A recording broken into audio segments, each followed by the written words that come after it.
When Parliament extended the stamp tax to the American colonies, it had no idea it would cause 10 years of crisis and 7 years of war. However, this was only the first of many misunderstandings that ultimately led to Britain's 13 American colonies declaring independence. Even then, it was not certain that the colonies would successfully break away until the very end. There were numerous missed opportunities for reconciliation and outright military victory. However, because of British arrogance and American resilience, the war may have gone very differently. However, this was not merely an internal imperial conflict. The American Revolution was a global war. The numerous tribes of North America had their agendas, grievances, and alliances, which drew them into the war. For them, it was not a matter of principle, but of survival between a distant imperial power and their expansionist neighbors. Meanwhile, Britain's numerous enemies took the opportunity to avenge old grievances and push back its global empire. From the Caribbean sugar islands to the Mediterranean, the French and Spanish sought to reclaim lost territory and humiliate their ancient enemy. Concurrently, the British East India Company's hegemony was under threat, as it provoked a war it wasn't prepared to fight, much less win. The American Revolution laid the groundwork for the Revolutionary Era, training those who would lead the great European revolutions in the coming decades. If the French Revolution is the climax of the Enlightenment, then the American Revolution was its culmination. Join us now as we examine the conflict which reordered the world. This video is sponsored by our YouTube members and patrons, who get 2 exclusive videos weekly, not available anywhere else, for their kind support of our channel. You can join their ranks to watch more than 160 videos, including our series on the Pacific War, Punic Wars, Persian Wars, Spanish War of Succession, Russo-Japanese War, North African Campaign of World War II, History of Prussia, Italian Unification Wars, Risorgimento, Albigensian Crusades, and much more. Click the link in the description or pinned comment to get the exclusive videos, early access to all public videos, our schedule, wallpapers, access to a special Discord server where we're very active, and much more. Thanks for supporting us, we couldn't be doing it without your help.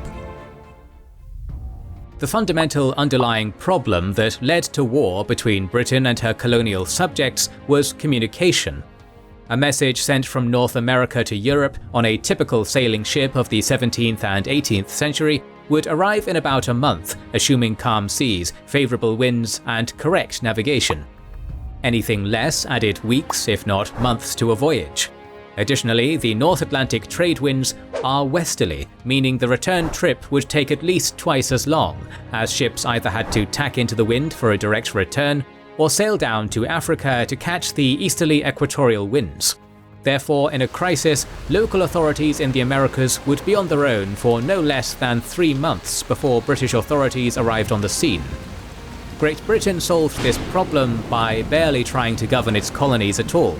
Instead, it handed charters to establish colonies along with government powers, the rights of Englishmen and land grants to private individuals and/or joint stock companies. Except for a failed attempt to centralize control and administration in New England, London barely interfered in colonial affairs. It didn't have the resources to pay appointed governors or station troops in every colony, nor any desire to. This suited the colonists, who were left to manage their own affairs via elected legislatures. London didn't even attempt to enforce the Mercantilist Navigation Acts. This period, known as salutary neglect, lasted 70 years. London's neglect wasn't simply sloth. The 13 colonies just weren't valuable enough as colonies to bother closely governing. The revenue generated by the 13 colonies paled in comparison to the fur trade centered on Canada's Great Lakes and Hudson's Bay. Canada in turn paled next to the Caribbean sugar colonies, which accounted for 4% of Britain's total gross national product. Therefore, London prioritized protecting the Caribbean and Canadian colonies over the American ones. It was rare for the total number of army regulars in North America to exceed 4,000 during peacetime. Most were stationed to protect trading posts and deter the French in Canada. The rest were scattered in frontier forts and small coastal garrisons, with New York as the army's headquarters. Local forces were the primary protection for the American colonies against raids by the French and their indigenous allies. The 1754 French and Indian War changed everything. facing a reinforced and aggressive New France and its allied tribes. Representatives from the 7 northern colonies met in Albany on June 19th to plan their war strategy. Also in attendance were representatives of the Iroquois Confederacy, whose continued alliance against the French the colonists were desperate to secure. Despite the delegates' efforts, the Iroquois couldn't actually commit to fighting the French, instead opting for a policy of neutral non-hostility towards the colonies. Next, the delegates' attention turned to a unified war strategy, which culminated in Benjamin Franklin's Albany Plan of Union. While the Plan of Union was approved by all of the colonial delegates, it was unanimously rejected by both the colonial legislatures and the Crown, much to Franklin's frustration. The former wanted more independence, and the latter felt it gave too much. Despite these setbacks, the Congress proved that cooperation between the 13 colonies was possible, even desirable. On September 8, 1760, New France surrendered to British Field Marshal Jeffrey Amherst, ending the war in North America. The American colonists celebrated their rivals' fall, especially since it meant expansion. Many colonies already had settlements west of the Appalachian Mountains, but they had been continuously raided by the French and their indigenous allies. However, with that threat gone, the formerly disputed territory, especially the Ohio River Valley, was now theirs for the taking. However, London felt differently. The earlier conquest of French Arcadia had resulted in extensive and costly guerrilla fighting, and the ongoing 7 Years' War was draining the exchequer. The last thing London wanted was another war. Thus, it needed to very quickly pacify the French Canadians and native peoples. Secondly, the conquest had brought all of the fur trade under British control. While this was a great victory, the fur trade relied on indigenous tribes bringing furs to traders. Without good relations, trade was impossible. Britain had always been able to cultivate partnerships with various native tribes by allying with the rivals of French-aligned tribes. That tool was now gone, and it was now entirely on the British to keep their Indian suppliers happy and protect the fur trade. Unfortunately for London, these goals were thoroughly undermined by Amherst, now the military governor of Canada. Amherst insulted everyone, treating both the French Canadians and French allied tribes poorly. This, coupled with fears of further colonial expansion, ignited Pontiac's War in April 1763, led by the Ottawa chieftain Pontiac against the British. London finally realized that 156 years after Jamestown was founded, it would have to actually take the policy lead in North America. Preventing conflict was the first step. To this end, Parliament and King George III crafted a royal proclamation to allay the Indians' fears. Unfortunately, it wasn't ready until October 1763, too late to prevent Pontiac's War. However, it did allow Amherst's more conciliatory replacement, Thomas Gage, an opening offer in peace negotiations. The Proclamation of 1763 first established governments for the newly acquired territory in the Americas. Then it divided British North America into 3 pieces: the 13 colonies, French-speaking Quebec, and Indian Territory. British settlers were forbidden within Indian Territory, and the tribes' rights to their land were acknowledged. The official reason was to meet Pontiac's demand to respect Indian land. This wasn't actually true. London fully intended to expand British settlements in North America. However, it would be at London's direction, and only after securing the rights to do so through purchase from the tribes. Parliament just couldn't say that openly without angering the Indians, who they were trying to placate. The Proclamation of 1763 caused outrage in the colonies. It ignored their chartered land grants and effectively abandoned the colonial settlements that already existed beyond the Allegheny Mountains. Pontiac's War and fears of a French reconquest of Quebec necessitated the stationing of more troops in North America. Paying for this required new taxes, and since America would be the beneficiary, the Whig government of George Grenville decided to make the colonies pay. Its first attempt to do this was the Sugar Act of 1764, which was technically an update to an existing Navigation Act. This drew some protests from New England rum distillers, but like the act it replaced, most colonists simply ignored or dodged the tax. It would be the Stamp Act of 1765 that provoked actual anger. The act required that all legal paper be purchased from London with a revenue stamp certifying its legality. Though a long-standing tax in Britain, this was the first direct tax placed on any American colonies. It was first announced in April 1764, but not enacted until March 1765. This proved disastrous for Grenville's plan, as the delay in the Act's implementation allowed the colonies time to prepare to resist it. The colonies learned of the Act's passing in early May 1764. By late May, every English-speaking colony from Nova Scotia to Jamaica made clear their intent to resist the tax. In the Caribbean, the strong Royal Navy garrison kept protests muted, though most ports refused to enforce the tax. However, the continental colonies all saw street protests, including the burning in effigy of both tax collectors and the Prime Minister.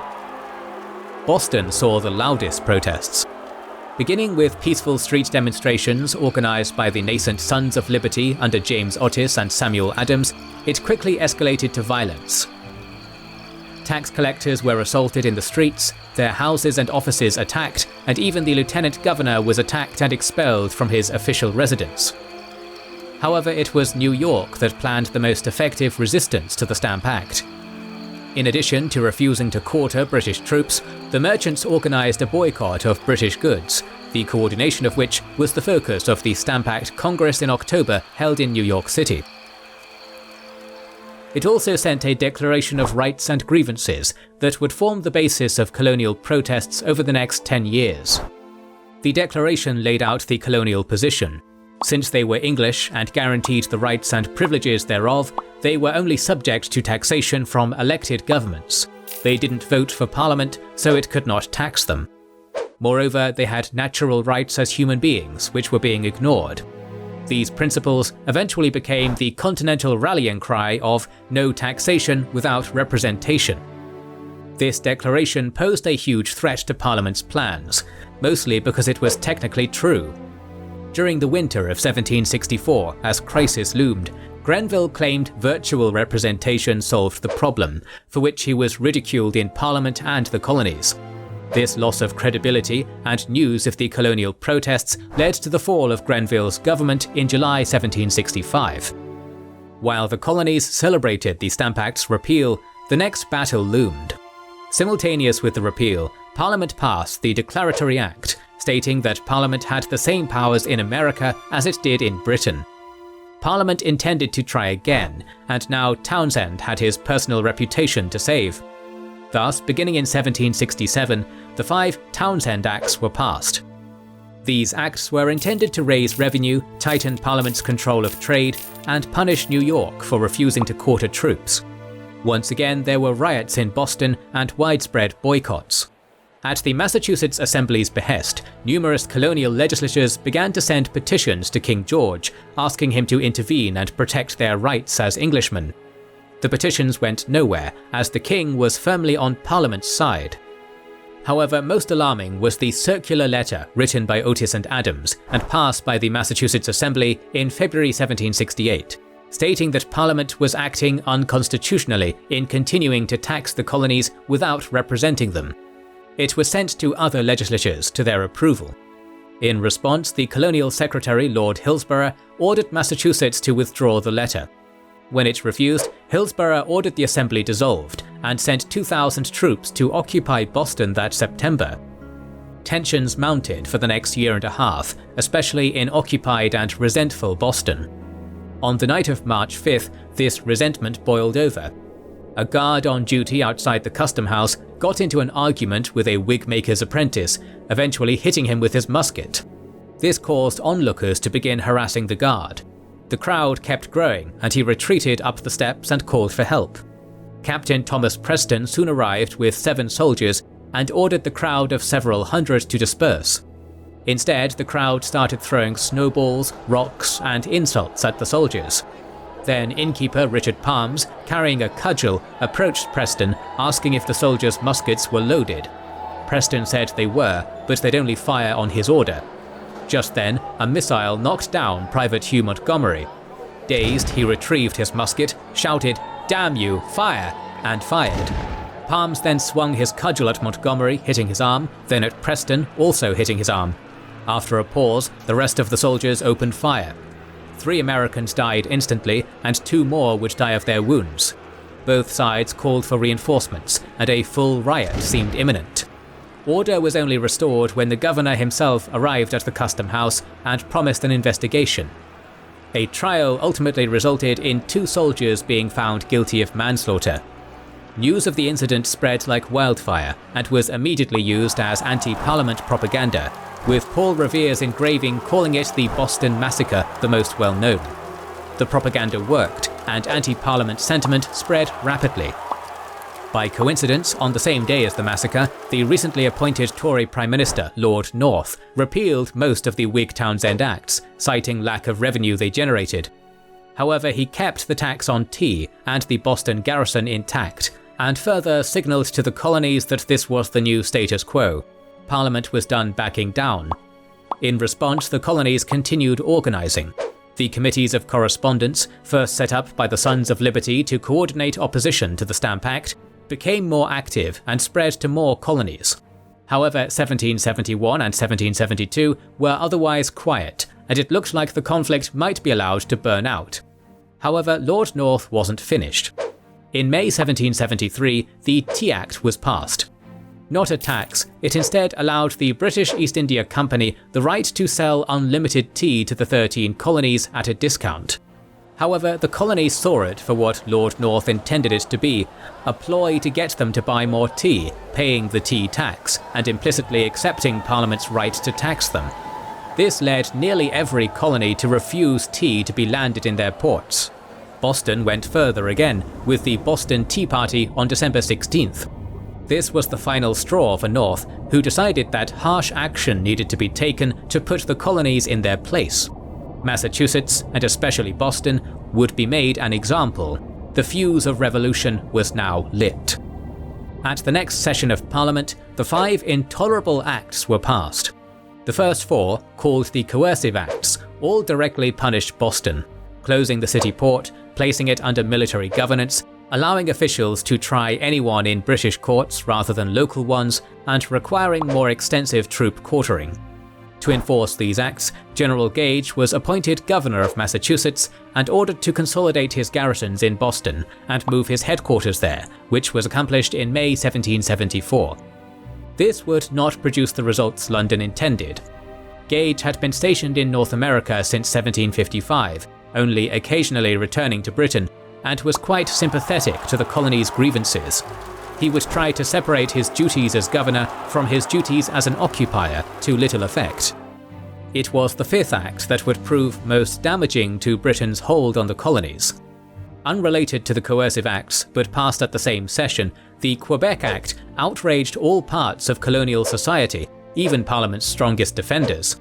To placate the Canadians, the Act restored rights to Catholics in Quebec, allowed the use of French civil law, and most importantly, expanded Quebec's borders to include the Ohio River Valley, forever denying it to the American colonists.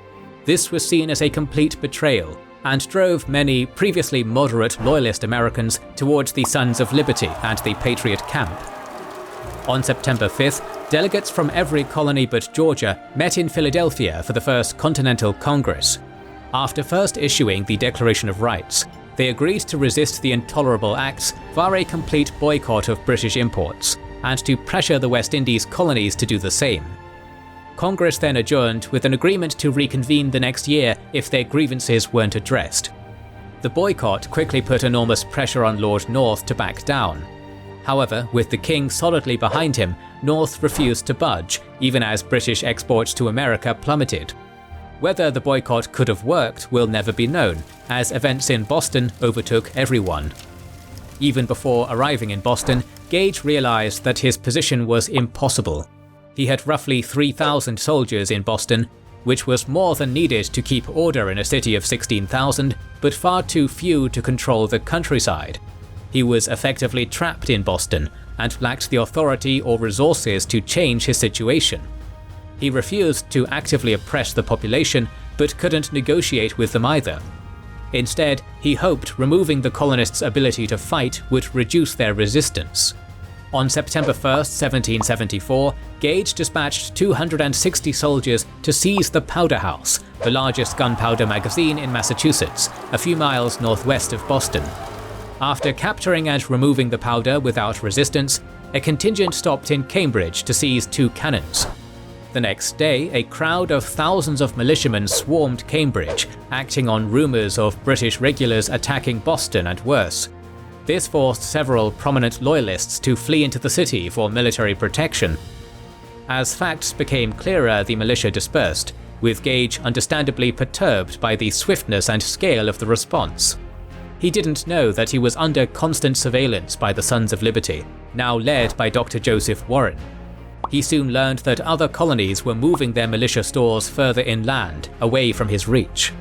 Massachusetts militia also moved their unseized cannons out of Boston to Concord, and began looking for more powder to replace the lost stores. Realizing the situation, Gage resolved to take no further provocative action. Unfortunately, Parliament had contrary plans. In February 1775, King George declared before both houses of Parliament that a state of rebellion existed in Massachusetts. Immediately afterwards, Secretary of State William Legge ordered Gage to quash the rebellion, disarm the militia, disband the Massachusetts Assembly, and arrest their leaders. How was left to Gage's discretion, but it was to be done as quickly as possible. On the evening of April 18th, General Gage gathered his officers and informed them of the operation. 700 infantry, consisting of a vanguard of elite light infantry and the main body of grenadiers, would cross the Charles River by boat and then march the 17 miles to Concord, destroy all military supplies, and return. Mounted patrols had already been dispatched to scout the area and set roadblocks. Unfortunately for Gage, the Sons of Liberty discovered his intentions almost immediately, and Dr. Joseph Warren dispatched Paul Revere and William Dawes to spread the alarm. Dawes went south via the Boston Neck, while Revere rode north across the Mystic. The 2 men met up just outside Cambridge and continued to Lexington to warn both the local militia and Adams and Hancock, who were hiding in the village. Messengers were then sent out to alert neighbouring towns to turn out their militia. After the message was delivered, Dawes and Revere continued on to Concord, joined by resident Dr. Samuel Prescott. Unfortunately, the men ran into a British roadblock. Revere was captured, but Dawes and Prescott fled into the woods. Dawes fell from his horse, but Prescott successfully made it to Concord around 3 a.m. By now, militia companies all over Massachusetts were marshalling toward Concord. By the time the British regulars completed their crossing and began their march at 2 a.m. on the 19th, their mission was effectively a failure. All usable stores were removed from Concord within a few hours of Prescott's arrival, and only a few bags of old musket balls and 3 24-pounder siege cannons, too heavy to move on broken gun mounts, remained. The vanguard arrived in Lexington around 5 a.m. to find 80 militia assembled on the village green, but not blocking the road.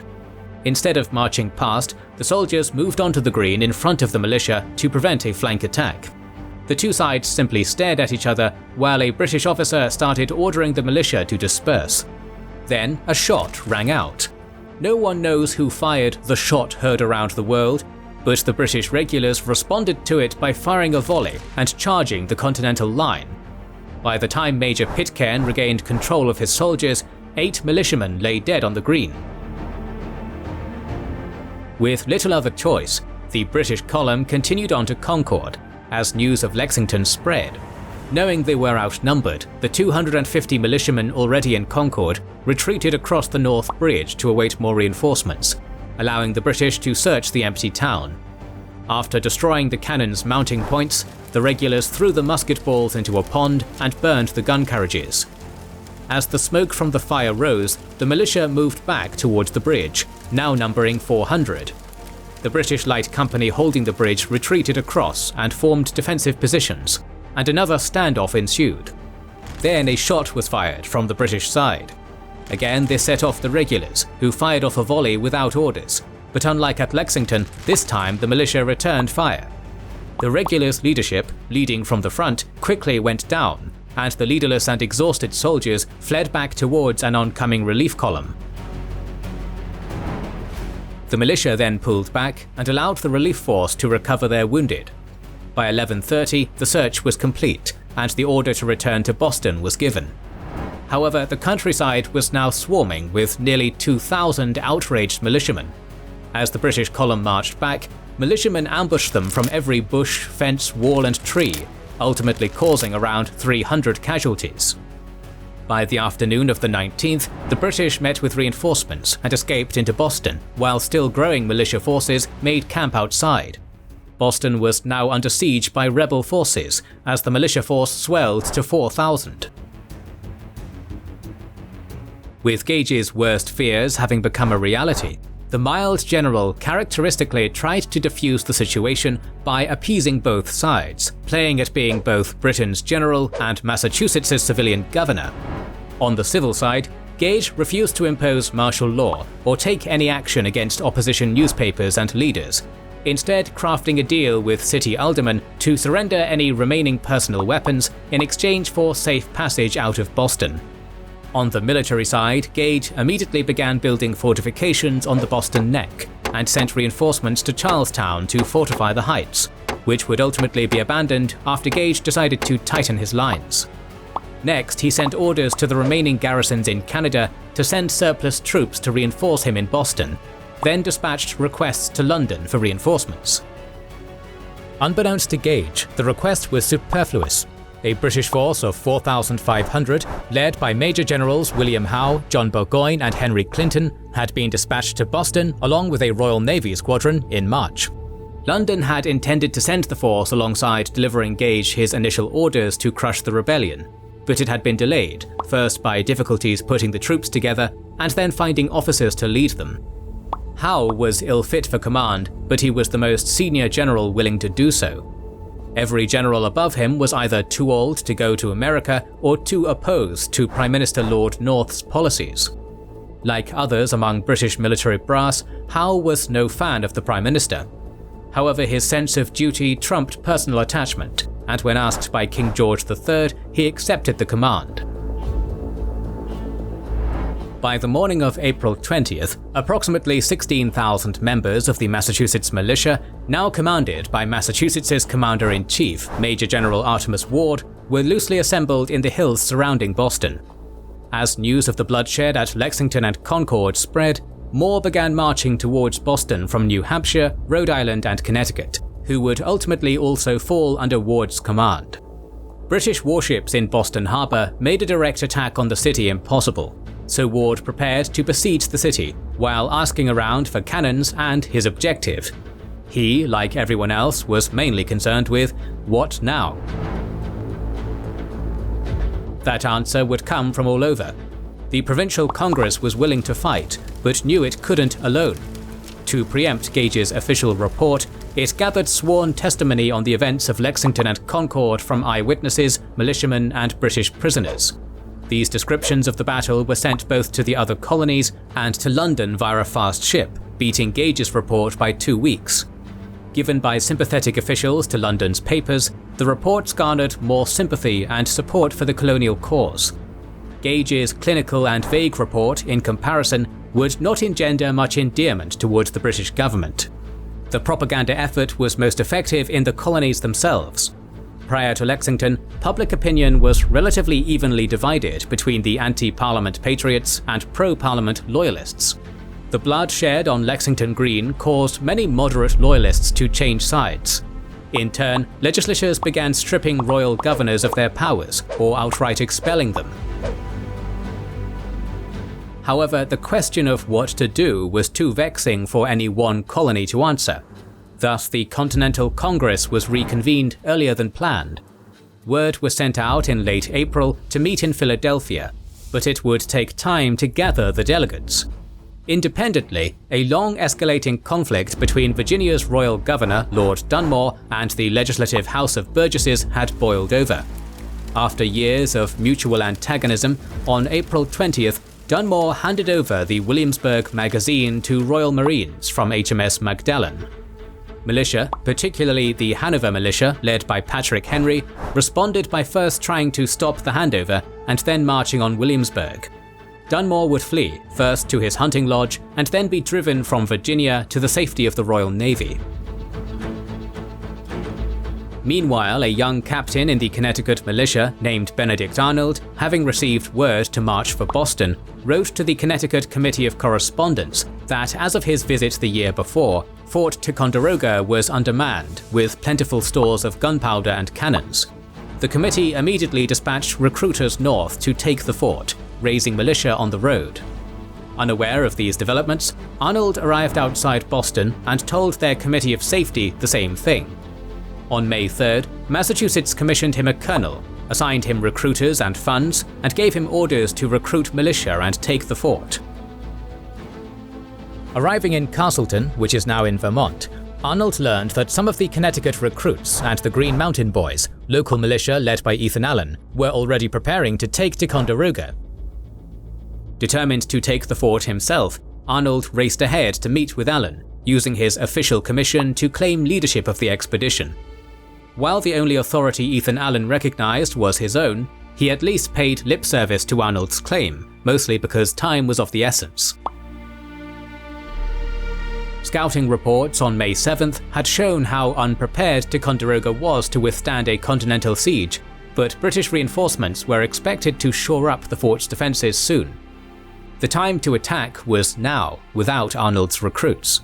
At 11:30 p.m. on May 9th, Allen's 160 men moved into position across Lake Champlain from Ticonderoga, with the intention to attack at midnight. However, the boats didn't arrive until 1:30 a.m., and there weren't enough for all the men. Fearful of losing the element of surprise, Allen and Arnold ordered the attack with the men already ashore. The only sentry on duty ran away, and the fort was taken.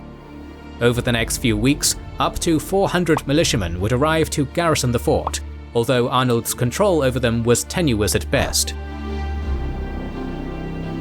That same day, the Second Continental Congress convened, its powers and objectives unclear. The congressional delegates had been authorized by their home legislatures to discuss and plan a coordinated response to British actions. But what that meant and how much authority Congress had was entirely undefined and left for the delegates to figure out. Deciding on their course of action and what resources were available would be their second order of business. The first was to gather more allies.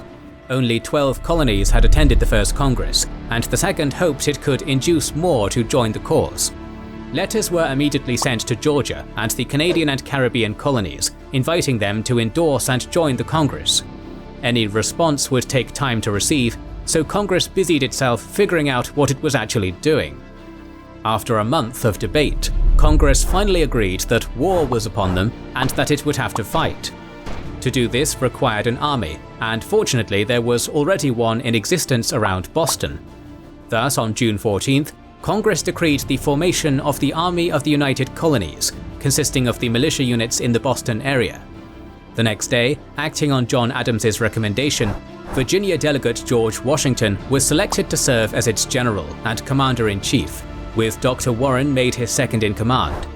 Washington had little idea what situation he'd just signed up for, and no one knew that the newly formed army's first test would arrive before it was technically formed. Generals Gage and Ward had spent the rest of April and May staring at each other while trying to find supplies for their soldiers. Ward had particular difficulties, as the New England militia he commanded had marched out with few provisions, expecting a quick confrontation before returning home.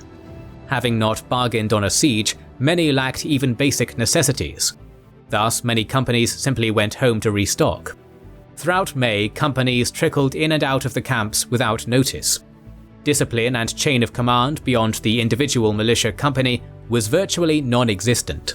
Even if Ward had the supplies and strategic opportunity for an operation against Gage, he didn't know what troops were available or if they'd follow orders. Similarly, Gage was hampered by a lack of troops and supplies. The Royal Navy's presence ensured that no attack across the harbour or Boston Neck would succeed, but he was so heavily outnumbered and low on gunpowder that he couldn't risk leaving Boston. He'd even given orders to abandon partially complete fortifications in Charleston and other outlying outposts to keep his lines as tight as possible. His supply line via the ocean was open, but the nearest guaranteed source was the garrison in Halifax, Nova Scotia. That said, Gage's supply problem would be alleviated first, thereby giving him the strategic initiative. Howe's reinforcements, supplies, and additional warships trickled in over the course of May. Howe, Burgoyne, and Clinton didn't arrive until May 25th. With the effective force now up to 6,000, Gage began planning to break out of Boston. By June 12th, he and the generals had agreed on a plan. They would seize the Dorchester Neck, then fortify the heights to use as a staging ground to sweep the militia from Roxbury. Once that was accomplished, a second attack would retake Charlestown, then a pincer attack would drive the rebels from Cambridge. The attack was scheduled to begin on June 18th. However, Gage's plans were once again immediately leaked. On June 13th, New Hampshire's Committee of Safety warned Massachusetts of Gage's intentions. Realizing the danger, Ward directed his second-in-command, General Israel Putnam, to fortify the heights above Charlestown. On the night of June 16th, Colonel William Prescott led 1,200 militia across the Charlestown Neck to begin expanding and improving the abandoned British fortifications on Bunker Hill. However, it became apparent that Breed's Hill was the better artillery position, so he began constructing the primary redoubt there. The British quickly noticed the work, but General Clinton failed to convince the other generals to prepare an attack at dawn. The only response came from HMS Lively at 4 a.m. However, Admiral Samuel Graves, irritated that unauthorized fire had woken him from his sleep, ordered it to stop. Once the sun rose, Gage finally realized the situation he was in. He ordered a bombardment of Breed's Hill by all the warships and a battery in Boston. The bombardment was completely ineffective, as the fortifications were too high up the hill for the warships, and too far for the Boston batteries to reliably hit. A ground assault would be needed. Meanwhile, Prescott had realized that Breed's Hill could be easily flanked. Short of troops, he ordered breastworks built on the hill's more vulnerable east side, hoping the steepness of the west side was enough protection. Sharpshooters were stationed in Charlestown to scout and oppose any landing. A dawn attack was now impossible, so General Clinton advocated for the Navy to sweep the militia from Charlestown Neck before landing troops to seize and fortify it, thus trapping and starving out the defenders on the hills. This idea was disregarded by the other generals for breaking conventional wisdom and placing their forces between two armies. Howard Burgoyne further believed that the militia would never stand against real soldiers, Burgoyne boasting that the untrained rabble would simply rout when presented with trained troops. Instead, Howe would lead 1,500 grenadiers and light infantry to land near Moulton's Hill, then sweep around the redoubt's left flank and attack from the rear, while a diversionary attack of 1,000 would land at Charlestown and feint a direct assault on the redoubt. Major Pitcairn would command a reserve force of Royal Marines. This force wasn't assembled to cross the Charles until midday. By 2 p.m, Howe's assault force was across and ready, but he held back from attacking to request reinforcements and allow his troops to eat.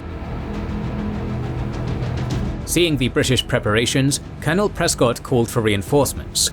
Howe's delay allowed them to arrive. Several companies of Connecticut and later New Hampshire militia responded and were positioned behind a dirt and rail wall on the Mystic side. When low tide opened a gap, the wall was extended down the beach. Scattered groups of militia would continue to arrive prior to and during the battle.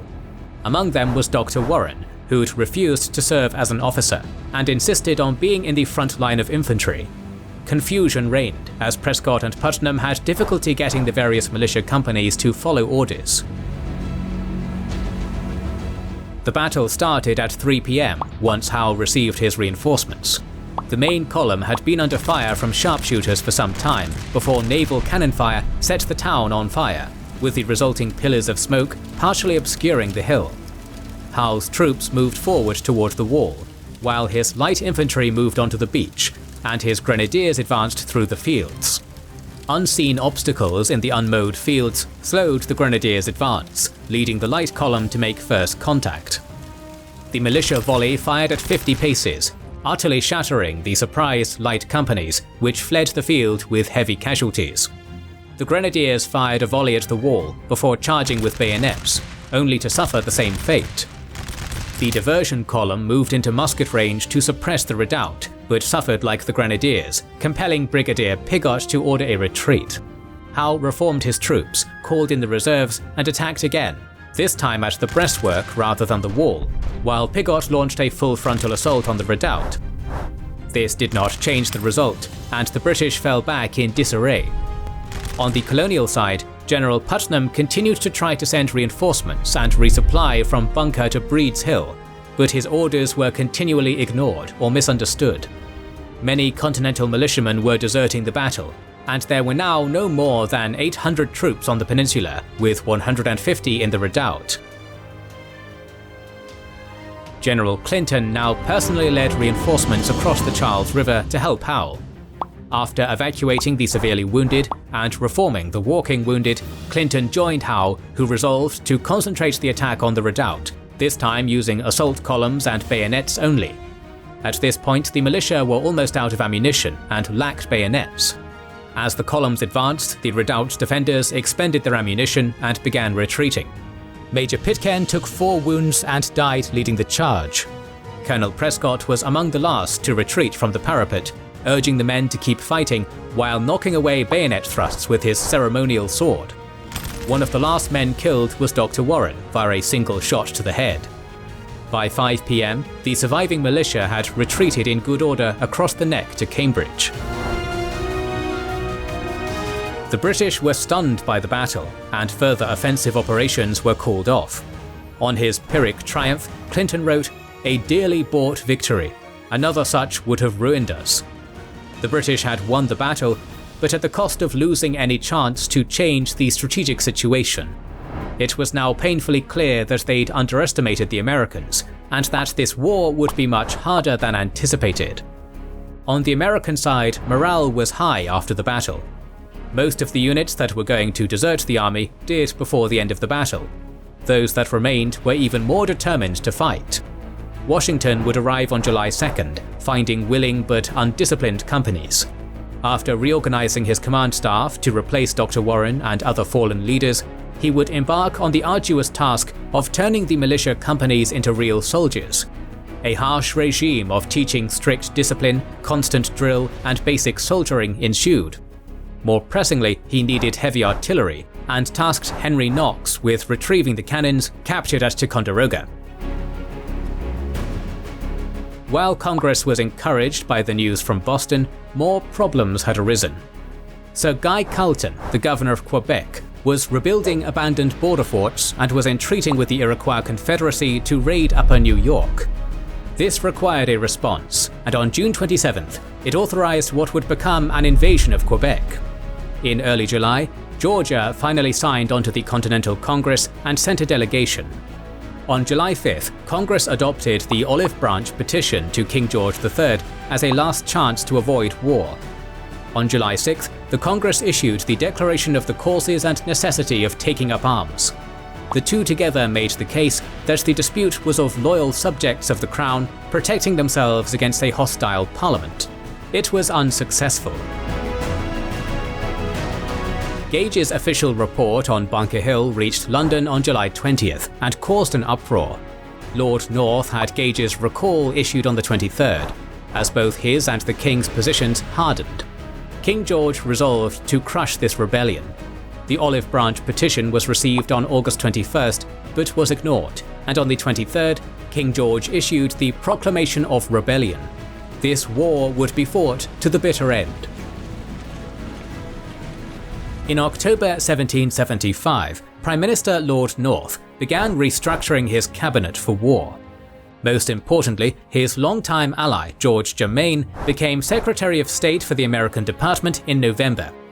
Alongside First Lord of the Admiralty Lord Sandwich, Germain was delegated responsibility for fighting the war against the rebelling colonies. The strategy the three men decided upon relied upon 3 key assumptions. First, the Americans could not withstand a direct assault by the British military. Second, the war could be fought the same way as European wars. And third, victory would bring loyalty. The campaign of 1776 would show them just how wrong they were. Supply problems were not unique to the British during fall and winter 1775, as Congress struggled to support Washington.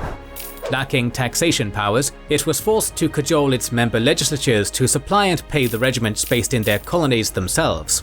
Many legislatures were reluctant or unable to do so, resulting in chronic shortages of pay and supplies.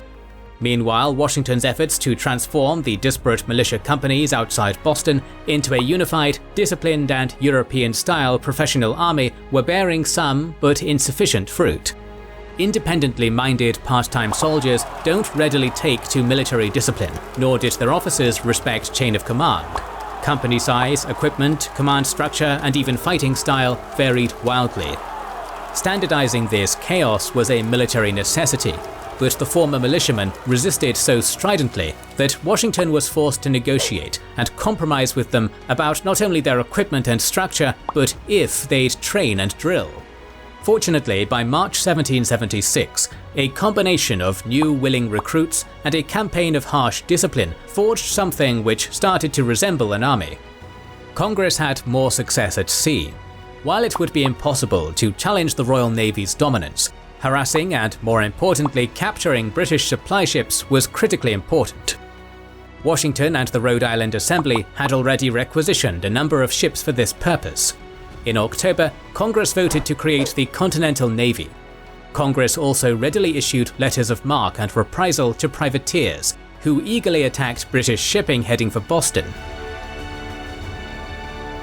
To break the stalemate, in November, Washington dispatched Henry Knox to retrieve the heavy cannons captured at Fort Ticonderoga.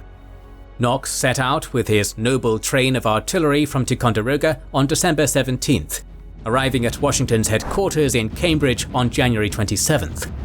While all 59 cannons were desperately needed, Washington had particular plans for the 24-pounder siege cannons.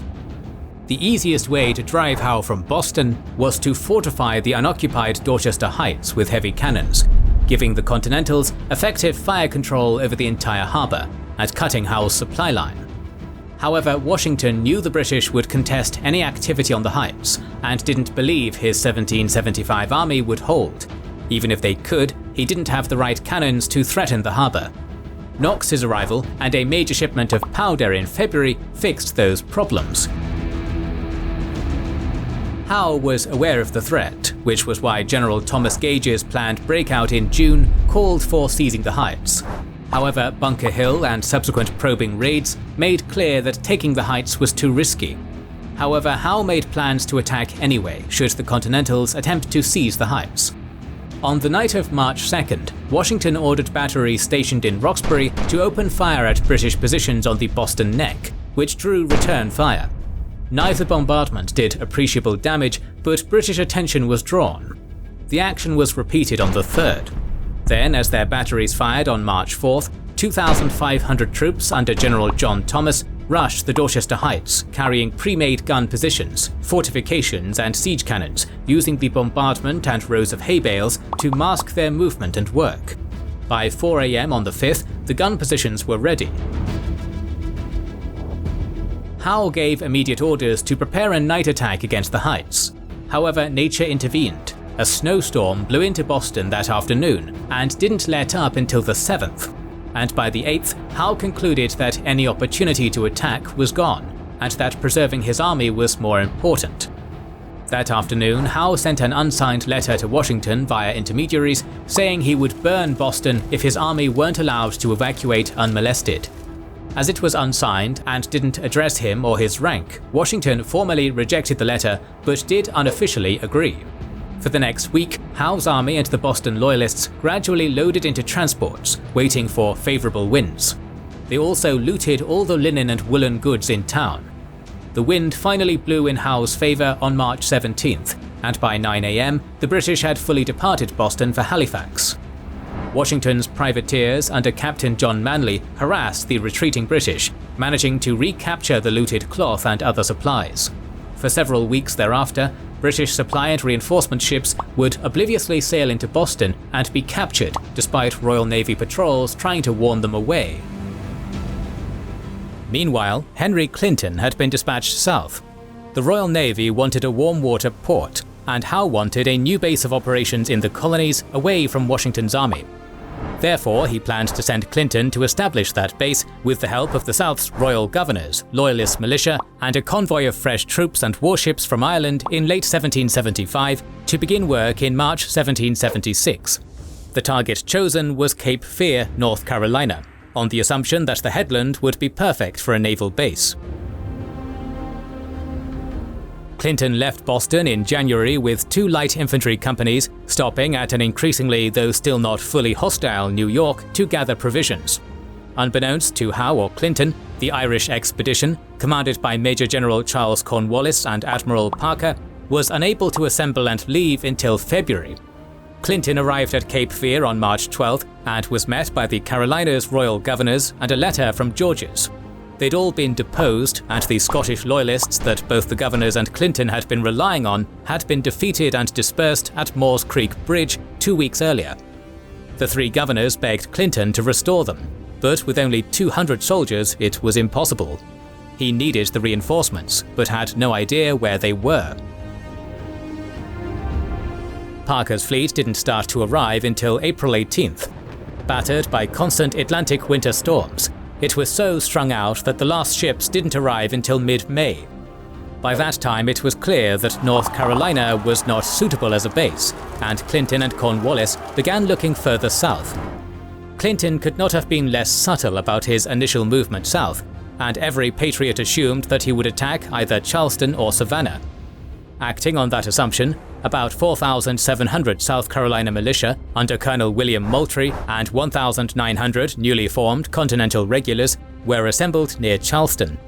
Once Clinton was confirmed to have sailed in March, Moultrie sent a detachment to build a fort on Sullivan's Island to defend the harbour.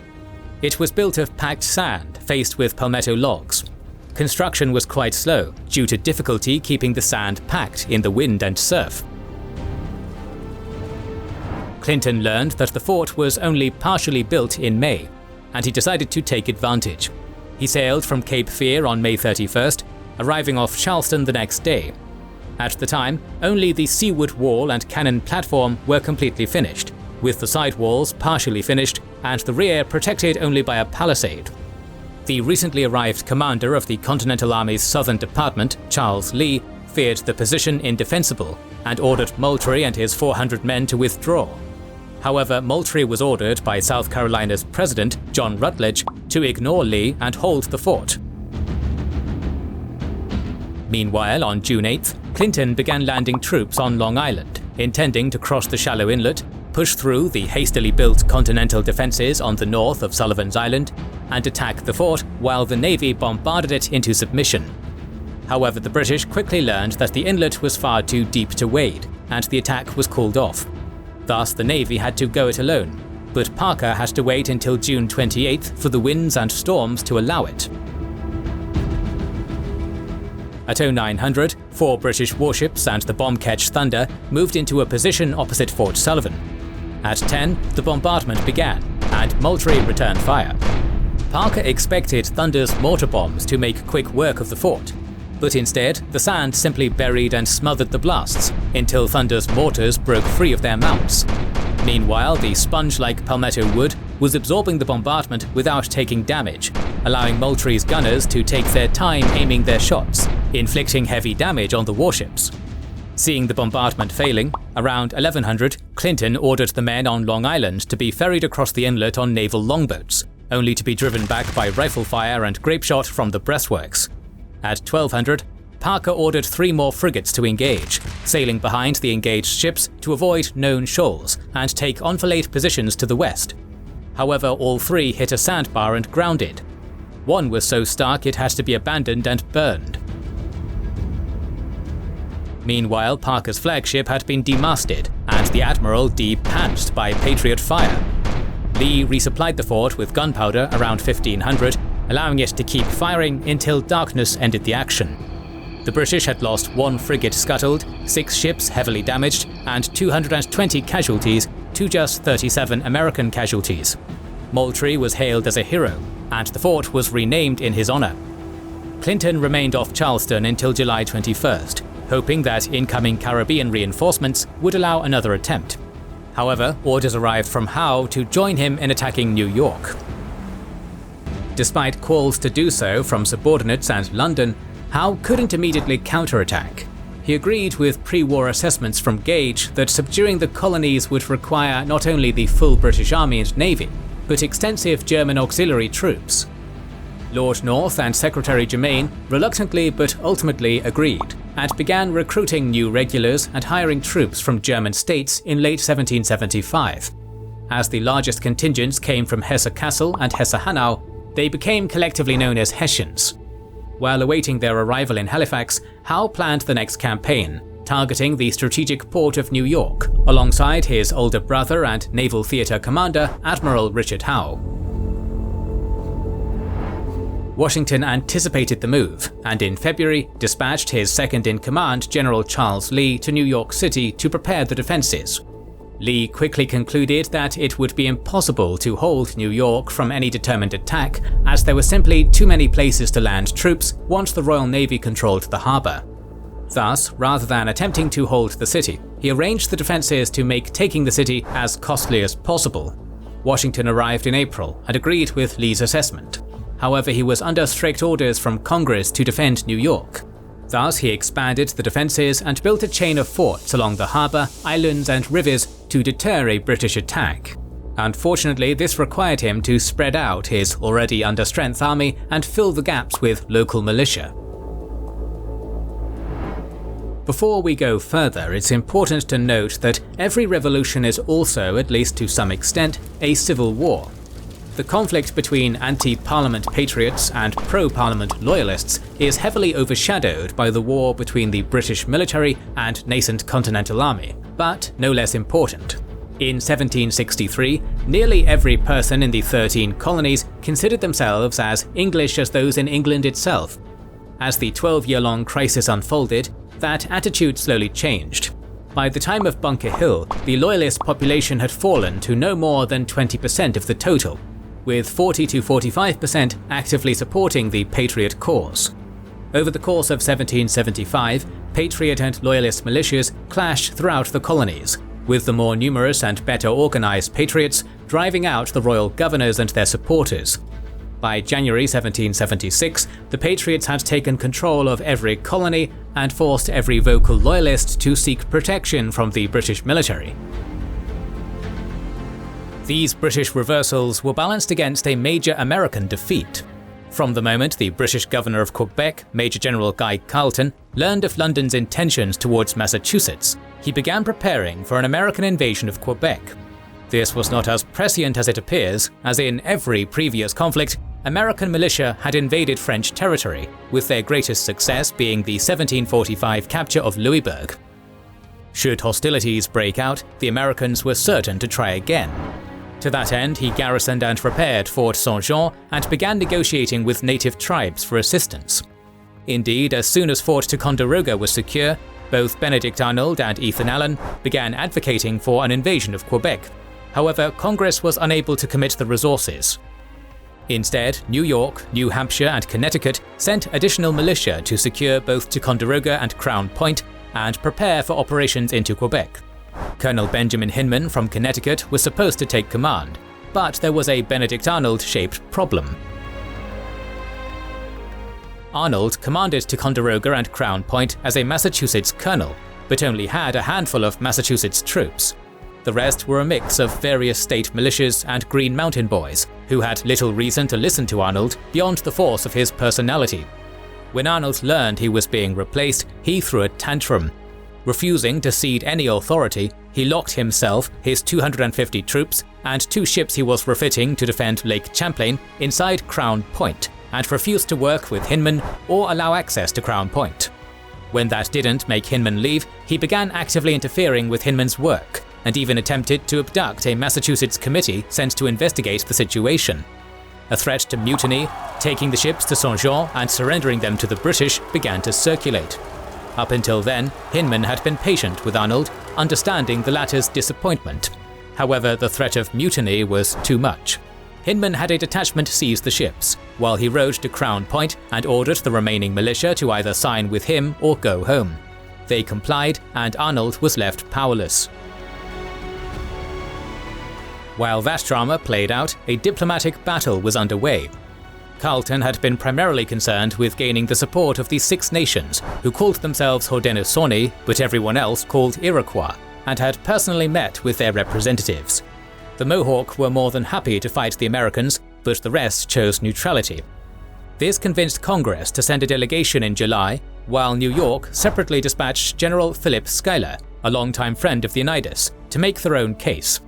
Schuyler ultimately convinced the Six Nations to remain neutral, with even the Mohawk agreeing that this war was a family affair. This didn't stop individual warriors from joining either side.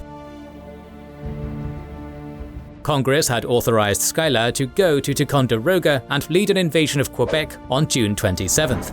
However, organizational problems and his meetings with the tribes meant that he wasn't close to moving by August 25th. That day, word reached Ticonderoga that the British were building ships at Saint-Jean. Schuyler's second-in-command, Richard Montgomery, launched the invasion that day with 1,200 men and without formal authorization.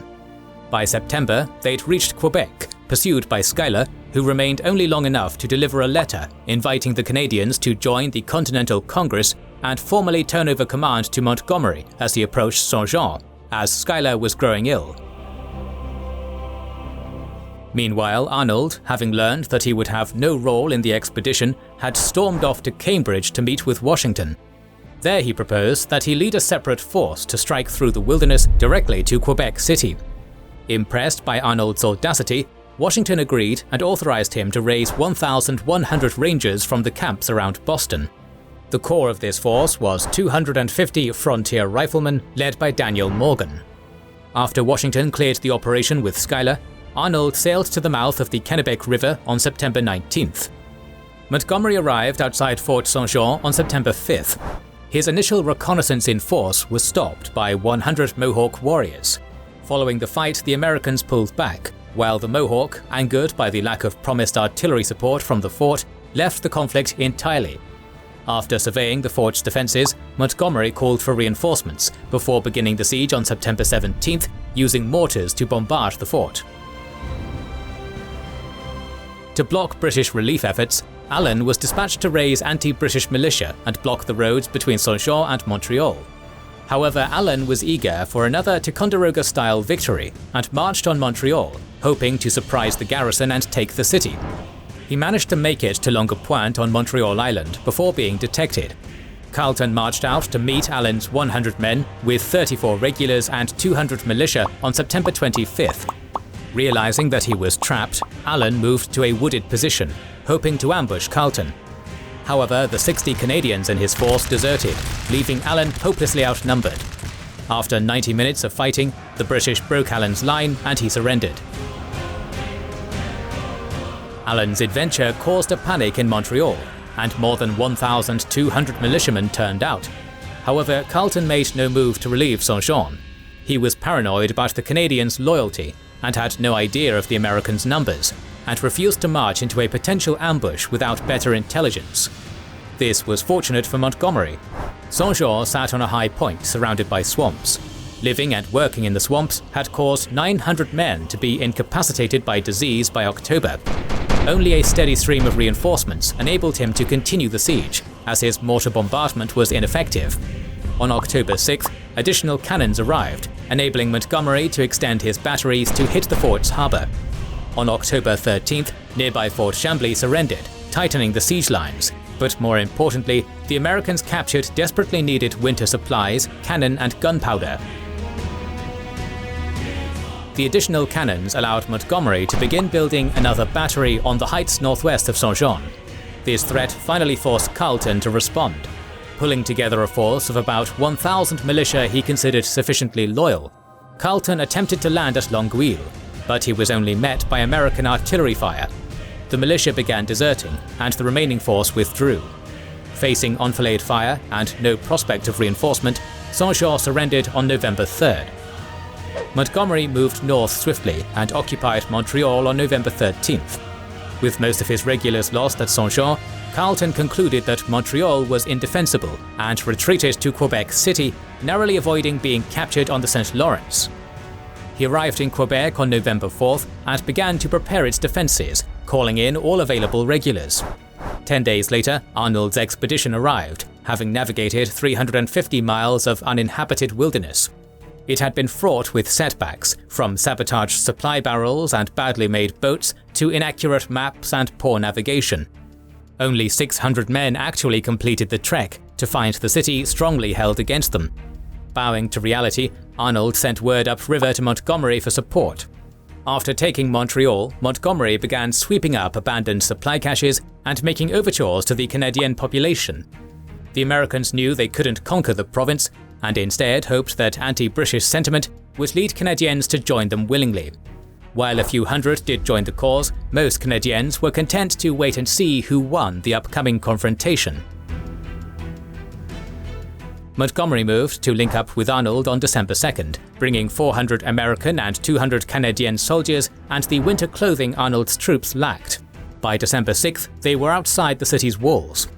Facing Carleton's 1,800 British regulars, the Americans decided to try and bluff their way to victory.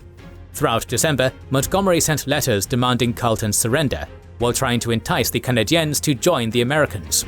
Carleton ignored the demands and arrested anyone who so much as spoke positively of the Americans. By December 10th, it was clear that Quebec wouldn't just submit, so Montgomery began bombarding the defences with his mortars, while Morgan's riflemen tried to pick off British sentries. However, the British counterfire proved effective, as the Americans couldn't dig trenches in the frozen ground. The American effort was under considerable time pressure, as most enlistments would run out on January 1st, and the men intended to go home. Facing the disintegration of his army, Montgomery decided to roll the dice and storm Quebec on December 31st. The attack called for a feint on Saint-Jean's Gate, while Arnold and Montgomery slipped around the walls and stormed the lower town, using night and a blizzard as cover. Carleton was ready, and sentries quickly spotted the American lanterns through the snow. Montgomery's force soared through the first barricade and marched onward, Montgomery himself in front. Unfortunately, they were marching right for a two-story building repurposed as a blockhouse, which they only discovered when a barrage of grape shot ripped into the column. Montgomery and most of the senior officers died instantly, and the rest fell back rather than fight a hopeless battle. Meanwhile, Arnold had come under musket and grenade fire the moment he rounded the palace gate. Unable to return fire, Arnold ordered his men to move away from the walls, towards the docks. Finding their way blocked by barricades, Arnold ordered an attack, only to be wounded in the leg. Morgan took command and led two charges with scaling ladders that successfully overcame the defenders. Morgan urged his men on, only for them to refuse to advance until their prisoners were taken to the rear. During this 30-minute delay, Carleton realized that the attacks on the gates were feints and redeployed against Morgan. British soldiers quickly moved into buildings along the street as Morgan once again advanced. A group of sailors approached Morgan and ordered him to surrender, only for him to shoot their officer and charge the barricade. The attack failed, and now, under fire from all sides, the Americans took cover in the buildings. Soon, additional British soldiers moved out and secured the palace gate and approaches, trapping Morgan.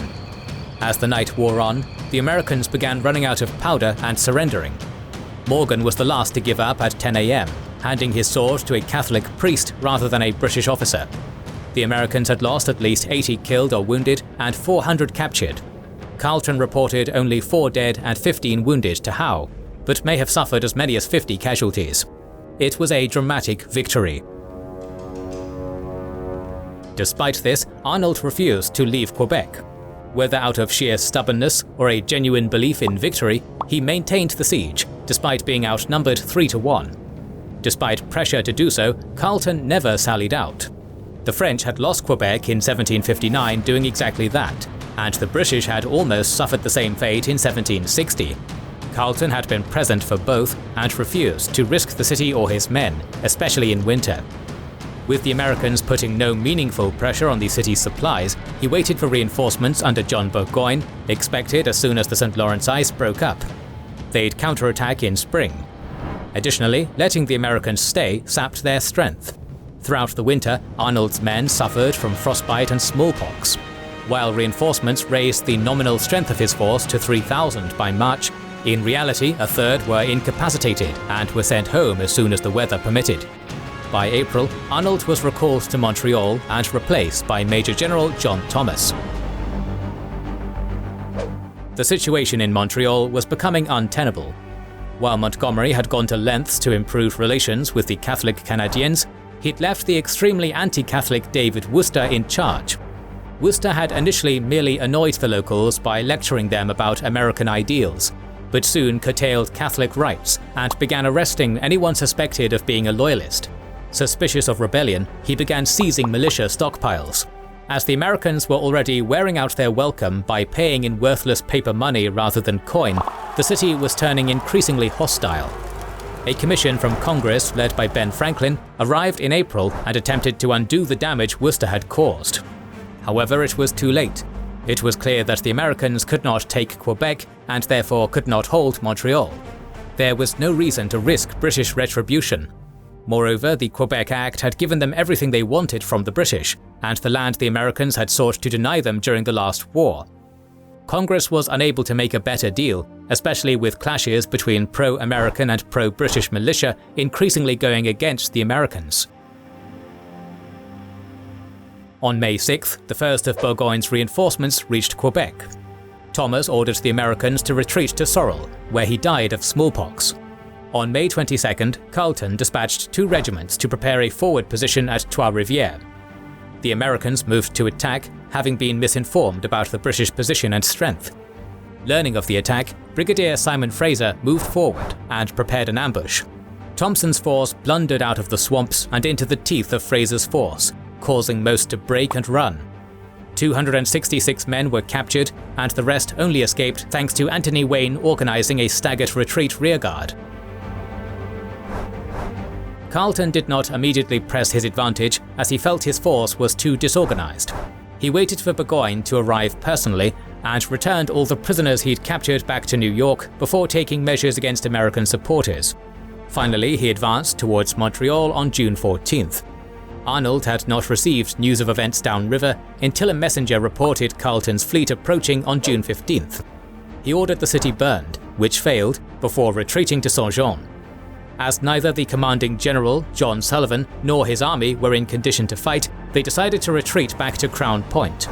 Along the way, they burned every watercraft they couldn't take with them and stripped the countryside of supplies. The invasion of Quebec was over, but not the campaign. Burgoyne wanted to immediately continue after the Americans and then press on to Albany, but Carleton correctly refused. There were no roads from Saint-Jean to Ticonderoga, and most of his fleet couldn't sail up the Richelieu River to Lake Champlain. Since the Americans had taken all the available ships that they could, he had to build some. He also requested and received a large number of build-your-own gunboat kits from the Royal Navy. His new fleet wasn't ready to sail until October 7th, with 1 sloop, 2 schooners, 28 gunboats, and 2 repurposed civilian fishing boats. The Americans had also been busy. However, shipwrights were rare in upstate New York. Arnold had seized a sloop and schooner prior to the invasion, and to this the Americans were only able to add another schooner, 4 galleys, and 8 larger gunboats. Arnold learned of Carleton's approach on October 9th. Now styling himself a commodore, Arnold prepared a naval ambush. Valcour Bay was sufficiently wide to allow him to deploy all his ships, too narrow for the British to deploy all of theirs, and rocky enough to keep them from trying to close. The British had to sail past the bay and would not risk sailing past and letting Arnold near their transports. They'd have to fight on his terms. Arnold was not expecting to win, but hoped to delay the British enough they'd have to turn around rather than risk a winter siege.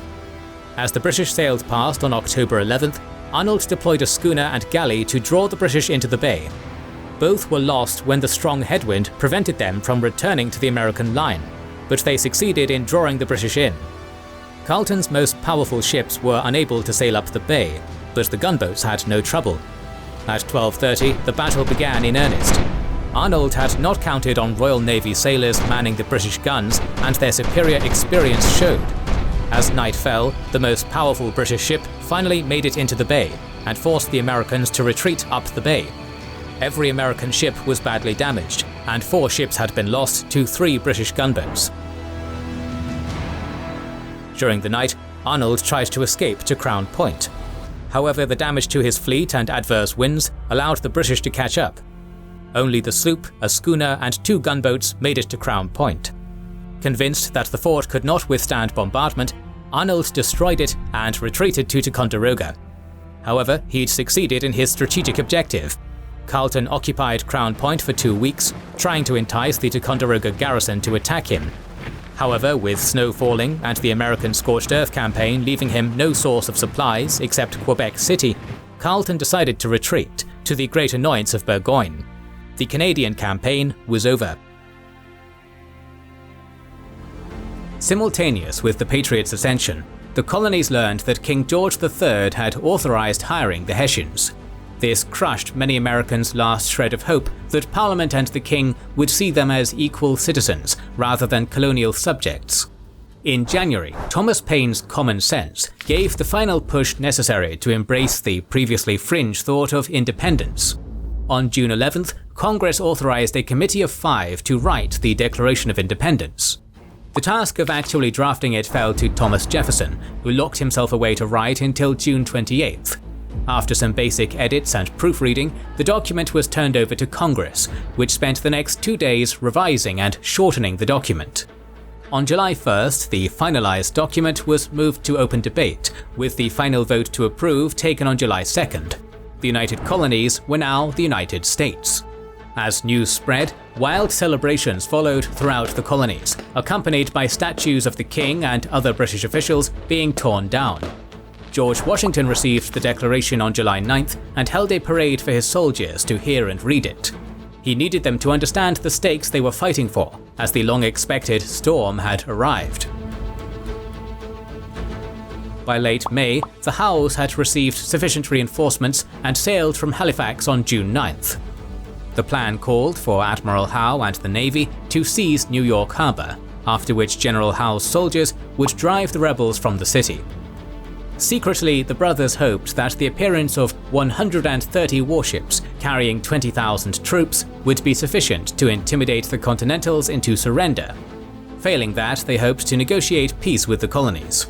However, Lord North insisted that the colonies must accept parliamentary supremacy and return to the status quo pre-Concord, intolerable acts and all. The only offer the Howes could make was pardons. On June 29th, 45 warships took control of Lower New York Bay. The rest of the fleet trickled in over the next 3 days. On July 2nd, Howe began landing soldiers on sparsely populated and defended Staten Island. Washington anticipated that the next target would be Manhattan, and moved the bulk of his forces there. General Howe waited instead. On July 13th, the Howes attempted to open negotiations with Washington. However, his letter was rejected for being incorrectly addressed to George Washington Esquire rather than General George Washington. Washington finally agreed to meet with Howe's adjutant on July 20th, but when told that all Howe had to offer was pardons, Washington rejected the overture, saying, "Those who have committed no fault want no pardon." The standoff continued into August. On the 1st, Generals Henry Clinton and Charles Cornwallis arrived with the Caribbean fleet after failing to capture Charleston, South Carolina. On August 12th, the final expected contingent of Hessians arrived, bringing the army up to 32,000 men and the fleet to 400 ships. The time to attack had finally arrived. On August 22nd, General Howe ordered Clinton and Cornwallis to land at Gravesend Bay, south of Continental fortifications on Brooklyn Heights. By noon, 15,000 men and 40 artillery pieces had landed to the cheers of local Loyalists.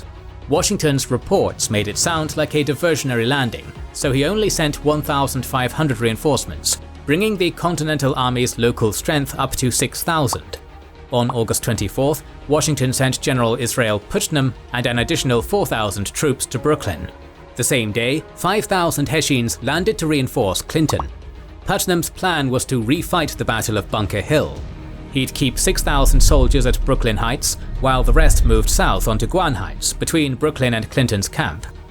The 3 roads through the hills were fortified, with the intention of inflicting as many casualties as possible before falling back to Brooklyn Heights. However, Clinton refused to repeat Bunker Hill and scouted for alternatives. local Loyalists informed him of a seldom-used fourth road, Jamaica Pass, far to the east.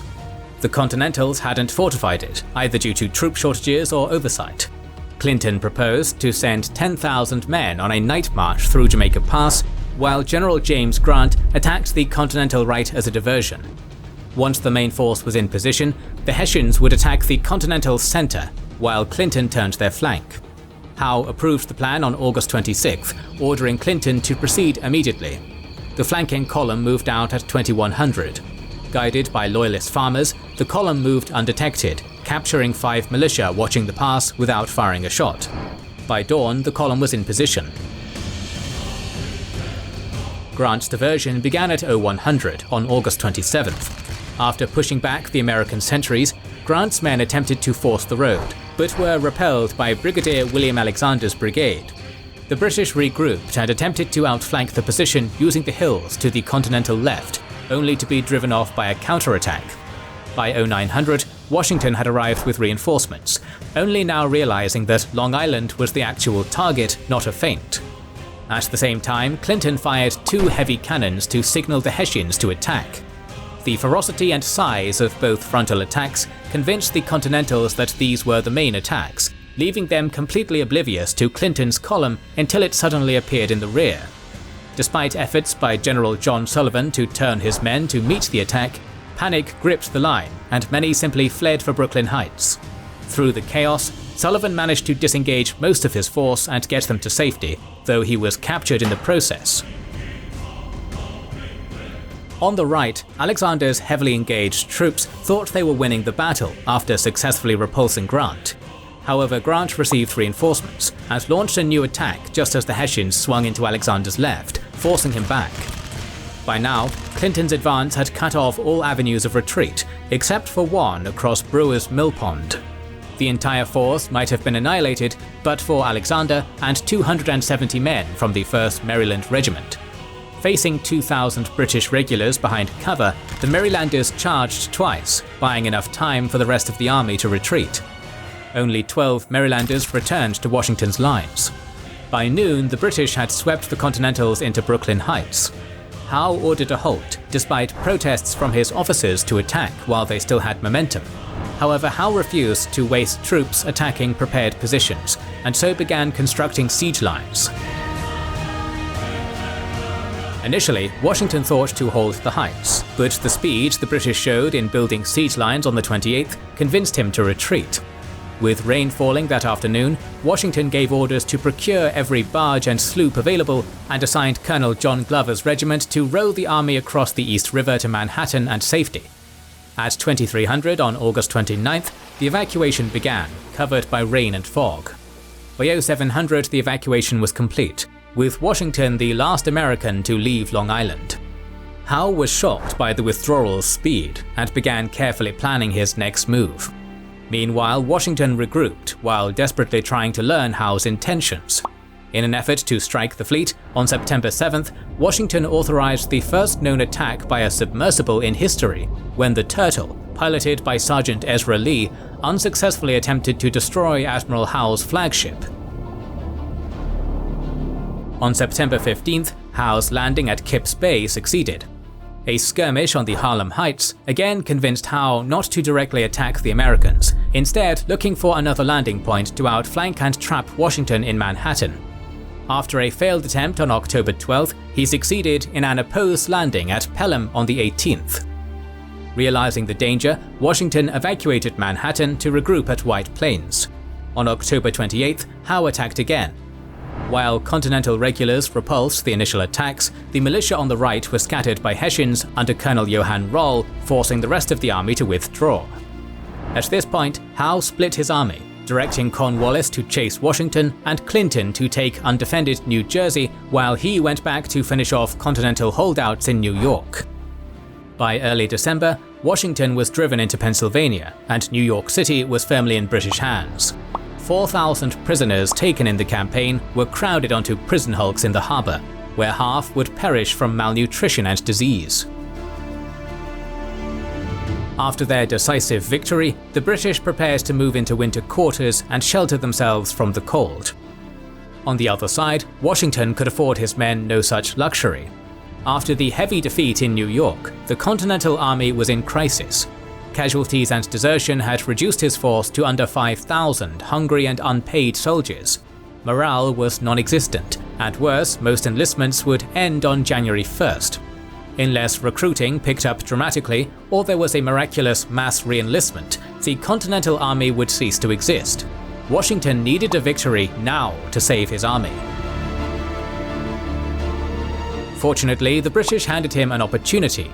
Cornwallis and Clinton had established a chain of garrisons along the Delaware River and New Jersey interior.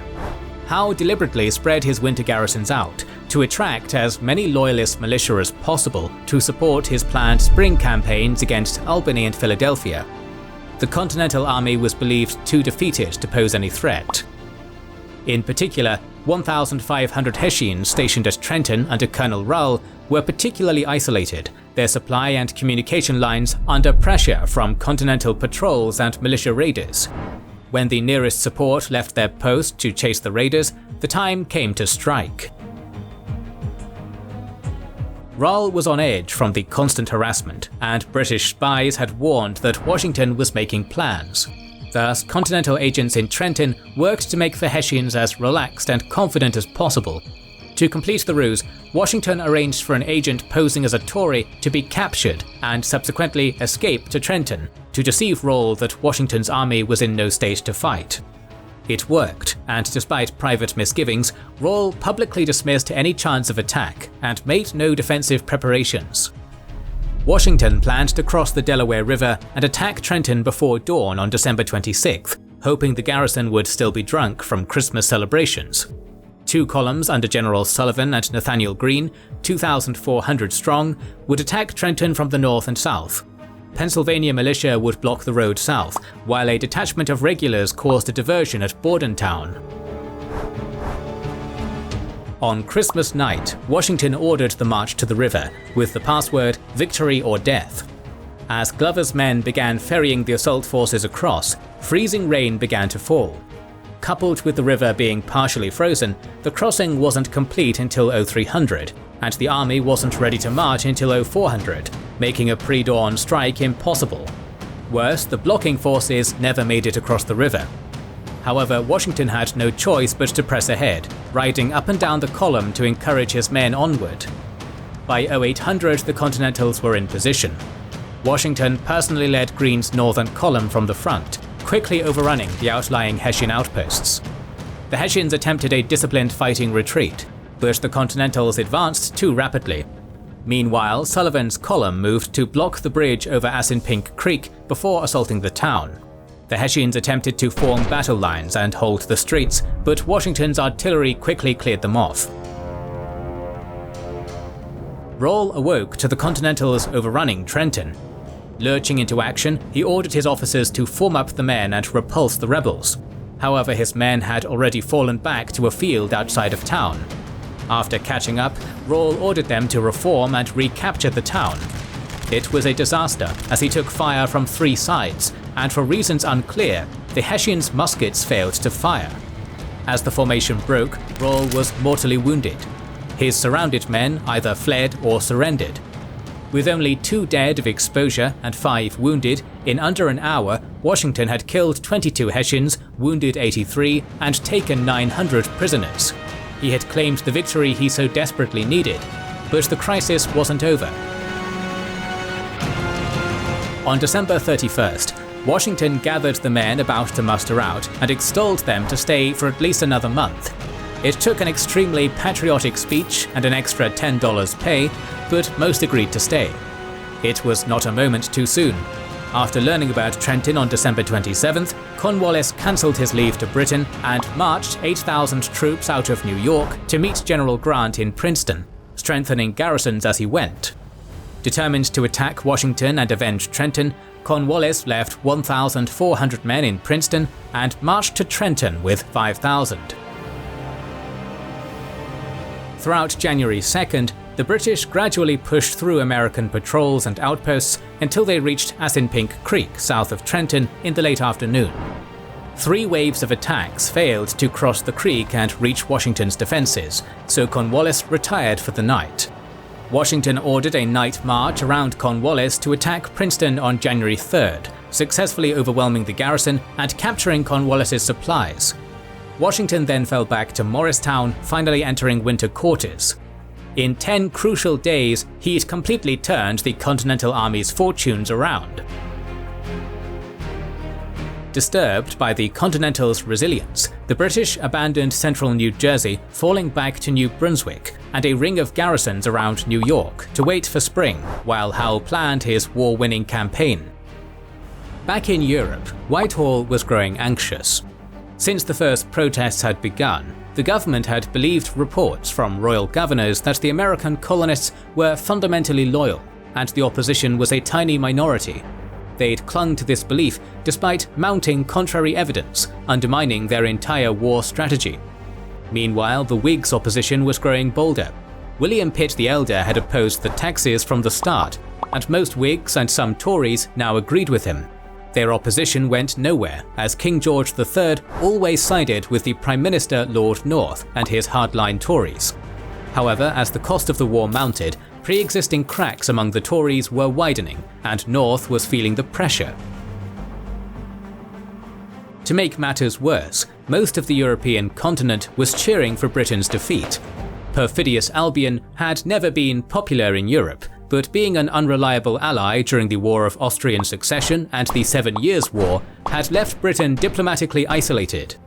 Additionally, America's protests were filled with Enlightenment rhetoric, which touched the hearts and minds of Europe's Enlightenment-educated elite, securing widespread support. The crown heads of Europe were more circumspect, as they weren't keen on revolution themselves, though they cheered it on since it was being inflicted upon Britain. The Declaration of Independence was a major turning point. It inflamed the passions of many Europeans, particularly young and professionally stalled officers, who began making their way to America to join the Continental Army. The most famous of these was Francis Marquis de Lafayette, who would serve alongside Washington. However, one of the first and most important European military men who joined the American cause was Poland-Lithuania's Tadeusz Kościuszko, who'd be commissioned as the Colonel of Engineers in October 1776 after seeking out and impressing Benjamin Franklin with his geometry skills. Meanwhile, Britain's Caribbean rivals were eager to profit from the war, both financially and strategically. All had been willing partners in breaking the Navigation Acts pre-war, and were now actively looking the other way as their traders helped supply the American cause, and their ports provided safe harbour to American privateers, which London protested. France, in particular, wanted to openly assist the Americans, but had its own problems to contend with that prevented it from doing so. King Louis XVI was eager to avenge France's humiliation in the 7 Years' War, but was billions of livres in debt, which France's medieval tax system already struggled to finance. Additionally, both his army and navy were still rebuilding themselves from their last defeat to Britain. France's foreign ministry had calculated in 1763 that France couldn't hold Quebec so long as the American colonies remained loyal to Britain, making American independence a French interest. When American agents began seeking material and diplomatic support in Europe, Foreign Minister Comte de Vergennes leapt at the opportunity. Working with Silas Deane, Vergennes began funneling supplies to the Continental Army through the Caribbean via the front company Rodrigue Ortelet et Compagnie. Vergennes ultimately wanted to ally with America, but needed them to prove themselves first. Congress had dispatched Benjamin Franklin to negotiate that very alliance in December 1776. However, this wouldn't go as Congress planned. Franklin didn't announce his intentions, nor make any moves towards Versailles. Instead, he waited. Franklin knew Vergennes wanted an alliance, but he also knew that other ministers opposed another war. Franklin understood how French courtly politics worked from his years as the colony's representative to Parliament. All Franklin needed to overcome any opposition was for French courtly society and the king to become interested enough in him for Louis to invite him to Versailles. Such an invitation would signal the king's support for him and the American cause. He was already popular in France for his scientific achievements, but that wasn't enough. Therefore, Franklin waited for Vergennes to make the first move, working the Parisian salon scene while cultivating an air of mystery that the French found irresistible. Across the Atlantic, planning for the spring campaign season was well underway. Having restored faith in the Continental Army with his victory at Trenton, General George Washington was rebuilding his army, now with 3-year enlistments, to avoid another manpower crisis. Having learned from New York that his soldiers were not yet able to stand toe-to-toe against British regulars, he instead planned a Fabian strategy of attacking British supplies and avoiding battle on even terms to keep the army intact. Meanwhile, in early December, Howe proposed a multi-pronged campaign to strangle the rebels to Secretary of State for America George Germain. 10,000 new troops would land at Newport, Rhode Island, and secure the New England coast. Another 10,000 would march up the Hudson to Albany, meeting a similarly sized army moving south from Canada. Howe would lead 8,000 men to strike at Philadelphia through New Jersey, leaving 5,000 to hold New York. The British believed that New England was the heart of the rebellion. Without New England's fire, the rest of the colonies would capitulate. However, by January, it was clear that London wouldn't provide the necessary troops. Even if they did, Howe had concluded that isolating New England would accomplish little. Even before Trenton, few Loyalists were joining his army, despite a steady stream of them fleeing to New York. This, coupled with intense guerrilla activity in the New Jersey and New York countryside, demonstrated how dedicated the Americans were to the rebellion. Therefore, Howe decided his only option was to utterly destroy the Continental Army in open battle and then capture Philadelphia. Any European nation would capitulate under those circumstances, and Howe expected the Americans would be no different. Thus, in late January, Howe informed Germain that he'd instead focus his campaign on taking Philadelphia. Meanwhile, eager for his own command and jealous of rivals Howe and Henry Clinton's success in New York, Major General John Burgoyne was in London proposing an alternate plan to Germain. His plan, approved on February 28th, was for Burgoyne to lead an army of 8,500 down Lake Champlain and take Fort Ticonderoga before moving down the Hudson River Valley. A force of 2,000 would move east from Lake Ontario down the Mohawk River. Howe was to move up the Hudson, and all three armies would meet at Albany. Then Germain made a critical mistake. He received Howe's revised plan on February 23rd and approved it as well. Burgoyne was still in London, but there's no evidence that Germain informed Burgoyne of Howe's plans, nor Howe of his role in Burgoyne's campaign. Letters sent by Howe to Germain, Burgoyne, and Quebec's governor, Major General Guy Carleton, make clear that he never seriously considered moving up the Hudson, and Germain didn't correct him as it was too late. This would prove disastrous. The two campaigns happened simultaneously. For clarity's sake, we will examine Howe's Philadelphia campaign first before moving to Burgoyne. Howe intended to destroy the Continental Army before marching across New Jersey to Philadelphia, but Washington had other ideas. From April to June 1777, Howe attempted to draw Washington out of his defensive positions near Morristown and Middlebrook without success. In June, a feigned retreat into an ambush was thwarted by the Continental vanguard. Additionally, Kosciuszko's fortifications along the Delaware convinced Howe to attack by sea instead. The plan was to transport the main army of 17,000 on ships, as close as possible to Philadelphia. If the Continental Army tried to protect the city, they'd be crushed. If not, he'd take the city, then move out to find the Continentals as they came to its relief. Henry Clinton would remain in New York with a reserve force of 7,000, primarily consisting of Hessians and Loyalists, to assist either Howe or Burgoyne as necessary. This surprised Clinton, just returned from leave, who strongly objected. 7,000 soldiers was barely enough to hold the city, much less send support to another general. Given the distance, by the time he learned that either was in trouble, any relief force would arrive too late to meaningfully help. It'd be better to focus on one campaign or the other. Howe overruled Clinton and set sail on July 25th. Washington immediately learned of Howe's departure, but not his intended target. Suspecting another feint, he kept his troops in position near New York. It wasn't until Howe was spotted in Chesapeake Bay that Washington realized that his target was Philadelphia and marched to meet him. It's unclear why Howe chose to sail up the Chesapeake rather than the Delaware, as it added a week to the voyage, during which he lost both soldiers and supplies to storms. After landing at Head of Elk in Maryland on August 25th, Howe spent another week foraging for supplies, while Washington's 15,000 men prepared a defensive position along Brandywine Creek between Howe and Philadelphia. Howe finally moved on September 3rd. On September 9th, he arrived at Kennett Square south of Brandywine. Washington had placed his best troops under Anthony Wayne and Nathaniel Greene to block Chad's Ford, with Pennsylvania militia covering Pyle's Ford to the south. The rest of the army under John Sullivan was positioned along the riverbank to the north.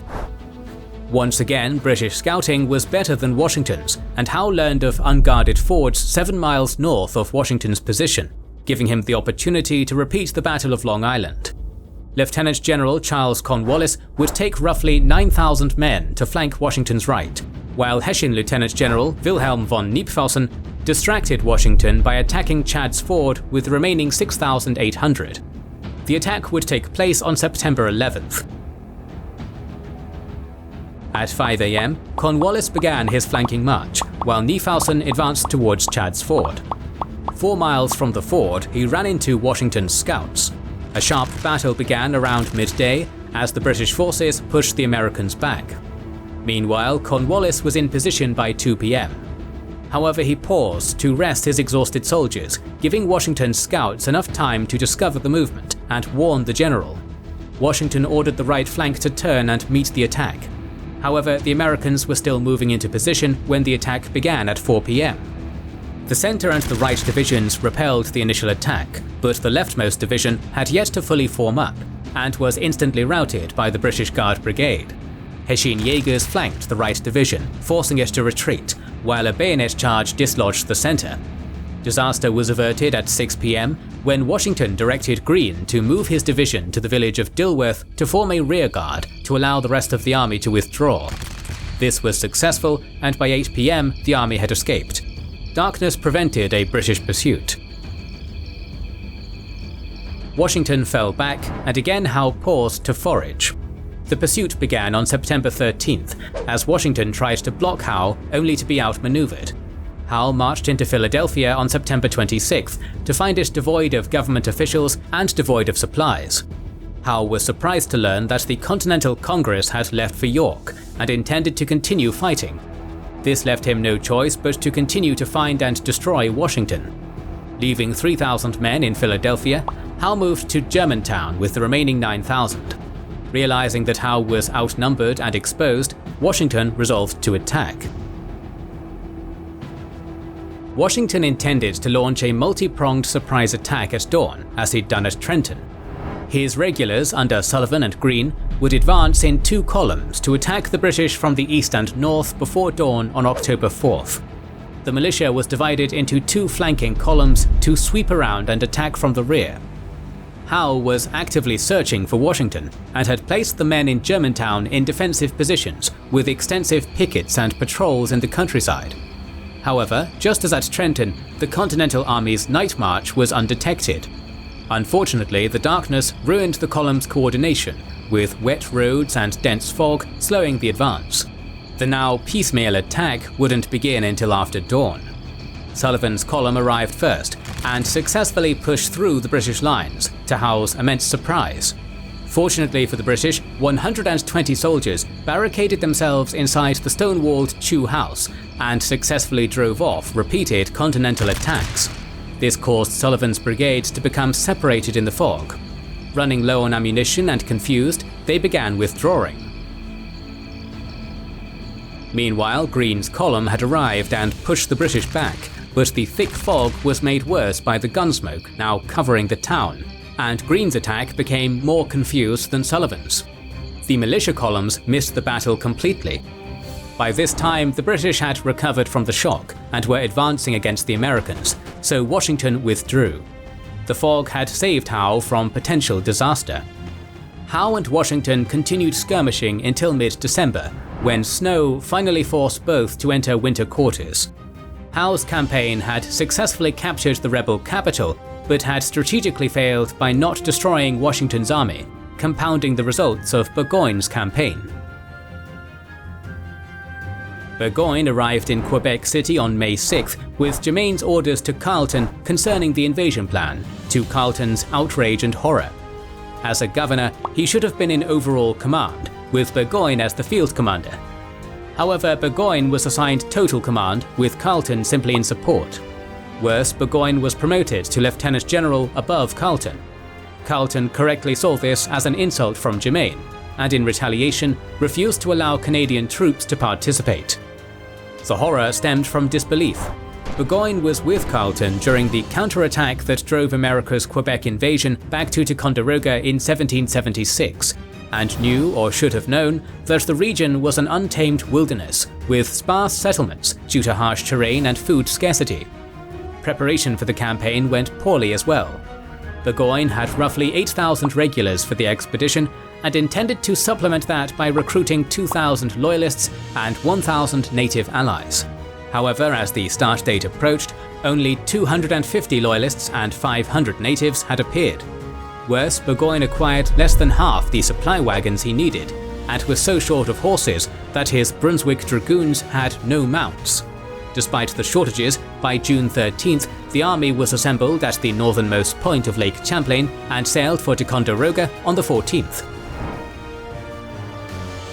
The Continental Northern Department, under Major General Philip Schuyler, was aware that Burgoyne was planning something, but not what.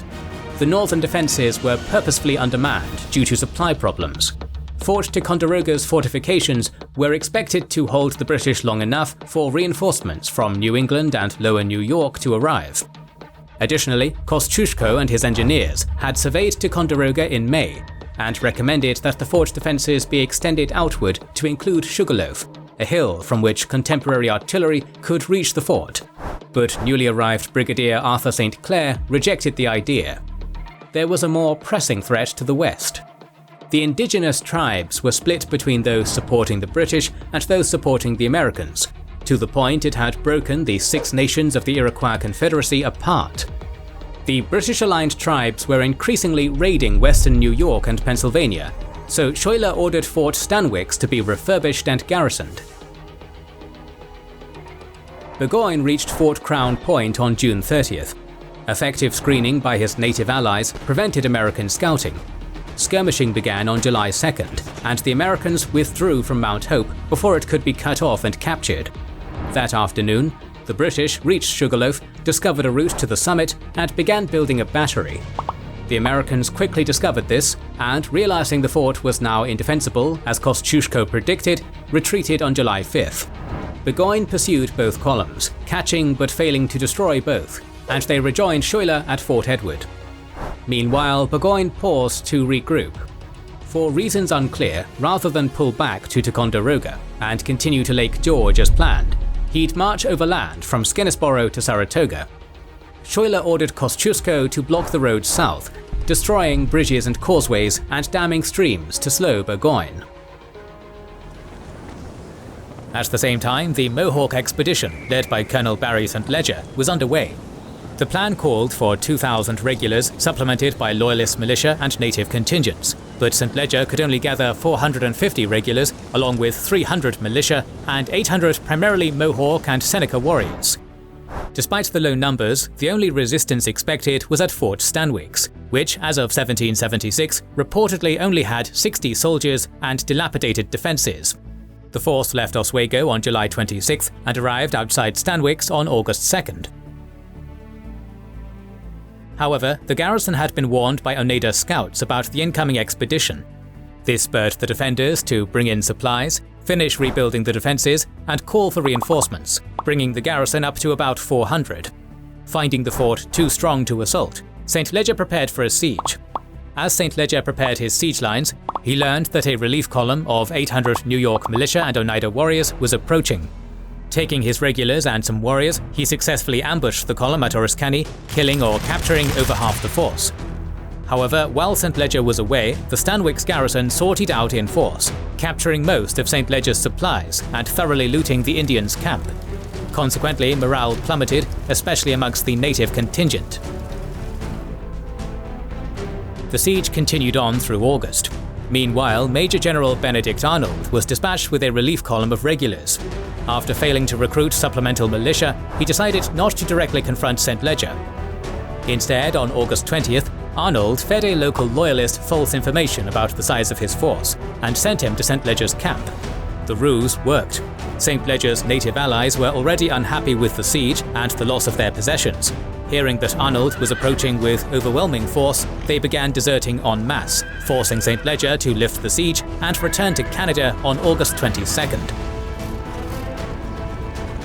The damage to the existing roads required Burgoyne to build a new one, which prevented him from advancing on Fort Edward until July 24th. The fort was abandoned, and Burgoyne's supplies were low. Worse, the countryside was rapidly turning hostile. His native allies were indiscriminately raiding while scouting, killing Loyalist Jane McCrea, which Burgoyne left unpunished. Despite learning on August 3rd that Howe had left for Maryland, Burgoyne pressed on with only a mile of progress per day. He sent nearly 1,000 men to raid Bennington for supplies, only for the force to be attacked and annihilated by Vermont militia. This defeat, combined with Burgoyne's disdain for his native scouts, caused most of Burgoyne's indigenous allies to abandon him. Meanwhile, Schuyler had been replaced by Horatio Gates, who wanted a direct confrontation. Bolstered by militia outraged over Jane McCrea and reinforcements from Washington, he marched north to Bemis Heights, just south of Saratoga, where Kosciuszko was preparing new fortifications. Burgoyne learned of St. Leger's retreat on August 28th. He was now alone and had to either immediately retreat to Ticonderoga or make it to Albany before winter. Unable to admit defeat, he chose the latter, crossing the Hudson on September 13th and moving towards Saratoga, making contact with Continental scouts on the 18th. The morning of the 19th was shrouded in fog. Arnold, commanding the American left flank and suspecting an imminent attack, sent Daniel Morgan's riflemen as a reconnaissance in force to Freeman's Farm. There they found the British advancing on Bemis Heights in 3 columns, intending to engage the main body before flanking around the hills to the left. Firing from cover, the riflemen picked off every officer in the advance company before scattering the survivors with a charge. The rest of the center column forced Morgan back to the trees, where Gates sent reinforcements. Morgan's riflemen picked off British officers and artillery crews, almost breaking the center. However, the flanking columns arrived and nearly enveloped his position. Only nightfall saved the Americans, without improving Burgoyne's strategic position. That night, Burgoyne's War Council decided to attack again on the 21st. That plan was shelved when a letter from Clinton arrived. He'd learned of Burgoyne's predicament and intended to attack up the Hudson within 10 days. Thus, the council decided to wait for Clinton to arrive. Meanwhile, supplies were rapidly dwindling, and militia and continental reinforcements were making their way to Bemis Heights. By October 4th, it was clear that Clinton wasn't coming. As Burgoyne felt retreat was disgraceful, he opted to try and break out once more. By this point, attrition had reduced his effective army to 5,000 soldiers against Gates's 12,000. On October 7th, Burgoyne led a reconnaissance in force of grenadiers, Hessians and light infantry to the American left flank. In response, Gates ordered 8,000 soldiers forward to meet them. At 2 p.m, the British grenadiers started firing on the Americans, but it was ineffective due to the terrain. An attempted bayonet charge was routed when the Americans fired at close range. On the opposite side, Morgan's riflemen swept aside the light infantry and began tearing apart the British right. Brigadier Simon Fraser was mortally wounded leading his men, which caused the entire force to break and flee towards their redoubts. Suddenly, Arnold appeared amongst the Americans. Removed from command after a not unjustified shouting match with Gates, he arrived to personally lead an attack on the redoubts. The attack on the center failed, so Arnold rode across the battlefield in view of the enemy to lead the successful attack on the leftmost redoubt, during which his horse was killed and Arnold's leg shattered. That night, Burgoyne abandoned Saratoga and retreated back to his crossing point on the Hudson, only to discover the fords held by militia. Now surrounded and with no hope of rescue, Burgoyne surrendered. The news was greeted with jubilation throughout the United States and France. The morale boost was desperately needed after Philadelphia, while Franklin and Vergennes finally had the victory necessary to begin negotiations. In London, Burgoyne was faulted for his overconfidence, while Howe was condemned for abandoning Burgoyne. However, this scapegoating covered up Germain's failure to coordinate the war, which was now clearly being lost. However, this was all cold comfort to Washington's soldiers, forced to endure a brutal winter in Valley Forge. The Franco-American alliance was a nightmare for London. Not since the 100 Years' War had England, or later Great Britain, faced France without European allies. Foreseeing the possibility that France and America might develop closer ties, London sent alliance feelers to every court in Europe in 1777, but returned without any success. Every major power wanted to see Britain humbled, and none of the minor ones were willing to do more than supply Hessians. Britain would have to fight alone. While the salons of Paris celebrated the alliance between the birthplace of the Enlightenment and the nation fighting for its ideals, the French court in Versailles had less lofty aspirations. While it fully intended to honor the commitments it had made to aid the Continental Army, American independence was not what France was actually fighting for. Rather, King Louis XVI intended to avenge and undo France's defeat and humiliation in 1763. An ideal outcome for France would be the full restoration of its 1704 colonial empire, but the realistic goal was to weaken Britain's position in India and Africa and gain as many Caribbean sugar islands as possible. France was not the only nation with a vendetta against Britain. Spain also burned to avenge the loss of Minorca and Gibraltar in 1704 and Florida in 1763, but was more circumspect. It was already engaged in a colonial war with Portugal and wasn't about to join in the American Revolution without proper preparations. Moreover, the Spanish king Carlos III was also concerned about Spain's colonies in South America getting ideas from the United States and rebelling against him. Since the start of hostilities, Spain had been overtly supplying the Americans, first by opening Havana to American merchants, then by supporting the Rodriguez Hoteliers and Company operation, and finally by moving supplies up the Mississippi River to American traders. However, this was all the assistance it was prepared to offer. Even after entering the war under the Treaty of Aranjuez, Spain never fought alongside the Americans. Spain's priority was capturing the British fortress of Gibraltar, which sat right at their doorstep on the south coast of the Iberian Peninsula. On June 16th, King Carlos III of Spain declared war on George III, deploying a large force against Gibraltar. This included 6,000 infantry and cavalry amassing north of the Rock under General Mendoza, and later General Sotomayor.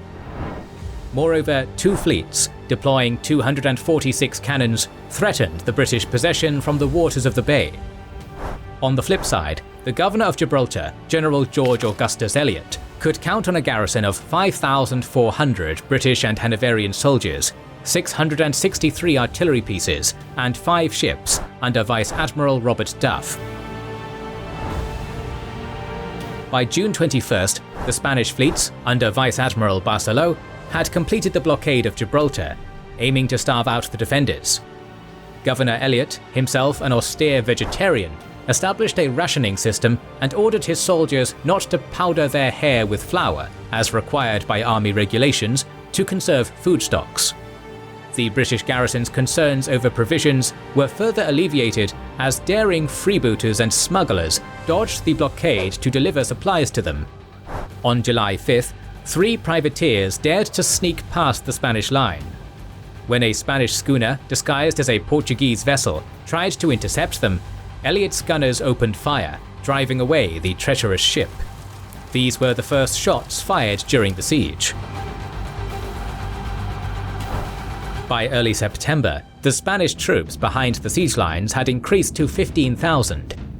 Engineers were busy digging trenches and erecting artillery batteries along the main fortified line, stretching across the isthmus from Fort St. Barbara to Fort St. Philip. On September 12th, the British gunners on the north face of the Rock unleashed a heavy bombardment to slow down the Spanish works. The besiegers responded in turn, and artillery exchanges continued in the following days, but with scarce effect on both sides. After this, the siege stagnated to a point where British artillerymen grew so bored that their officers had to formally forbid them from taking alcohol and sex workers to their batteries. Boredom was compounded by malnourishment and a smallpox outbreak, resulting in plummeting morale and several deserters fleeing to the Spanish lines. At the end of December, the Spanish besiegers resumed operations, targeting advanced outposts and foraging expeditions on the isthmus. Elliot and his garrison had to tighten the belt, but help was on its way. On January 26, 1780, Royal Navy Admiral Rodney entered the bay with a large squadron, escorting a precious convoy of supplies. Rodney's crew included a young midshipman of renown, the future King William IV. At 14 years old, the young prince had fully embraced the life of a sailor, and while in transit, he went on a bender with his fellow seamen, glugging down pints of grog and engaging in a drunken fistfight. On the night of June 7, 1780, another supply convoy approached the harbour in the darkness. But the captain of the British vessel HMS Enterprise listened to the advice of an admiral from another franchise and opened fire. It was a trap. The convoy was in fact a squadron of 9 Spanish fireships, which erupted into flames as they drifted towards Vice Admiral Duff's vessels. The garrison and HMS Panther opened fire from their batteries, successfully slowing the advance of the floating, flaming mountains. As a providential breeze blew the fireships southwards, teams of sailors braved the inferno in their rowboats, grappled the Spanish vessels with iron hooks, and towed them away. Enterprise and Panther saw further action on the 24th and 27th of June, engaging with several small Spanish craft. Neither engagement resulted in substantial casualties. The most dangerous threat so far faced by Governor Elliot was the aforementioned smallpox outbreak, which had claimed 500 victims by August 1780. On October 1st, the Spanish decided to give Elliot another headache when they began another heavy bombardment from their batteries. The British defensive positions were high enough up the north face of the rock not to be too worried, but some shots managed to land beyond the walls. In a stroke of logistical genius, Elliot had the town streets ploughed into deep furrows to deflect the rolling cannonballs. The siege continued without major incidents until April 12, 1781, when Admiral Darby approached the harbour with a heavily escorted convoy of 97 merchantmen. The Spanish Vice Admiral Barceló did not attempt to engage Darby's fleet, but his gunners did their best to hamper the unloading operations of vital supplies. As Elliot's men hastened to unload the cargo in the new mole, some 130 guns rained lead and fire upon them. At the same time, Sotomayor's land forces opened fire from the north, setting alight parts of Gibraltar Old Town. As timber houses were torn apart by Spanish shots, the garrison discovered that many civilians had been hoarding ample supplies of alcohol. This led to a total breakdown in discipline, as the troops engaged in a binge-drinking spree. Elliot's Hanoverian soldiers, less inclined to drink, helped restore order, and several looters were hanged on the spot. The Spanish artillery continued targeting the old town and the defences in the following days. The rate of fire was far from intense, yet it caused a continuous trickle of casualties.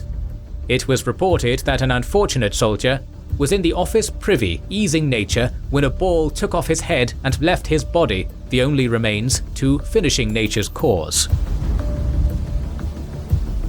Sotomayor was inclined to inflict more casualties, and during June 1781 ordered the construction of 4 new batteries, adding 49 pieces of artillery to his panoply. The siege works continued until October, as approach trenches snaked progressively closer to the rock. On November 21st, 2 deserters entered Gibraltar and informed Elliot that the Spanish troops now numbered 21,000 and were planning further forward works. The governor decided to launch a preemptive strike, a sortie against the besiegers' lines. This attack was scheduled on the night of the 26th and 27th of November 1781. overall operation command was entrusted to Brigadier General Ross, who would lead 2,014 troops split into 3 columns. The right-hand column led the attack, advancing through Forbes Barrier just before 3 AM on November 27th. The 3 columns cleared the patch of swampland known as Inundation Obstacle and approached the Spanish forward lines. In later conflicting reports, it appeared that these trenches had been manned only by between 80 and 400 troops. Clearly the besiegers had been taken entirely by surprise and hastily fell back. General Ross's men, covered by artillery atop the rock, took to levelling the Spanish fortifications, destroying batteries and filling ditches. They smashed the gun carriages and sabotaged 28 artillery pieces by driving iron spikes into their vents. Finally, they set about setting fire to supply stores and gunpowder magazines.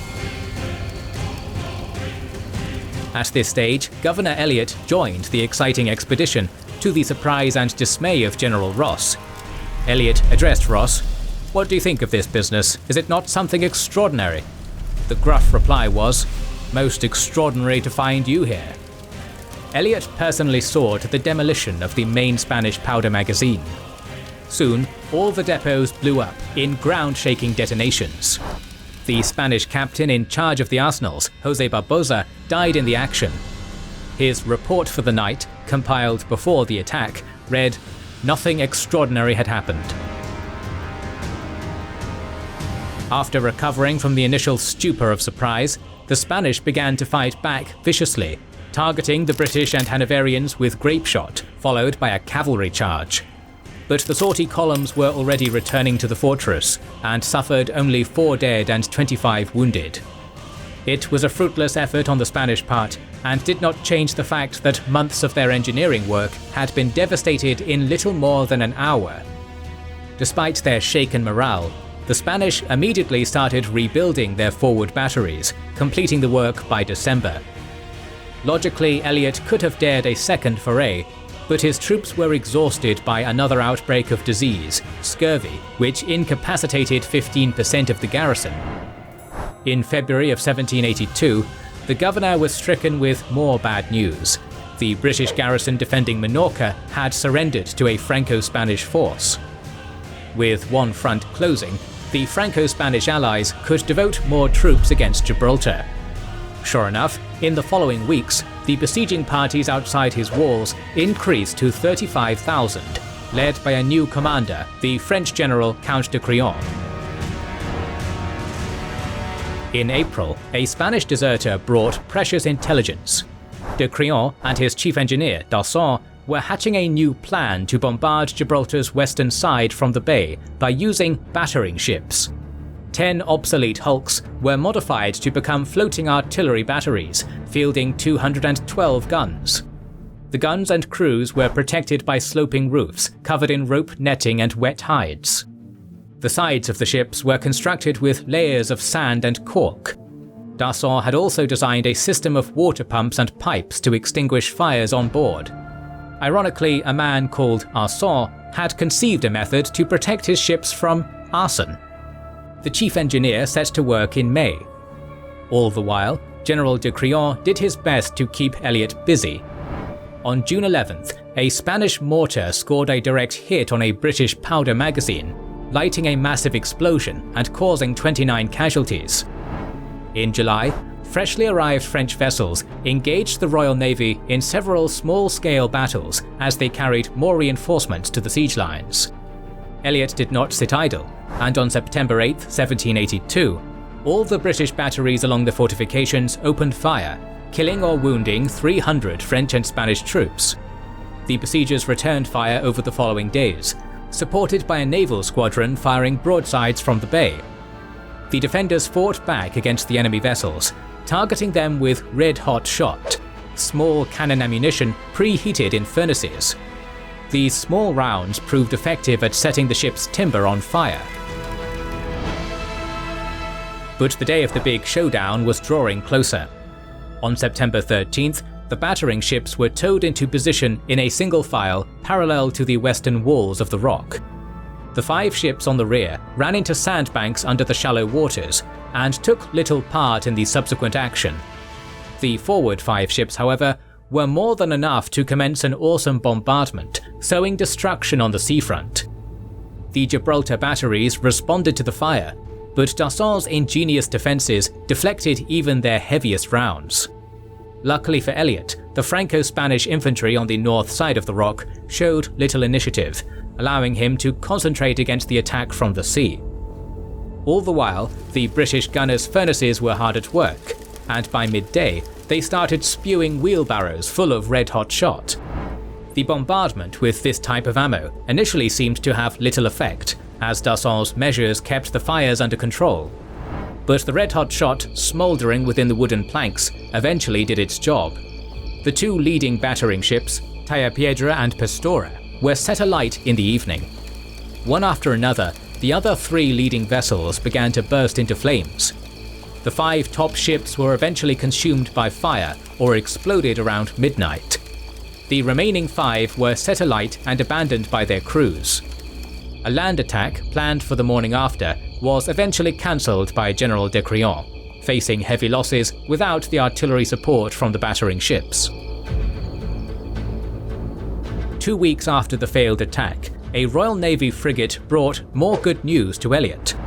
Admiral Howe was on his way with a relief convoy, which included 42 naval vessels and 31 merchantmen. Howe arrived in sight of Gibraltar on October 11th, but a strong gale from the west prevented him from landing, and the fleet was blown eastwards. The Franco-Spanish fleet, under Admiral Cordoba, gave chase into the Mediterranean. The skillful Howe managed to evade his pursuers, and on the 17th, his ships moored in Gibraltar. The admiral made it just in time to unload his cargo of food, ammunition, and 1,600 troops before Cordoba reappeared on the 19th. Howe set sail back to England, breaking away from Cordoba after a short battle west of Gibraltar. The Spanish admiral had his revenge on the night of October 23rd, when his gunboats sank the cutter Hector in the bay. Despite this, the besiegers dramatically reduced their activity, and many troops were observed leaving camp. Commander de Crillon was simply not interested in continuing a costly siege. The events that we will discuss further in this video ended the Great Siege of Gibraltar for him. While most of the Spanish military was devoted to that campaign, Spain still directed resources to the Caribbean theatre. A campaign to reconquer Florida was launched from New Orleans, while paranoia of another British invasion of Cuba or Central America kept Spain's Caribbean forces on the defensive. France's strategy, meanwhile, depended on their rebuilt navy. Their defeat in the 7 Years' War had spurred not only an expansion of the French fleet, but also updates to their naval technology. Improvements and standardization of ship designs made construction and repair easier, with new masts and rigging designs making them faster and more maneuverable. While still smaller than the Royal Navy, the French Navy was once again a significant threat. However, its crews were inexperienced, and many officers were actually transferred army officers still learning how to sail. The plan was for the fleet at Brest to draw the Royal Navy's attention by challenging it in the English Channel. If the home fleet could be decisively defeated or another opportunity arose, then an invasion force of 40,000 already assembled in northern France would be landed in England. If not, then it was to force Britain to keep as many ships as possible at home, allowing the rest of the fleet to operate more freely in the Mediterranean, African, Indian, and Caribbean waters. The operations in foreign waters were of particular interest to the Americans. The Continental Navy had attempted to widen the war through raids throughout the Caribbean, Canadian coast, and most famously, John Paul Jones's raids on Britain, but couldn't do enough damage to draw British strength away from America. Meanwhile, the entry of French naval power into the war forced Britain to rethink its naval strategy. Transporting, supplying, and reinforcing the American army had required most of its ships and personnel, leaving many squadrons and naval garrisons under strength. Worse, victory had caused complacency. While Royal Navy officers and sailors remained highly trained and aggressive, their ships had not kept up. There'd been no need to replace ships post-war, and much of the fleet was over 20 years old and outdated. Consequently, the First Lord of the Admiralty, Lord Sandwich, recommended the withdrawal of naval forces from America to Europe, for there weren't enough ships in Europe to effectively blockade the French and protect home waters. The Caribbean squadrons would be reinforced, with only the bare minimum of ships left in New York to keep supply lines open. Lord North only partially agreed to the plan. Lord Sandwich was allowed to withdraw forces from North America to reinforce the Caribbean and Europe, but not to his proposed extent. North had not given up on offensive operations against the colonies. Instead, he intended to change focus, which would require significant naval resources. The northern colonies had proven to be hard targets, but the southern colonies looked soft. Sparsely defended and populated, the southern colonies were considered hotbeds of Loyalist activity, thanks to a high number of plantation owners tied to the British aristocracy. Thus, Britain would shift focus to reclaiming the South. During the winter of 1777–78, Lord North directed George Germain, Secretary of State for the American Department, to forbid further offensives in the northern colonies and withdraw British forces towards the Atlantic coast and the Quebec border. 8,000 troops would be transferred from the American front to the Caribbean. Doing so functionally conceded that there would be an independent United States after the war. The only question was its size. Additionally, in early 1778, North dispatched a peace commission headed by the Earl of Carlisle. He was to offer the Continental Congress peace in exchange for returning to the Empire, under what would be called Dominion status in the 19th and 20th centuries. While Congress would have leapt at the offer in 1775, 3 years of war had pushed them too far from London to accept anything but independence, and the proposal was dead on arrival. However, that may have been the point. North didn't tell the commissioners he'd ordered the withdrawal from Philadelphia a month before sending them, a move he knew would stiffen Congress's resolve. The humiliated commissioners wondered publicly if the peace offer was just a ploy, a question modern historians echo. Meanwhile, there was drama in the Continental camp. Congress was deeply frustrated with Commander-in-Chief General George Washington's battlefield failures and his decision to adopt a Fabian strategy. Horatio Gates's victory at Saratoga had won him considerable support, and Congress was struggling to pay and supply its soldiers and needed a swift end to the war.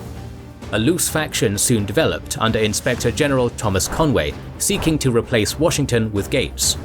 Washington countered the Conway cabal by appearing disinterested and aloof from politics, letting his allies in Congress defend him. This strategy succeeded thanks to his opponents turning on each other. A subordinate outed Gates's distaste for Washington, and when confronted, Gates blamed then distanced himself from Conway, begging for forgiveness. Conway resigned in disgrace in April 1778, removing the immediate threat, but not the criticism. While this drama played out, the Continental Army suffered. The winter of 1777–78 was hard, and was made harder by supply problems. Its winter camp at Valley Forge was exposed to the elements and isolated, and many soldiers lacked sufficient winter clothes. Martha Washington ordered army wives to knit and sew blankets, gloves, and wool socks for the soldiers, but it wasn't enough. Despite many of the outposts being well supplied and sheltered, the men at the main camp suffered terribly, with over 1,000 dying of hypothermia and frostbite.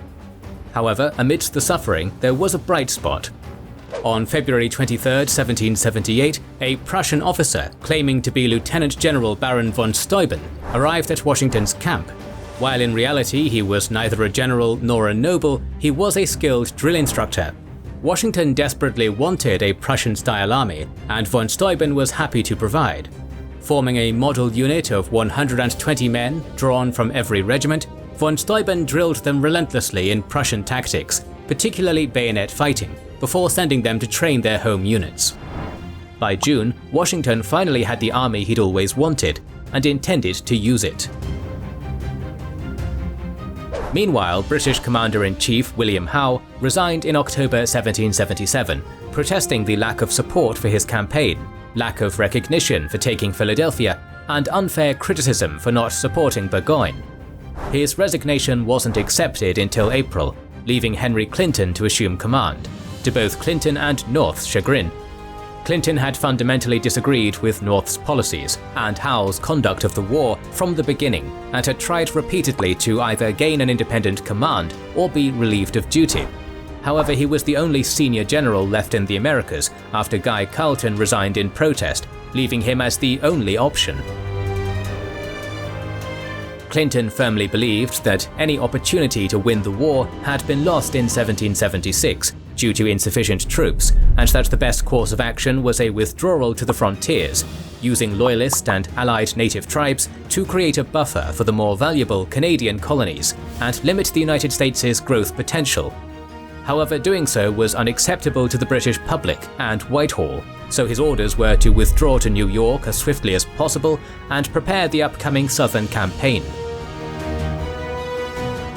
Washington had planned to lure Clinton into battle at the earliest opportunity to restore faith in the Continental Army, but after learning of the Franco-American alliance, his officers advised waiting for French reinforcements.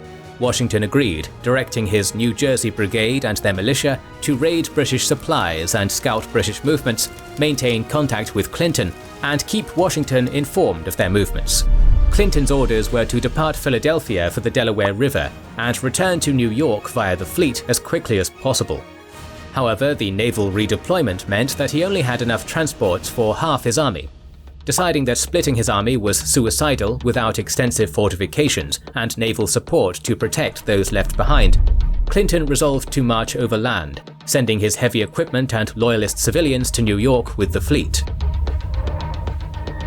Washington received his first indications of Clinton's plan when Marquis de Lafayette's reconnaissance force at Barron Hill was almost captured by a British force several times its size.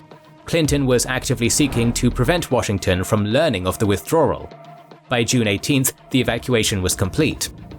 Washington learned of the evacuation on June 17th, immediately calling a council of war. Only 2 of his 17 generals thought the Continental Army was ready for a direct confrontation, with Charles Lee saying that doing so would be criminal. Thus, Washington decided to follow Clinton on a parallel route, keeping close enough to strike if an opportunity arose, but far enough to prevent Clinton from doing the same. The New Jersey contingent was reinforced by Daniel Morgan's riflemen, and orders to make Clinton's march as unpleasant as possible. On June 24th, the militia reported that Clinton's march was slowing, but they weren't responsible for this turn of events.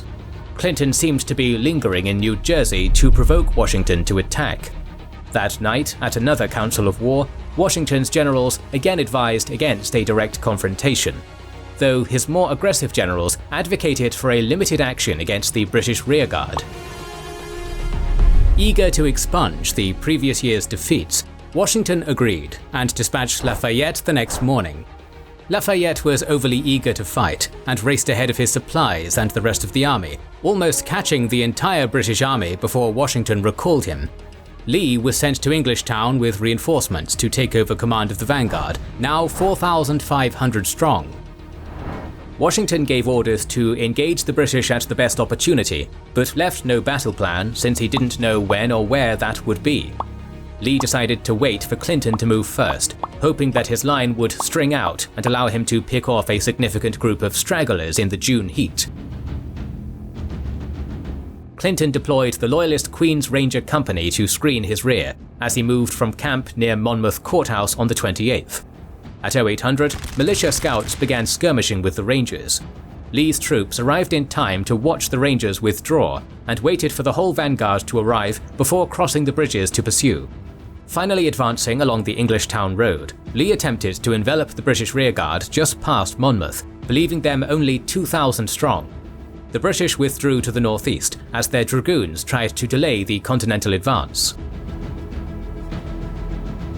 Lee and Lafayette were moving up to the Middletown Road to engage, but Lee neglected to inform his other officers of the plan or maintain contact with them. As such, when British reinforcements arrived to help the rearguard, the other columns pulled back to defensive positions in the woods. When his staff reported losing contact with their other units, Lee realized his plan was ruined. As the contact was reported, Clinton ordered Charles Cornwallis to return to Monmouth in force, not just to relieve the rearguard, but to destroy the Continental vanguard. Realizing the situation, Lee ordered a retreat to the west, which was only barely carried out after the staff officers desperately searched for the lost units. After reaching Courthouse, Lee began to unravel. When Washington's staff officers met with him to report back, he said he didn't know what to say and didn't provide any further information. Now panicked by British troops moving artillery onto a knoll overlooking his position, Lee retreated further across the Spotswood Middle Bridge, only in control of the units he could see. Having received no reports, Washington had not hurried the army's march, and was shocked when stragglers, then whole units from Lee's command, retreated into the advancing army without any orders or idea where they were going. Washington rode forward to find Lee struggling to organize a defensive line along the bridge.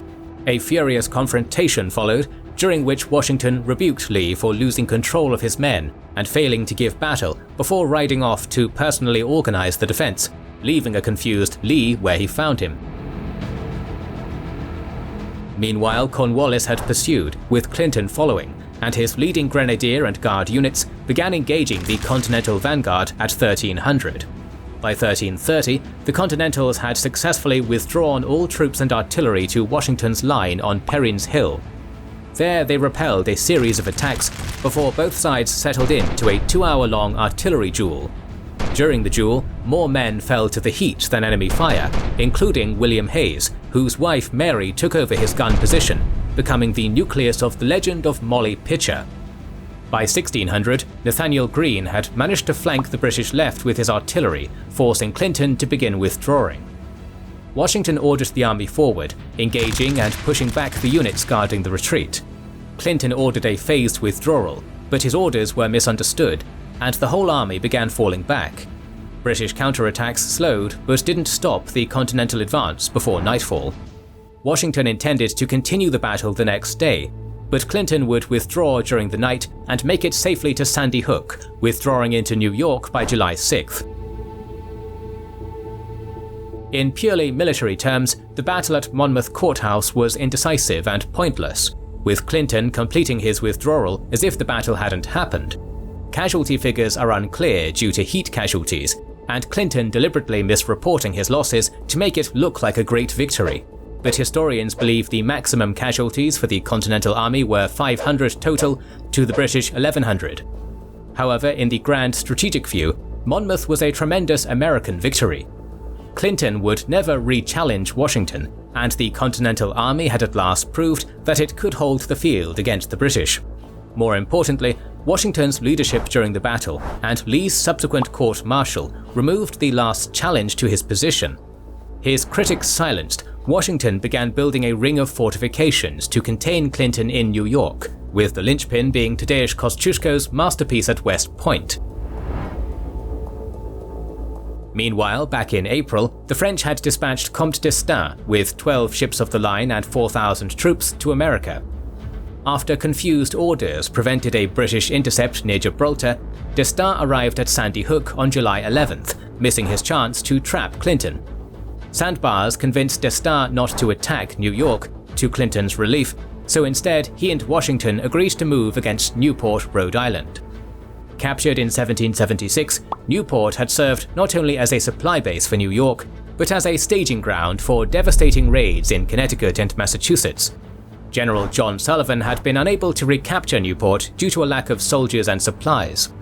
With Clinton contained and d'Estaing en route, Washington sent Sullivan reinforcements under Greene and Lafayette. D'Estaing left New York on July 22nd, pursued by 9 ships of the line under Admiral Richard Howe. Arriving off Rhode Island on the 29th, d'Estaing and Sullivan planned to land the French troops, blockade the harbour, and then besiege the British garrison. Instead, Howe arrived on August 9th, and d'Estaing reloaded his troops and sailed out to seek Howe for battle on the 10th. However, a storm scattered and damaged both fleets. D'Estaing's fleet didn't reassemble until August 20th, at which time it was clear he had to return to Boston for repairs. Sullivan maintained his siege lines, hoping d'Estaing would return in time to launch an attack. However, by the 28th, he realized that staying was pointless and prepared to withdraw. The British attempted to capitalize, but suffered heavy casualties in ineffective frontal attacks. The Battle of Rhode Island was the last major engagement in the Northern Theatre, with the British abandoning Newport in October 1779 to free up troops for the Southern Campaign.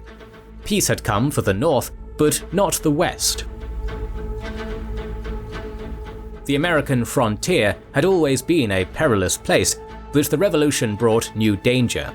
While initially reluctant to involve the indigenous tribes, by 1777 the British were actively arming friendly tribes and launching them against American settlements. This led to severe retaliation against indigenous communities perpetrated by American colonials. Following the Saratoga Campaign, the British-aligned Iroquois tribes who left the Confederation had been attacking American farming settlements in upper New York and Pennsylvania. Using Fort Niagara as a staging ground, the Mohawk and Seneca launched numerous devastating raids and massacres alongside Loyalist John Butler's Rangers and smaller native contingents, with the worst occurring in Wyoming and Cherry Valleys. While militia and continental forces burned native villages in revenge, by 1779, the damage done to continental food supplies demanded a larger response. Washington was determined to end the native threat permanently, but tracking and destroying the war parties in the wilderness was prohibitively difficult. Instead, General Sullivan and 3,200 troops would march from eastern Pennsylvania into Iroquois territory, while another column moved up the Mohawk in a scorched earth campaign, destroying the raiders' supply lines and safe havens, before converging and taking Fort Niagara. At least 40 primarily Seneca villages were burned, and 5,000 indigenous peoples were displaced. However, the difficult terrain and skirmishing against native war parties prevented the planned attack on Niagara. Despite the devastation of the Iroquois heartland, raids would continue until the end of the war. Further south, Kentucky had been opened to settlement by the Treaty of Fort Stanwix in 1768, but the Shawnee had disputed the treaty, resulting in a low-level but persistent war between them and Virginian settlers. Beginning in 1777, the British at Fort Detroit began supporting the Shawnee, aiming to drive out the Virginians. In response, Virginia's governor, Patrick Henry, dispatched about 200 militia rangers under Lieutenant Colonel George Rogers Clark, later remembered as the Long Knives, to counter the threat. Clark planned to take the formerly French settlements in Illinois to use as bases to attack Detroit. Setting out from Kentucky on June 24, 1778, Clark traveled down the Ohio River before marching overland to Vincennes, taking the undefended Fort Sackville bloodlessly. The French-speaking population was won over by news of the Franco-American alliance and agreed to swear loyalty to Virginia. The other towns in the region quickly followed suit. Hearing of the fall, the British moved out of Fort Detroit in August. Initially only 175 soldiers and militia, the British expedition drew in volunteers and native warriors as it advanced. Arriving at Vincennes 500 strong, the local French population immediately switched allegiance. Most of the militia then dispersed, leaving only 90 to garrison the retaken Sackville. Clark moved from Kaskaskia to recapture Vincennes on February 6, 1779, with 170 men. He reached the fort on February 23rd, forcing its surrender on the 25th. While Clark never had the manpower or supplies to threaten Detroit, the British would never challenge American control in Illinois, functionally conceding the western frontier. Meanwhile, Calcutta was about to make London's strategic situation worse. Britain's ability to fund the war in North America depended on the profits from Indian trade. As war with France loomed, London asked the East India Company's directors not to rock the boat and risk trade disruptions. It couldn't afford the current war without the vital Indian trade. While the company's shareholders were happy to agree, the situation in India was far more complicated. Victory in the Third Carnatic War and the Bengal War had made the company the dominant power on the Indian coast. However, the company's finances were still shaky following a banking crisis in 1772, compounded by inconsistent exports from India, increasing costs from administering its Indian territory, and internal corruption. The Tea Act had been intended to alleviate the financial pressure, and its failure deepened the crisis. The rivalry between the company's three presidencies exacerbated these problems.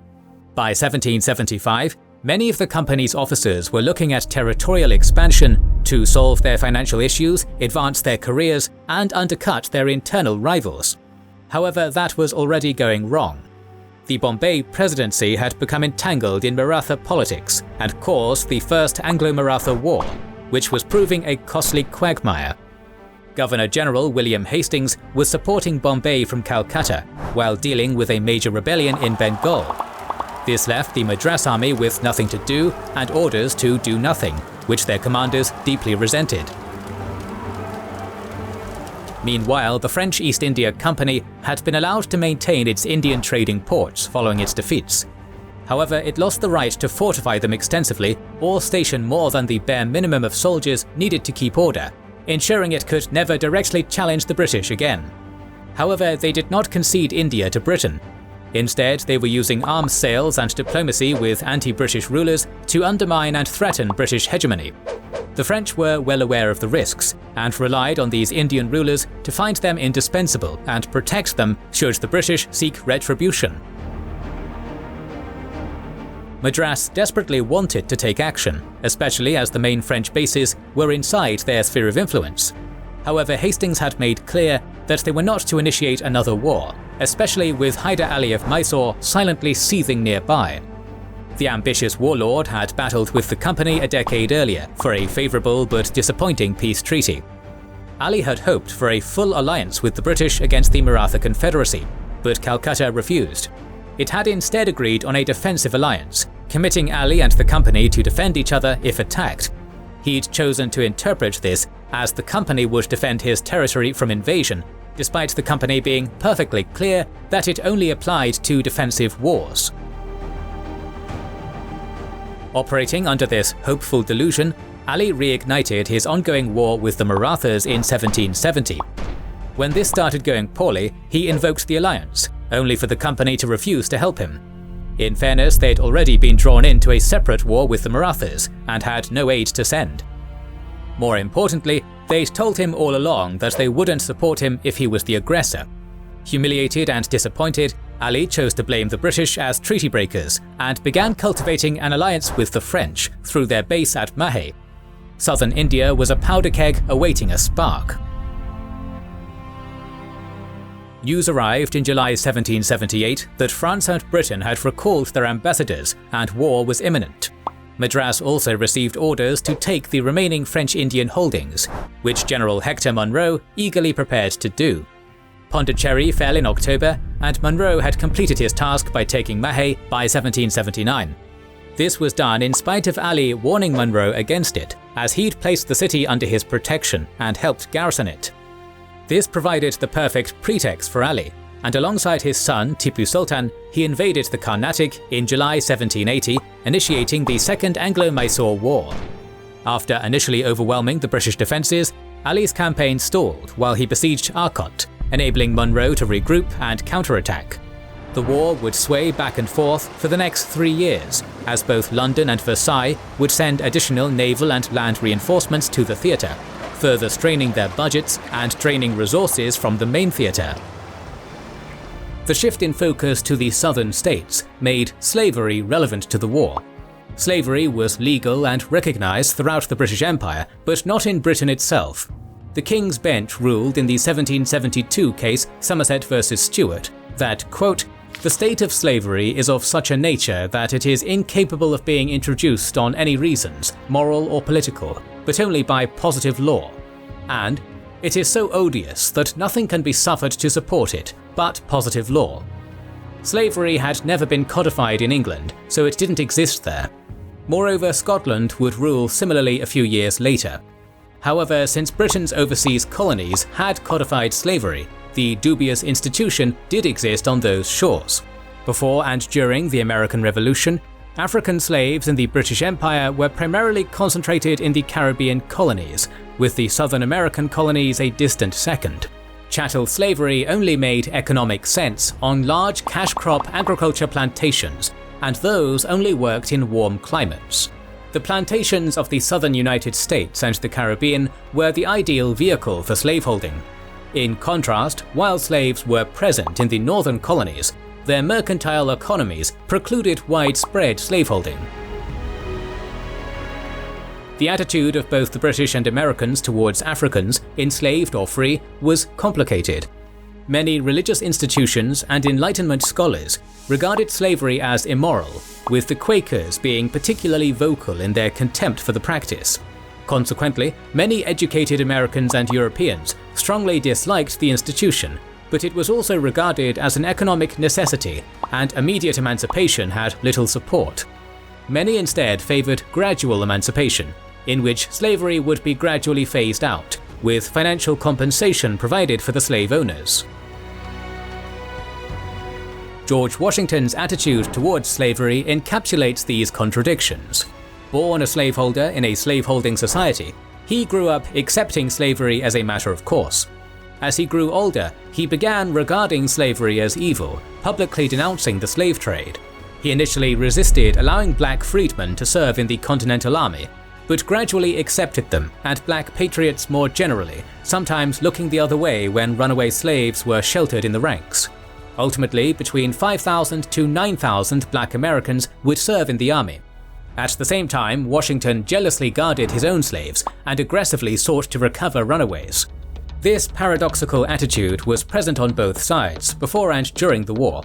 However, the shift to the South, where slavery defined the economy, brought it to the forefront. There was a bitter irony in the British decision to shift southward in 1778. The British had failed in the northern states, in part thanks to London's refusal to believe how sparse support for the Crown actually was. The long crisis, focused on New England, had heavily drained the region of Loyalists prior to 1775. The circumstances surrounding the war's outbreak had further depleted them to nearly nothing.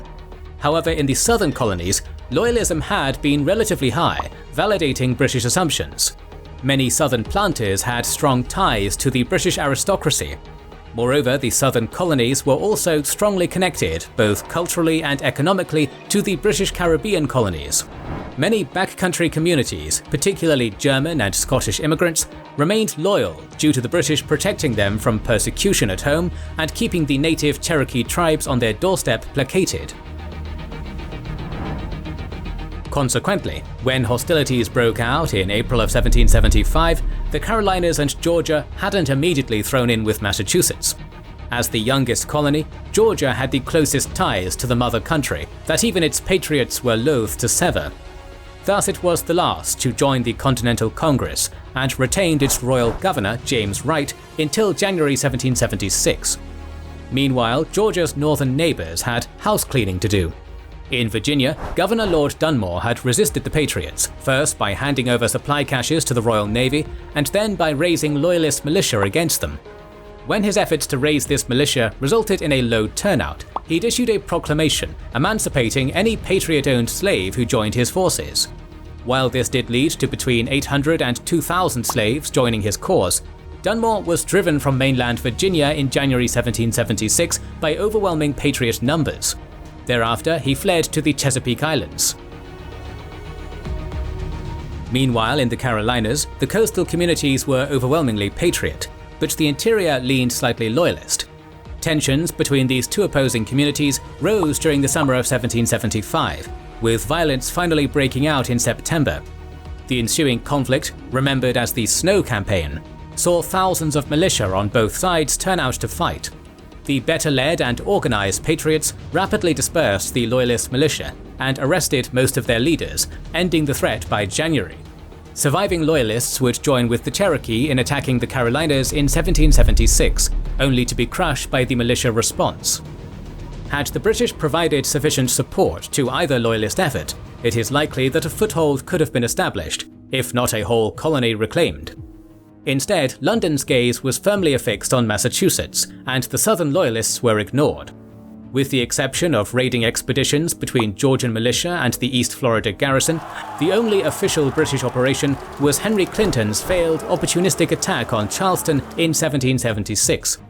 Consequently, by 1778, the Tidewater and Piedmont were devoid of active Loyalists, and the backcountry's numbers were depleted. Following the capture of Savannah, the British fanned out through Georgia. The Continental Southern Department, under Benjamin Lincoln, had previously been concerned with manning the defenses around Charleston, South Carolina. as well as maintaining frontier forts against Cherokee attacks. As such, they were spread too thinly to directly oppose the British in Savannah. However, with Washington's Fabian strategy, they wouldn't need to. Campbell and Brigadier Augustine Prevost were able to seize Augusta by early February. However, they abandoned their conquest on February 12th. While Loyalists were turning out, their numbers were insufficient. The British could only hold territory so long as regulars were present. As soon as they marched off, the Loyalists were immediately overwhelmed by Patriot militia. Lincoln's troops attacked and isolated garrisons and patrols too strong for the militia. Despite Governor Wright's return and July declaration that Georgia was restored to the crown, in reality, the British only controlled Savannah. In an effort to break the stalemate, in April, Prevost led his army north, intending to take Charleston. The column was largely unopposed as the local militia fell back, until finally halting and retreating 10 miles from Charleston due to the approach of Lincoln's army after winning a rearguard action at Stono Ferry. Lincoln also wanted to end the stalemate by capturing Savannah, something that would not be possible without naval support. Following the Newport debacle, Francis Comte d'Estaing had left Boston for the Caribbean, France's primary strategic focus. While d'Estaing was willing to aid Lincoln, his orders were to campaign in the Caribbean until the Atlantic hurricane season forced him to leave. In late August, d'Estaing judged that the time had come and sent word to Lincoln that he was en route. Lincoln received the message on September 3rd and moved out on September 8th to meet d'Estaing's 25 ships of the line and 4,000 men, including 500 free men of color from Saint Domingue, modern Haiti. D'Estaing landed south of Savannah on September 12th, and his soldiers began marching on the 16th. Overconfident of victory, d'Estaing demanded the British surrender, then agreed to a 24-hour truce to consider. This delay allowed British reinforcements to arrive with poor communication, with Lincoln's hurried deployments preventing an intercept. On September 19th, French frigates engaged the British in the main channel. Following a withdrawal, most were scuttled to block the French advance. Undeterred, the coalition forces began constructing siege lines, while d'Estaing unloaded cannons from his ships. On October 3rd, the bombardment began. For reasons unclear, the defences were mostly ignored, in favour of hitting the city. By the 8th, it was clear that the bombardment had failed. Frustrated and aware of disease outbreaks in the fleet and the risk of hurricanes making their way up the coast, d'Estaing called a council of war. Unwilling and unable to wait any longer, he ordered an assault, targeting Spring Hill Redoubt on the British right. It would take place the next day. Every officer present argued against it, but d'Estaing refused to listen. It was a disaster. A deserter warned Prevost about the impending attack, and he shifted his defences accordingly. The dawn fog caused the assault force to get lost and disorganized in the swamps and rice fields. By the time the force was actually advancing, the British were well prepared and rested. Despite reaching the British trenches, the assault column was devastated. D'Estaing was wounded twice, while the Continental Cavalry commander, Count Casimir Pulaski, was killed. The coalition suffered 900 casualties to barely 150 for the British. Finally admitting defeat, d'Estaing withdrew to the Caribbean, forcing Lincoln to lift the siege. Back in New York, British Commander-in-Chief Henry Clinton was surprised by the news. Since Monmouth Courthouse, he and Washington had been effectively probing each other's defences around New York, while fighting a war of raids and espionage. Clinton was ahead on the visible aspects of this conflict, but Washington would ultimately win thanks to his Culper spy ring, which would thoroughly penetrate British New York. Clinton had started 1779 being highly skeptical of the Southern Campaign. He'd committed a minimum of resources to the effort, choosing to make London prove its beliefs in the Loyalists rather than risk more British soldiers. His skepticism proved correct, as only 1,000 Loyalists arrived to bolster Prevost. Beholden to London's orders, Clinton was unable to simply abandon the campaign, but he was also unwilling to support it. Instead, Clinton sought another source of soldiers.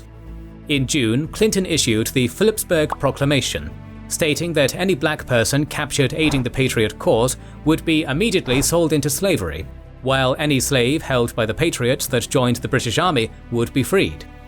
While the proclamation cost the British some Loyalist support, As many of their slaves fled alongside the intended Patriot slaves, it had the intended effect, and 20,000 slaves would flee to the British during the Southern Campaign. While Prevost and Lincoln ineffectually maneuvered at each other, the British were losing West Florida. The governor of Spanish Louisiana, Bernardo de Galvez, had been warned in April to prepare for war. Spain was going to formally declare war on May 8th, and Madrid wanted all Spanish forces ready.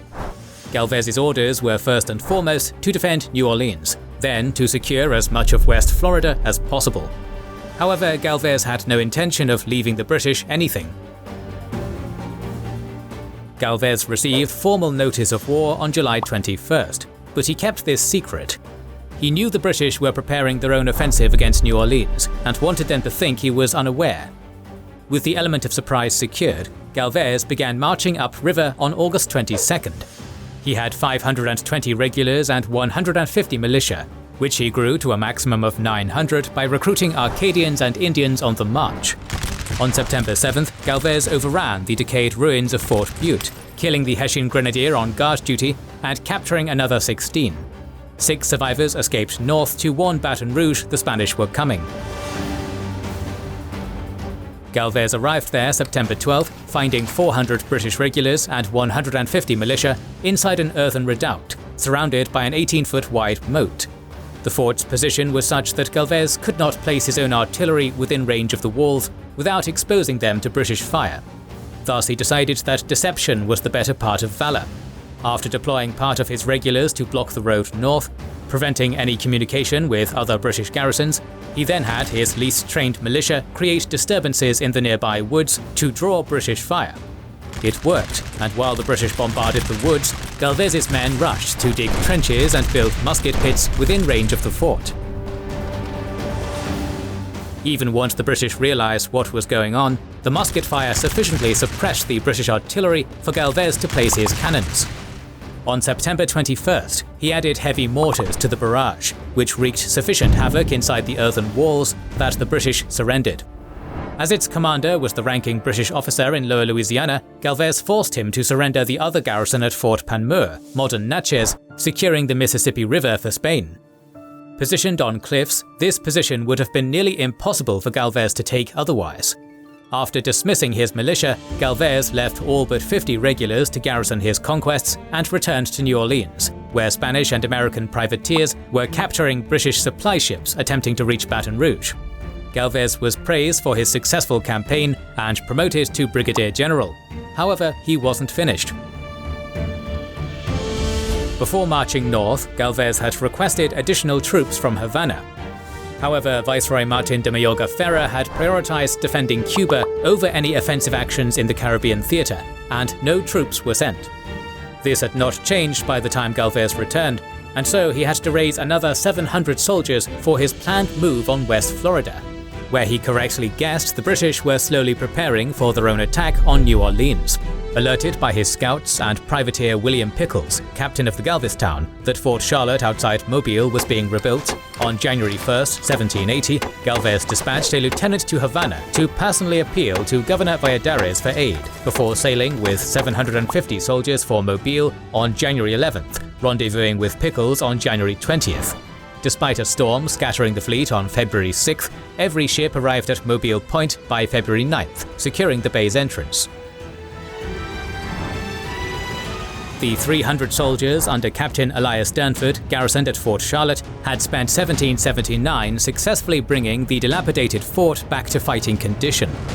The defences were strong enough that Galvez was uncertain of how to proceed until 450 reinforcements arrived from Havana on February 20th. This enabled him to land his force at the mouth of the Dog River and march overland to besiege the fort. On March 1st, Galvez asked Durnford to surrender, which was politely declined. For the next 2 weeks, in between bombardments, the two commanders exchanged passive-aggressive letters, criticizing each other's siegecraft. In one memorable exchange, Galvez asked why Durnford had burned much of the town to deny it to the Spanish, despite them not using the buildings. Durnford responded by asking why the Spanish weren't showing better military sense, attacking from the high ground north of the fort and away from the town. Meanwhile, the primary British garrison at Pensacola had marched out on March 5th to relieve the siege. However, it became hopelessly mired trying to cross the numerous rivers between Pensacola and Mobile, and never got close. On March 13th, Spanish gunners breached Charlotte's walls, and Durnford surrendered the next day. Galvez hoped to march on Pensacola immediately, taking advantage of the confusion the failed relief had caused. However, he needed heavier ships to counter Pensacola's fortifications. These weren't forthcoming, and in April, a British fleet reinforced the garrison. With any opportunity for an attack gone, Galvez garrisoned Mobile and sailed for Havana, hoping to raise the needed troops and fleet himself.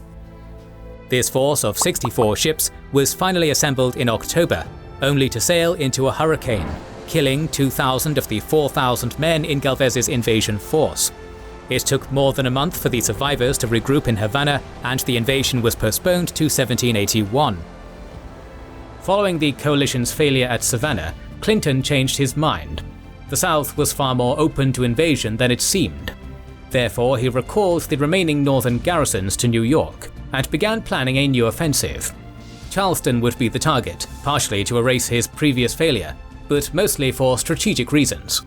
As the fourth largest city in America, Charleston had become the young rebel nation's most important port, and its primary base for the Continental Navy due to the Royal Navy's presence in the north. If the British could take Charleston, they would shut off the exports, keeping the Continental Congress's budget alive. On December 26th, Clinton left New York for Savannah with 14 warships and 8,000 soldiers. Battered by winter storms the whole way south, Clinton arrived off Tybee Island on February 1st. He then waited a week for stragglers to arrive and fresh supplies to be acquired. Lincoln knew of Clinton's arrival and knew Charleston was the target. On paper, the Southern Department had about 5,000 regulars in Charleston, which constituted most of its strength. In reality, only about 1,500 of these men were combat-ready due to age and disease. However, their numbers were supplemented by 2,500 militia. In addition, 2 frigates and 6 smaller warships were in the harbour. Expecting Clinton to attack by sea like the first time, Lincoln focused on repairing the defences of Forts Moultrie and Johnson at the harbour mouth, neglecting the landward defences. This would prove to be a fatal mistake. Clinton had learned from his mistakes, and instead of trying to take Charleston by sea, landed 30 miles south of the city on Simmons Island. From there, he paused to call in reinforcements, then proceeded towards Charleston cautiously, building supply depots as he went. On March 20th, the British fleet arrived outside the harbour, with 6 frigates slipping over the sandbar and passed ineffective cannon fire from the forts. The Continental Navy was unprepared for battle, and upon realizing that victory was impossible, scuttled its ships in the Cooper River to block the British advance. Clinton crossed the Ashley River and invested the city on March 29th. Lincoln's lack of preparation allowed Clinton to get within 800 yards of the city before encountering resistance. Realizing that Lincoln still had an escape route over the Cooper, Clinton dispatched the British Legion to seal the city. This legion consisted of 500 enlisted Loyalist light infantry and cavalry and was led by British Lieutenant Colonel Bannister Tarleton. Tarleton accomplished this on April 14th via a surprise cavalry charge on Monk's Corner, the only open route over the Cooper. The militia guarding it routed at the cost of 100 men dead or captured to only 3 wounded legionnaires. Tarleton pulled the same trick on May 6th, seizing Leonard's Ferry, and with it fully encircling Charleston. Lincoln realized that the situation was hopeless by April 21st, but hoped to be allowed to surrender under the honors of war and march out of the city with his army intact. Clinton refused any terms but an unconditional surrender, which Lincoln finally agreed to on May 12th after British artillery set Charleston alight. It was the worst American defeat of the entire war, with the Continental Army's Southern Department almost completely destroyed. Following the surrender, about 500 survivors from outlying outposts and late arriving reinforcements began retreating back north. Clinton again dispatched Tarleton to chase them. Taking 270 men, he caught up to them in the Waxhaws region on May 28th, but his forces were too strung out and tired from the hard ride to engage immediately. The next day, as the column continued its retreat, Tarleton sent an officer under flag of truce to demand the Americans surrender, mostly to delay them so the rest of his forces could catch up. Knowing that the officer was greatly exaggerating British numbers to intimidate him, the American colonel refused and rearranged his column to prepare for an attack on the rearguard. That attack came at 1500, and the column turned to face the assault. Unfortunately, none of them had ever faced a cavalry charge before, and only managed a single ineffective volley before Tarleton's 170 men smashed through the lines, routing them. What happened next is controversial. Patriots claimed that the Americans attempted to surrender, only for the Legionnaires to start indiscriminately slaughtering them.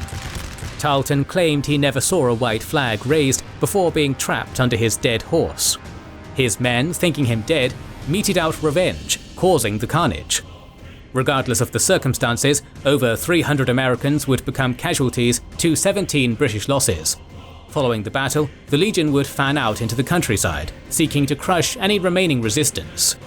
Their indiscriminate looting and brutality, coupled with Patriot propaganda over the Waxhaws massacre, earned Tarleton the nickname Bloody Ban.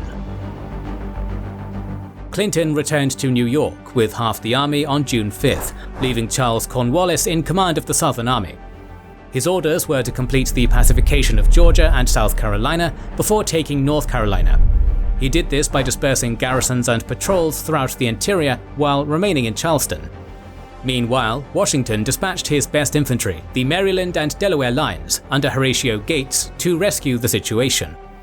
The army linked up with Southern survivors at Buffalo Fort, and on July 27th, Gates ordered his 1,500 soldiers to march directly for Camden, South Carolina. This was his first mistake, as the area was devoid of settlements or easy forage, leading to food shortages. During the march south, Virginia and North Carolina militia joined the army, bringing its numbers to 4,000. Here Gates made his second mistake. He'd not brought more than a token cavalry force, but he declined to add militia cavalry to his army.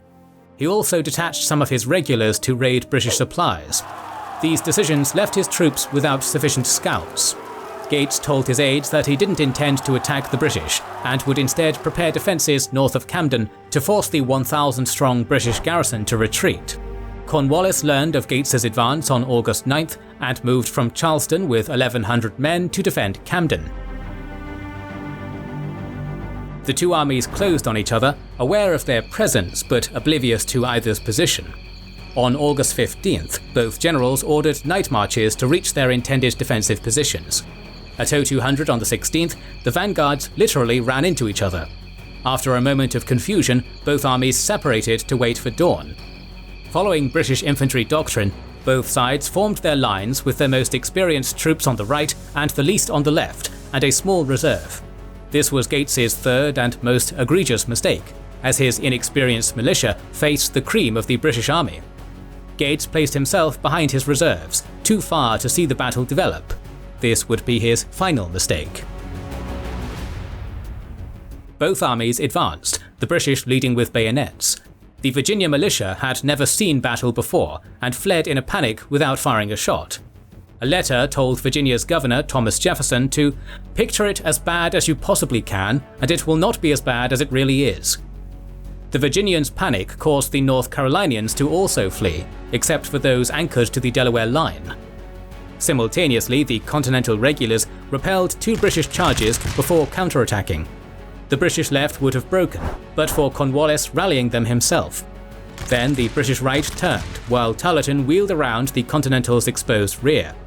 Realizing the situation, Gates abandoned his army, fleeing 180 miles in 3 days.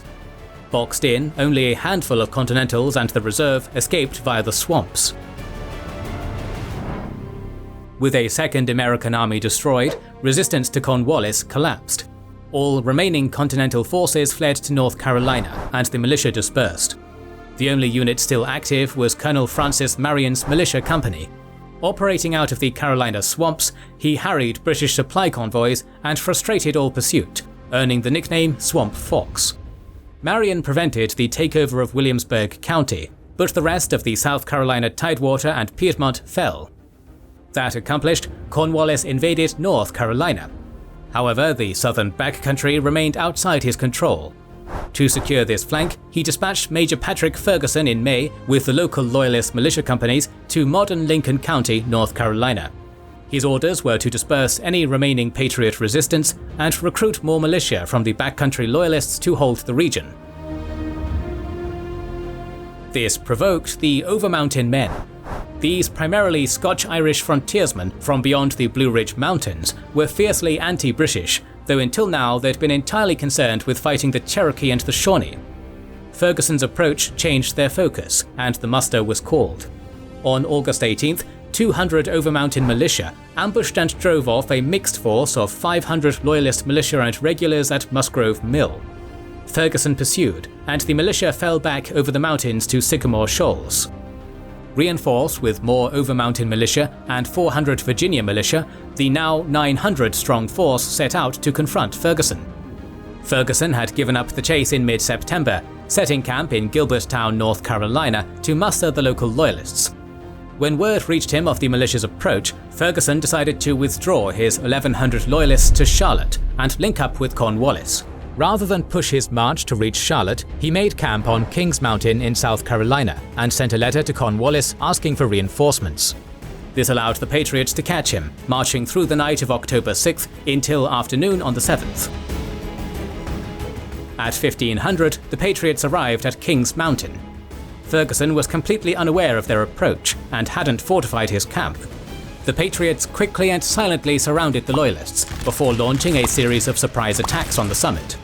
Ferguson rallied his men and tried to break out via a bayonet charge, only for the Patriots to withdraw behind the trees and rocks before reopening fire on the exposed Loyalists.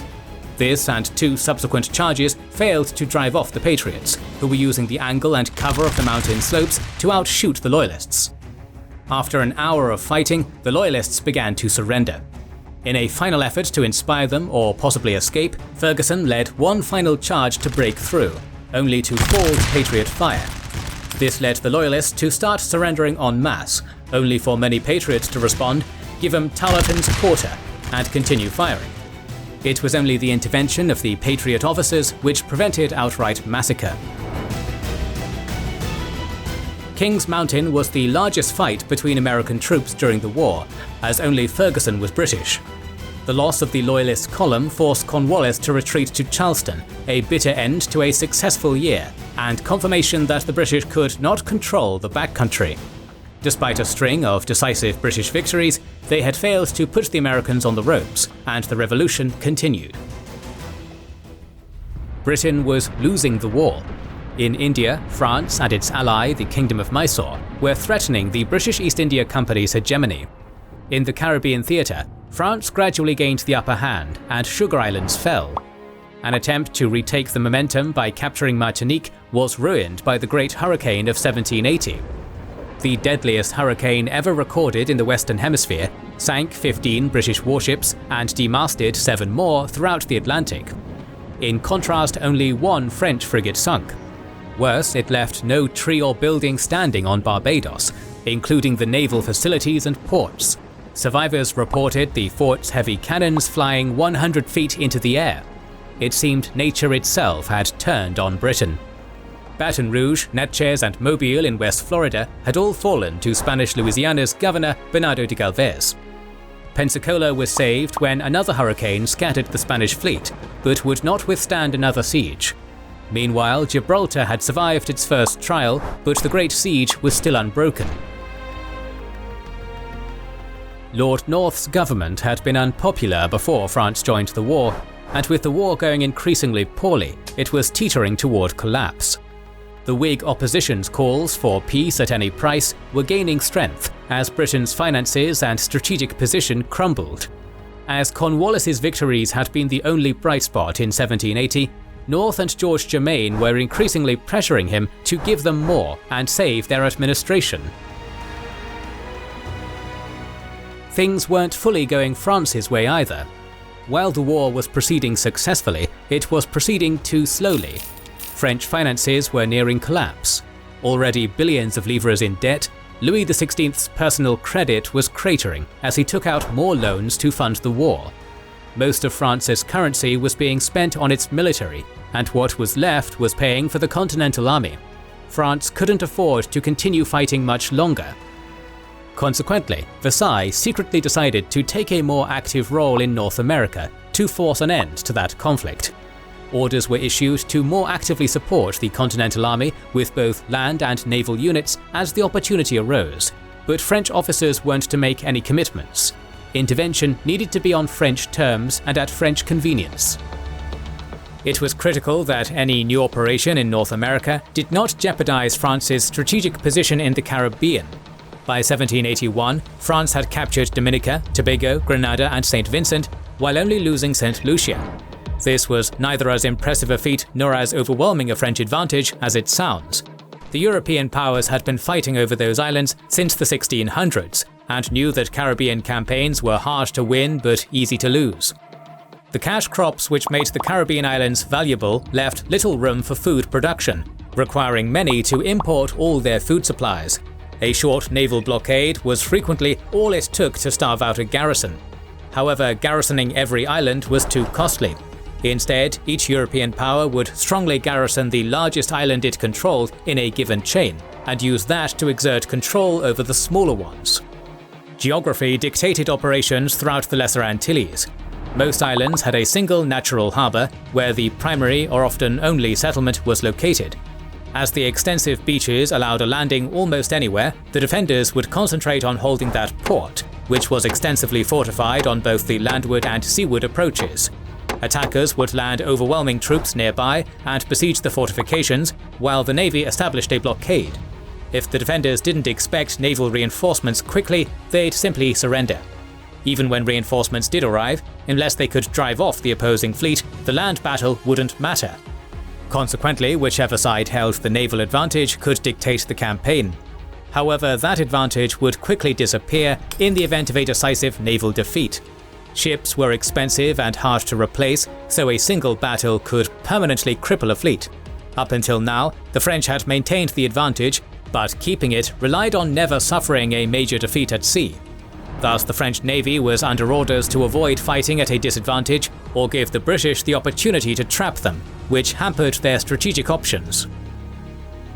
Meanwhile, 1780 had proved a mixed bag for George Washington and the Continental Army. Over the summer, they'd finished hemming Clinton into New York, even repelling several attempts to stop them. However, the betrayal and defection of Benedict Arnold in September was a huge disgrace.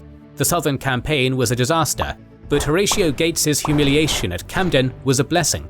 It enabled Washington to sideline the arrogant and obstinate general, while also silencing those in Congress who still dreamed that open, decisive battles would win the war.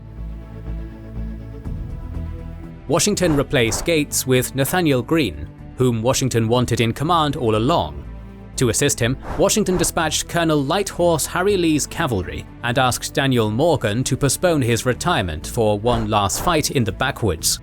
Greene had proven to be Washington's most dependable officer and a gifted strategist, and the rough terrain of the Carolinas was Lee and Morgan's natural habitat. Washington gave Greene two primary orders: first, to preserve his army; second, to defeat Cornwallis. Greene took command of the Southern Department in October 1780. He had roughly 1,500 soldiers ready to fight, of which only 950 were Continental regulars. The arrival of Lee's legion brought that up to 2,000, but Cornwallis's army of roughly 3,500 still dwarfed them. There were limited reinforcements and replacements available besides militia, who weren't keen to fight in the fall rains or remain in camp waiting. Thus, Greene decided to refit and resupply his army on the march, moving south to reoccupy Charlotte following Cornwallis's withdrawal. Morgan joined him on December 3rd, and Greene began to plan his campaign against Cornwallis, who was growing desperate. Cornwallis's army was falling apart in the Carolina backcountry from desertion, hunger, and disease. His badly overstretched supply lines were under constant militia harassment, and no reinforcements were available. Cornwallis's only orders from Commander-in-Chief Henry Clinton were to conquer Georgia and the Carolinas without any vision of how. Clinton was distracted, clashing with Vice Admiral Marriott Arbuthnot over war strategy. The men couldn't and wouldn't work together, but neither could one prosecute the war without the other. Thus, Clinton de facto abdicated all responsibility for the upcoming year's strategy to Cornwallis, who planned to reinvade North Carolina as soon as practical. Greene and his war council agreed that fighting Cornwallis in open battle was stupid. Instead, they would trick him into dividing his army into defeatable chunks and draw the rest into the wilderness to starve. To achieve this, Greene first sent Lee to link up with Francis Marion's guerrillas and raid Cornwallis's supply lines, hoping to draw off Banastre Tarleton's British Legion. Meanwhile, Morgan would take 400 regulars and 200 experienced militia to the western end of the Catawba to reassure the populace, recruit more militia, and forage for supplies. Cornwallis learned of Morgan's movement shortly after Christmas, which threatened his flank. Further, his intelligence wrongly told him that Morgan was moving against the exposed garrison at 96. Tarleton's light troops were quickly dispatched as reinforcements. Upon reaching 96 and realizing that Morgan wasn't actually coming, Tarleton called for and received heavier troops to confront Morgan in the backcountry. This proved disastrous. Quickly learning that Tarleton was after him, Morgan hatched a plan. He withdrew north towards the Broad River, arriving just past Hannah's Cowpens on January 16th. Tarleton had been pushing the march to catch up across swollen rivers and muddy roads, and would therefore arrive exhausted. Knowing that Tarleton would immediately attack anyway, Morgan prepared his roughly 1,800 troops to take advantage of Tarleton's arrogance. First, Morgan placed the army between the Broad and Pacolet rivers, making sure his soldiers knew there was no escape. It would be victory or death. Second, he placed his regulars on a low hill between a ravine and a creek. Next, to encourage Tarleton to launch a reckless attack, he placed the militia in front of his regulars, with orders to fire 2 volleys before retreating into the woods on the left. In front of the militia he placed sharpshooters, whose primary job was to bait Tarleton to attack if he showed any signs of pausing to think. Tarleton roused his 1,150 men at 0200 on January 17th for their 5th day of forced marching and the 3rd without food. Learning the location and composition of Morgan's troops, Tarleton pushed his men harder, smelling another victory. Reaching Cowpens just before dawn, Tarleton prepared to attack immediately, with his infantry in the center, dragoons on the wings, and his legionnaires in reserve. Immediately after emerging from the woods, Tarleton ordered his dragoons forward, only for the sharpshooters to force them back. Not waiting for the dragoons to reform, nor for all his infantry to emerge, Tarleton ordered an infantry charge. The sharpshooters withdrew to the second line and joined them in firing 2 volleys before retreating. As expected, Tarleton took the bait and recklessly advanced into the teeth of the Continental regulars. As the center began to falter, the 71st Highlanders attempted to flank the American right. The Virginia militia in the area misunderstood orders to intercept them and began an orderly withdrawal. The Highlanders broke ranks to chase them down, only for the Virginians to realize their mistake, about face, and fire directly into the Scots' faces, breaking them. At the same time, the Continentals launched a bayonet charge, which broke the British line. Many exhausted regulars simply threw themselves on the ground among the wounded. Tarleton ordered his legionaries to attack, only for them to flee. Desperate, he organized a final charge with 50 dragoons, only to be surprised by the American cavalry. In the melee, Tarleton and the American commander wounded each other in a duel, though Tarleton escaped. Less than 200 British soldiers escaped the battle, at the cost of only 150 American casualties. When Tarleton rejoined Cornwallis, the latter snapped his sword in anger. In fairness to Tarleton, he'd easily won every other battle he'd ever commanded with a frontal cavalry charge. However, his arrogance had cost Cornwallis a quarter of his army, including most of his best troops. Morgan moved out from Cowpens within a few hours of the battle to regroup with Greene, correctly believing that Cornwallis would react strongly to Tarleton's disaster. His position in central Carolina was untenable, but to retreat following defeat was disgraceful. Cornwallis's back was to the wall. The only honorable solution was to move out and crush Greene immediately in an open battle. In his own words, The loss of my light troops could only be remedied by the activity of the whole corps. Cornwallis ordered all but the most crucial baggage burned, including his own tent, to make the force march north faster. After forcing his way past Continental skirmishers guarding the Catawba fords on the 31st, he was delayed crossing the Yadkin due to a lack of boats. Meanwhile, Greene moved to reunite his command. On February 3rd, he met Morgan near Trading Ford, with Lee rejoining on the 7th near Guilford Courthouse. With Cornwallis bearing down, Greene withdrew along the backcountry roads, marching towards the Dan River and safety. By February 10th, Cornwallis was 35 miles from Greene, moving fast enough to catch Greene before he reached the Dan. Greene dispatched his light troops, sending them on a longer route to hopefully distract and redirect Cornwallis from the slower-moving main force. It worked.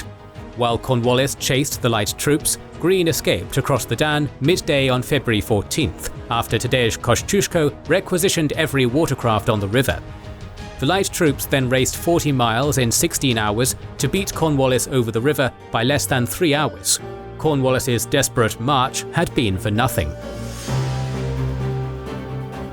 With the race to the Dan lost, Cornwallis withdrew to Hillsborough to forage for supplies. It was a fool's errand, as the area was already thoroughly depleted. 240 miles from his supply base at Camden, Cornwallis resorted to indiscriminately plundering farms to feed his army. Meanwhile, Greene's army found Halifax County, Virginia, rich in food, clothing and recruits. After a week's rest and refit, Greene dispatched Lee back across the Dan to discourage any remaining Loyalists and capture or kill Tarleton if the opportunity arose. Cornwallis had placed his last hope for resupply on untapped Loyalists flocking to the royal banner. About 400 Loyalists under Dr. John Pyle from Chatham County answered. Lee found them on February 24th while looking for Tarleton. The Loyalists mistook Lee for Tarleton, who was supposed to escort them to Cornwallis, as the men wore similar uniforms. Once inside the militia's camp, Lee attacked, killing 93 and scattering the rest, breaking Loyalist morale and putting an end to them as a military force. Meanwhile, Greene recrossed the Dan on February 22nd. With his army reduced to 2,000 men by disease and desertion, Cornwallis moved south across Alamance Creek, still hoping to receive Loyalist reinforcements before engaging. Greene made camp 15 miles away to pin down Cornwallis. By March 6th, it was clear to Cornwallis that he had to force a battle and marched out of camp. Greene, reinforced by North Carolina militia to 4,400 men, retreated to Guilford Courthouse and made ready to fight. The two armies first clashed before dawn as the scouts collided near New Garden Meeting House. Greene used the now retired Morgan's tactic of deploying his army in 3 lines. The first behind a split-rail fence composed of North Carolina militia and Virginia riflemen, the second the Virginia militia, the third his Continentals and artillery. Cornwallis arrived on the field around 1330 and attacked in 2 assault columns. The battle developed as at Cowpens, with the first 2 American lines firing into the British before retiring behind the third. However, unlike at Cowpens, the British were rested and began pushing through the third line. Then a Continental countercharge threatened to overwhelm the British line. Realizing the danger, Cornwallis ordered his cannons to fire grapeshot into the melee, killing both Continentals and his own soldiers, but successfully stopping the melee. To avoid another Camden, Greene withdrew. Cornwallis won the battle, but it was utterly Pyrrhic. He'd suffered 526 casualties, rendering his army combat ineffective, and gained nothing but more uninhabited wilderness. His efforts to spin the battle as a great victory were laughed out of Parliament. Adding insult to injury, his men had no tents and suffered through torrential rains for the next several days. Greene had about 300 casualties, but his strategy had always been, as he said, "We fight, get beat, rise and fight again." Cornwallis retreated to Hillsborough again raised the royal standard to call for Loyalists, and again none came. Lacking any other choice, he was forced to march for Wilmington, hoping the Royal Navy could resupply and reinforce him. Greene marched on Camden to lure Cornwallis back, but he didn't take the bait. so Greene went on the offensive. By October, he'd retaken the southern interior, with the British only holding Charleston and Savannah. Meanwhile, the Spanish conquest of West Florida continued. British West Florida's commander, Major General John Campbell, lacked the resources to do more than delay Galvez's advance across the Gulf Coast during 1779 to 1780. He was further hampered by disputes with the civilian administration and fears of an attack from the nearby Choctaw and Muskogee Creek tribes. However, the damage Galvez suffered in the 1780 hurricane season created an opening to counterattack. Having finally negotiated an alliance with the local tribes, Campbell ordered Waldeck-Hessian Colonel Johann von Hangsleden to take 160 soldiers and militia, rendezvous with 420 Choctaw warriors, and retake Mobile. The expedition moved out on January 3, 1781. On January 6th, it arrived at the village on the east side of Mobile Bay. Hangsleden planned a dawn attack against the 200-strong Spanish garrison, with his soldiers launching a direct attack towards the fort and the Choctaw sweeping around the sides on his signal. The attack took the Spanish outpost by surprise, killing or capturing most of the 40 soldiers outside the outpost. However, the rest of the Spanish calmly manned the ramparts and returned fire, killing Hangsleden. Without his leadership, the attack came apart and was driven off by a Spanish bayonet charge. The Choctaw didn't engage, as some had broken off to scalp the fallen Spanish, and the rest were waiting for Hangsleden's signal, which would never come. Campbell gave up on offensive operations. Without an extensive naval garrison, he could not repel an invasion. None was forthcoming, so he instead planned to make Pensacola as costly to take as possible. To strengthen Fort George, his 13,000 troops built 2 redoubts to the north and improved the fort's gun positions. A battery was built at the entrance to Pensacola Bay. Additionally, he made deals for both Choctaw and Creek warriors to harass the Spanish once they arrived. Galvez sailed from Havana on February 28th with 1,300 soldiers. Accompanying him was a Spanish naval squadron under Captain Hocalvo, consisting of the 64-gun San Ramon, 2 frigates and 2 sloops. The Galveztown and 3 other Louisianan ships accompanied the fleet. The fleet arrived off Pensacola on March 9th, seizing the undefended Santa Rosa Island to use as a base. During the night, a British brig slipped out of the harbour to alert Jamaica. On March 11th, the Spanish ships were unloaded, and cannons on Santa Rosa forced the remaining British sloops back to their harbour. Calvo attempted to lead the fleet into Pensacola Bay, only to ground San Ramon on a sandbar. After unsticking the vessel, he ordered all ships into deeper water and refused to further engage. After much arguing, Galvez used his authority as Louisiana's governor to commandeer Galveztown and the other Louisiana ships and sailed into the bay on March 18th, despite fire from the battery. On the 19th, the rest of the smaller ships followed Galvez's route into the harbour, while Calvo sulked back to Havana. Galvez prepared a fortified camp at Sutton's Lagoon and began scouting Pensacola's defences. On the 22nd, 900 men arrived after an overland march from Mobile, followed by 1,600 men by sea from New Orleans. However, Galvez was soon stymied by Campbell's native allies harassing his scouting and foraging parties. Nonetheless, the Spanish gradually advanced their siege trenches towards the British redoubts. Galvez was wounded directing operations on April 12th, and it looked like the campaign was losing momentum. During a significant Choctaw raid on the 19th, the Spanish spotted an approaching fleet. Not expecting additional reinforcements, Galvez feared the worst, but was shocked when it was a Franco-Spanish fleet. Havana had sent the fleet after learning that a British fleet was sailing into the Gulf of Mexico. The reinforcements landed on April 22nd, bringing the force up to 8,000. However, continued Choctaw raids and garrison sallies prevented the force from beginning the siege proper until April 30th, when Spanish gun positions finally ranged the British redoubts. Over the next week, a series of trench raids threatened to push the Spanish back. However, on May 8th, a lucky howitzer shell flew through the door of the northernmost redoubt's magazine, detonating it. Once the dust settled, the Spanish helped themselves to the ruins and began bombarding Fort George proper. Realizing the situation was hopeless, Campbell surrendered. West Florida was Spanish again. As a reward for the victory, Galvez was promoted to lieutenant general and placed in command of Spanish land forces in the Caribbean, with an eye toward further operations as soon as possible. Cornwallis reached Wilmington on April 7th to find limited supplies and paltry reinforcements. London had begun to communicate directly with Cornwallis, violating chain of command protocols and leaving Clinton uninformed. Thus, Clinton didn't know how desperate Cornwallis actually was, and hadn't prepared the needed relief. This left Cornwallis conflicted. His only orders from Clinton were to remain in the Carolinas, but that was impossible without substantial reinforcements. The nearest source was in Virginia, where British Brigadier Benedict Arnold and Major General William Phillips were campaigning. Pressured by Germain to move north and secure Virginia, Cornwallis abandoned the Carolinas and began marching north. Back north, the British had been wreaking economic devastation on Virginia, while Marquis de Lafayette and Baron von Steuben harassed them, under orders to first preserve their armies and second, summarily hang Arnold. Phillips and Arnold were camped near Petersburg when Cornwallis sent word that he was moving to link up with them. As he did so, he indiscriminately looted and burned every farm he came across, seeking food and horses for his soldiers and the nearly 12,000 slaves following him.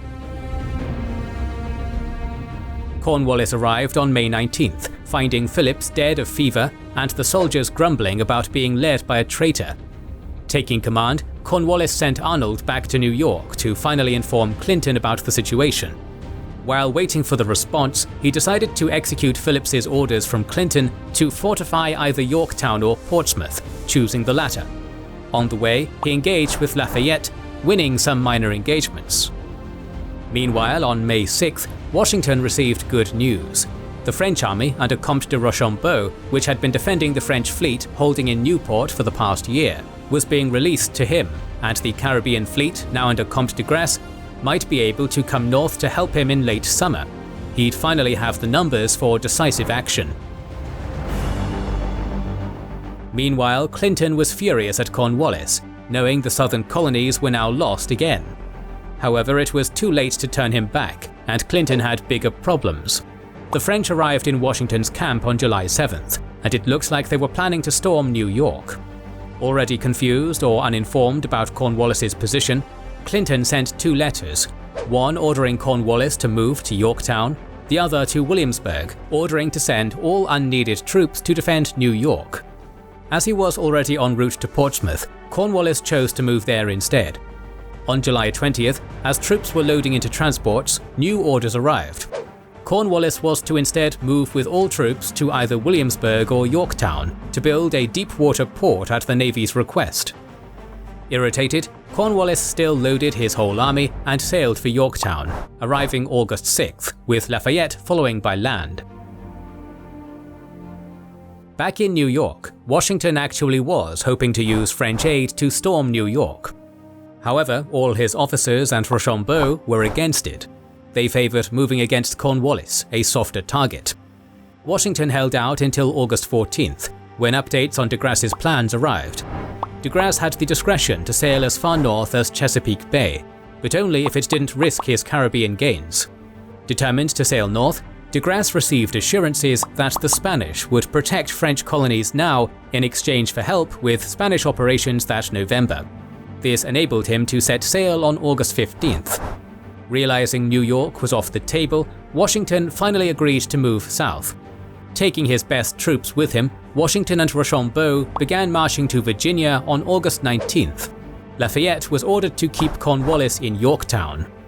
To keep Clinton in New York, Washington used a multi-layered deception, in addition to leaving behind substantial garrisons. First, the Culper Ring fed Clinton real information about Washington's desire to attack, then disinformation about his plans to attack. Secondly, Washington had troops visibly march along the New Jersey shore, carrying boats, and making camp as if they intended to attack Staten Island. Third, he kept the target of his actual march a secret. The deception worked. Clinton didn't believe his scouts' report that Washington was gone until September 2nd. De Grasse arrived off Yorktown on August 30th. Meanwhile, the Newport fleet had sailed for Yorktown on August 25th, carrying the French siege equipment. The British were aware of both movements, and Rear Admiral Thomas Graves, Arbuthnot's replacement, sailed with 5 New York-based capital ships and 14 from the Caribbean fleet to intercept de Grasse. On September 5th, Graves was surprised to find de Grasse's fleet in the Chesapeake, who was in turn surprised to see Graves at all. While de Grasse scrambled to get his 24 capital ships into fighting order, Graves moved to block the bay's mouth. Concerned about shoals and already leaky ships, Graves didn't try to intercept the French as they formed up. Instead, he waited until 1400, when the French were moving east from the bay entrance, to order his ships to wear and engage. The fleet's vanguards engaged at 1600, with the centres engaging around 1700. The battling fleets drifted eastwards until nightfall.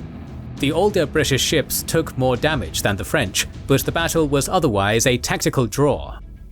The fleets continued drifting without engaging until September 9th, when the Newport fleet successfully entered the Chesapeake.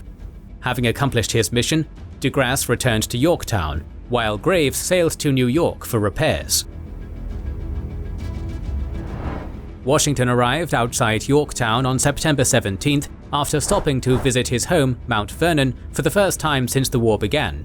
By September 26th, the army of roughly 9,000 American regulars and militia and 11,000 French soldiers was assembled, and the order was given to lay siege. The Allied forces bombarded Cornwallis's 9,000 troops, gradually moving closer to the city over the coming weeks. Despite constant pleas for help from Cornwallis, no help ever came from Clinton. Clinton had promised to send 5,000 reinforcements and later a relief force, but Clinton's War Council concluded that until control of the sea was re-established, relief was impossible. It would take too long and be too costly to march to Virginia, assuming they could even break out. Thus, any relief had to wait for the fleet to be repaired. Graves wasn't ready to sail until October 19th, which was too late to save Cornwallis. Following the Allies successfully storming his redoubts, Cornwallis attempted to cross the York at Gloucester Point, only for a storm to wreck his boats. With the bombardment intensifying and no relief in sight, Cornwallis surrendered on October 17th. Cornwallis asked to receive the honours of war, only to be told he'd get the same honours shown to Benjamin Lincoln's army at Charleston. Humiliated, Cornwallis refused to surrender in person, claiming illness. Instead, he sent his subordinate, Brigadier Charles O'Hara, to offer his sword to Rochambeau, who refused to accept, and directed him to Washington, who in turn directed O'Hara to hand it to the recently exchanged Lincoln. An apocryphal tale claims that the British bands played "The World Turned Upside Down" as the soldiers laid down their weapons. Contrary to popular belief, the victory at Yorktown didn't end the American Revolution. However, it did start the chain of events that led to the end of the war 2 years later. Admiral Thomas Graves's relief force arrived off Yorktown on October 24th, 5 days after Charles Cornwallis formally surrendered. After rescuing stranded Loyalists, he sighted France's Comte de Grasse's fleet, but did not engage with it. The French still outnumbered him, and with Cornwallis already lost, his mission had failed. Graves therefore returned to New York to report to Commander-in-Chief Henry Clinton. Cornwallis's 8,000 soldiers were marched to camps and prison towns throughout the American interior, while the sailors and engineers were loaded onto French ships. The roughly 12,000 escaped slaves among the British were imprisoned to be returned to their masters alongside looted American property. That accomplished, de Grasse returned to the Caribbean, while the Continental Army marched to New York. Comte de Rochambeau's French army wintered in Virginia, preparing to be redeployed to other theatres in spring. Upon Graves's return to New York, Clinton reportedly despaired. The war he'd never wanted to direct was now completely lost. Nathaniel Greene's campaign had already pinned the British to the coast, with only Charleston and a small garrison in Wilmington to show for the entire 1780 to 1781 campaign. Wilmington was quickly abandoned as there were no resources to support it. Not waiting for orders from London, Clinton abandoned all plans for offensive action against the Americans and ordered all forces to stay close to their supply bases. George Washington arrived in New York in late November and set winter quarters in Newbury. This was the Continental Army's final encampment. For the next 2 years, British and American soldiers stared at each other across their fortifications. the armies never campaigned again.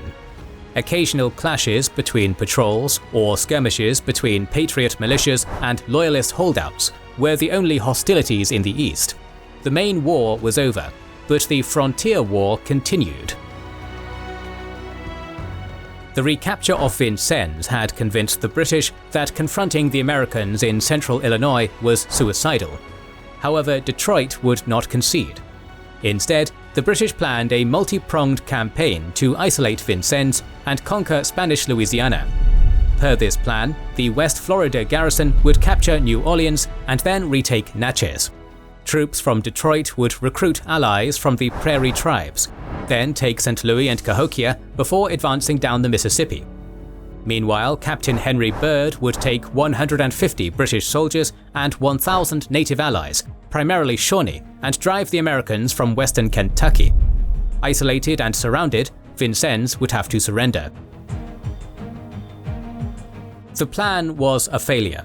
The Spanish overran most of West Florida in 1779, while the attacks on St. Louis and Cahokia broke against their fortifications. Byrd's Kentucky expedition killed around 20 settlers and took at least 300 captives, but never threatened the main settlement at Lexington before supply problems forced it to withdraw. Many settlers fled smaller settlements to shelter in Lexington or to more populated eastern Kentucky, but America remained in control. Vengeance was demanded and swiftly delivered. In early August, Virginia Brigadier General George Rogers Clark organized 1,000 militia bent on punishing the Shawnee. Clark planned to advance up the Mad River, burning every Shawnee village he encountered up to their main town of Piqua. Privately, he hoped to loot sufficient supplies to establish a deep base in Shawnee territory for a follow-up campaign against Detroit to permanently end the British threat. As usual, the Shawnee deserted their villages as Clark approached, leaving only their homes and fields to be burned. Clark then marched north from Chillicothe to Piqua, arriving on August 8th. Here, the Shawnee uncharacteristically chose to stand and fight. Piqua was home to about 3,000 Shawnee and served as their main military base. Its fortifications and 800 acres of crops were essential for upcoming campaigns in Kentucky. Additionally, Loyalist agent Simon Girty wanted Clark defeated to dispel his near-mythical reputation. Most of the warriors were positioned on the wooded right behind breastworks. 50 warriors were in the blockhouse, with others spread along the rest of the stockade and in the outlying fields. As Clark approached, he split his force in three. The right force was to sweep along the Mad River before crossing and attacking the village's rear. The left would clear the woods, while Clark and the center attacked the town. Despite knowing that Clark was coming, his arrival seems to have caught the Shawnee by surprise, as Clark's infantry swept through the fields while they were still being farmed, fighting his way up to the defenses with minimal resistance.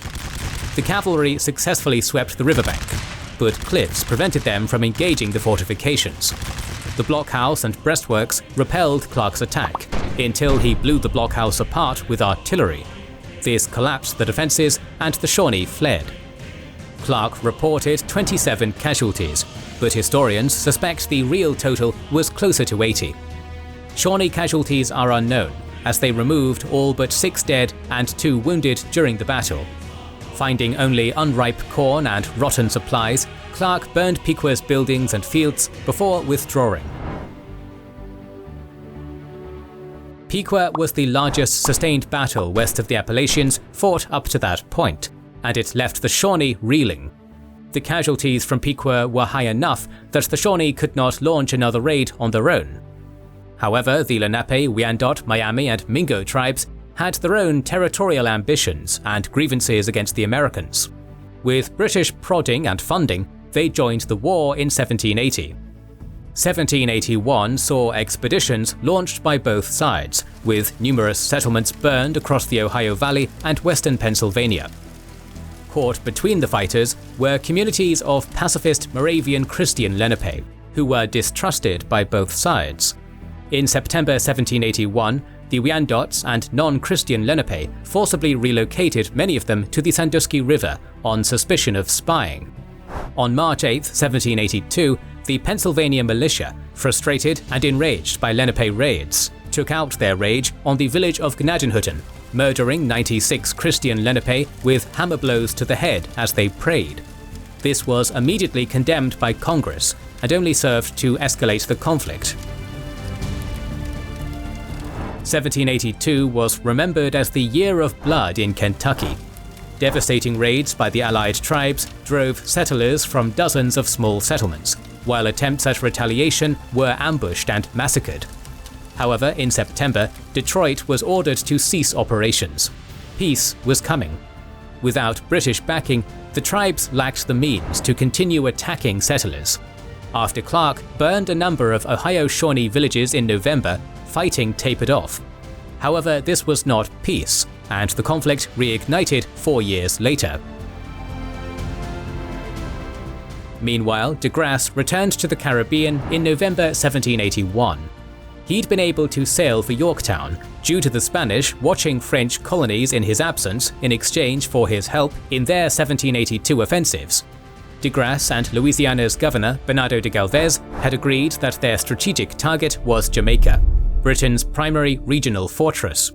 Both agreed they could only successfully invade it together, but also that Jamaica was too well defended to attack straight away. Some combination of St. Augustine, the Windward Islands, and the Bahamas would be taken first to isolate Jamaica once de Grasse returned. By the time de Grasse returned, Galvez had new directives from Madrid. Spain's principal war goal was the recapture of Gibraltar. It was so important that a secret clause in the Treaty of Aranjuez stated that France would not make peace until Spain had taken Gibraltar. However, the Great Siege of Gibraltar was now entering its third year with no measurable progress. Increasingly, it looked like the only hope would be to convince the British to trade Gibraltar for something of equal or greater value. The only target that fit the bill was Jamaica, whose sugar production was worth more than the total pre-war output of the 13 colonies. Madrid ordered Galvez to invade Jamaica immediately, while an increasingly broke Versailles ordered de Grasse to find a way to end the war quickly. Thus, de Grasse committed to invading Jamaica alongside the Spanish once reinforcements arrived. As these reinforcements weren't expected until April, de Grasse decided to move against the Windward Islands, taking a number of small islands and besieging St. Kitts in January. Unusually, the garrison resisted. De Grasse arrived on January 11th to find 1,000 British regulars and 2,000 militia firmly entrenched on Brimstone Hill and ready to fight.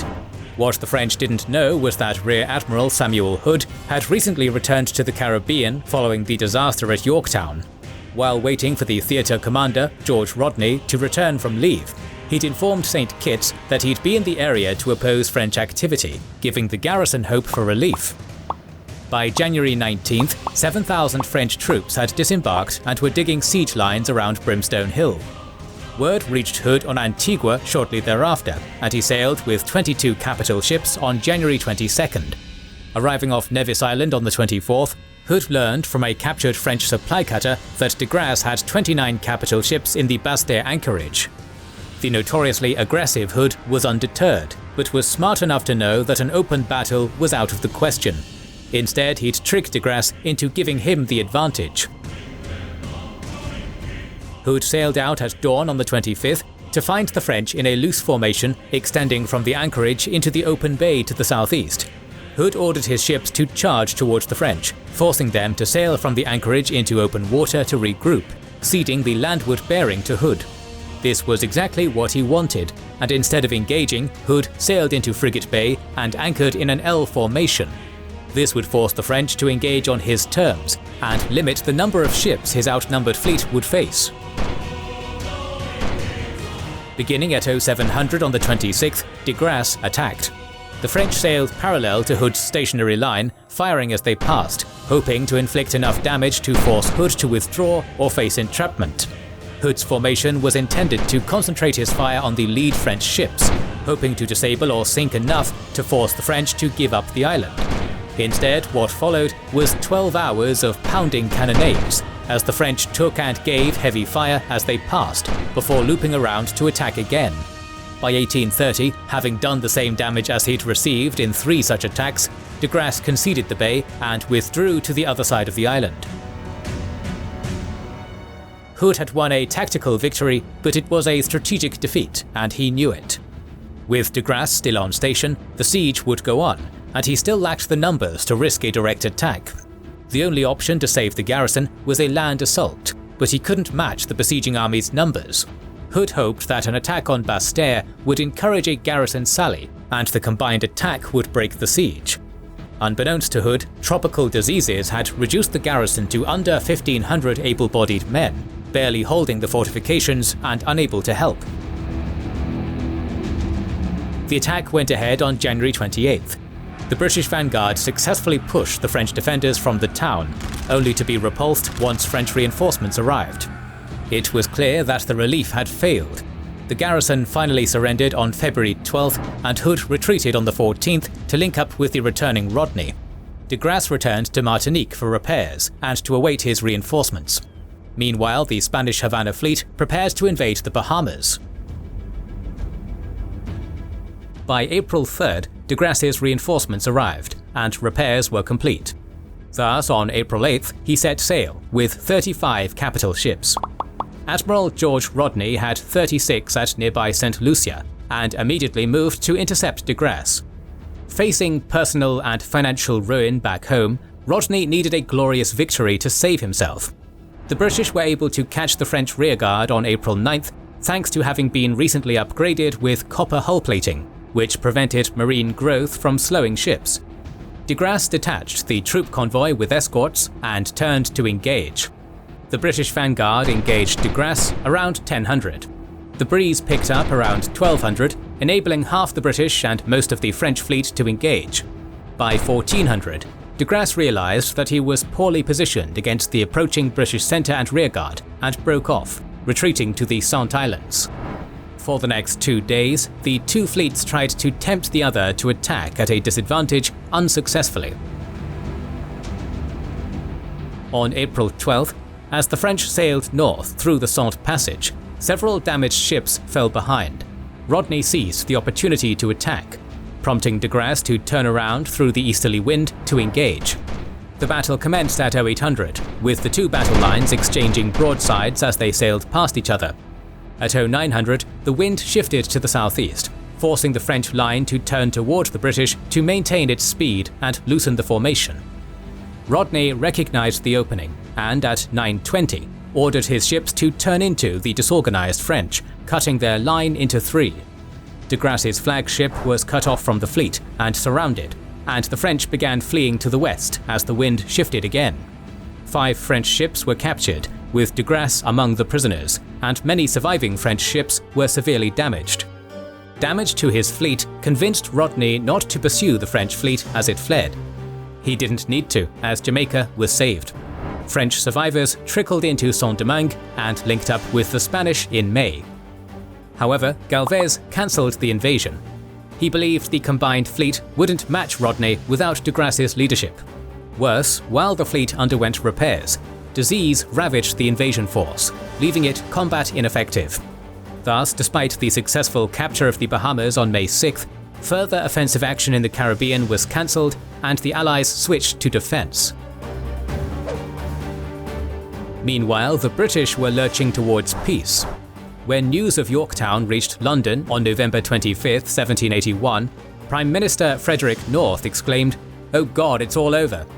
North attempted to stave off the Whigs, who were forcing his resignation, by proclaiming during budget negotiations that North American troop levels would remain intact, but no further offensives away from fortified supply bases were allowed, unknowingly validating Clinton's orders. This promise allowed the budget to pass, but the Whigs smelled blood. On December 12th, the Royal Navy botched the intercepting of a large French transport fleet in the Bay of Biscay. Angered and sensing an opportunity, the Whigs demanded an official inquiry into the Admiralty, looking to oust North's ally Lord Sandwich as First Lord, following the Christmas recess. Seeing the threat, North attempted to mollify the Whigs by sacrificing another ally, Secretary of State George Germain. in exchange for a peerage, Germain accepted fault for the war's failures and resigned in February, but it was too late. Word of more Caribbean losses arrived in January, and the Whigs moved in for the kill. They demanded and got Guy Carleton to replace Clinton. Carleton had been a Whig MP since resigning his governorship in 1777. On February 27th, Parliament voted to formally disavow further war in America. The news that Minorca had fallen enabled the Whigs to hold 2 votes of no confidence in North, which narrowly failed. Rather than risk another, North offered his resignation to King George III, who had to be persuaded to accept on March 20th. After Whig leader Lord Shelburne refused to form a government in a piece of political gamesmanship, he was instead made a Secretary of State, while Lord Rockingham became Prime Minister. In Paris, Benjamin Franklin welcomed the news of North's fall. He'd stated publicly that America would never negotiate with Lord North, partly out of spite and partly because he knew the Whigs were eager for peace and would offer more than the Tories to get it. With North gone, Franklin formally declared America's demands. As a precondition to negotiation, American independence had to be accepted.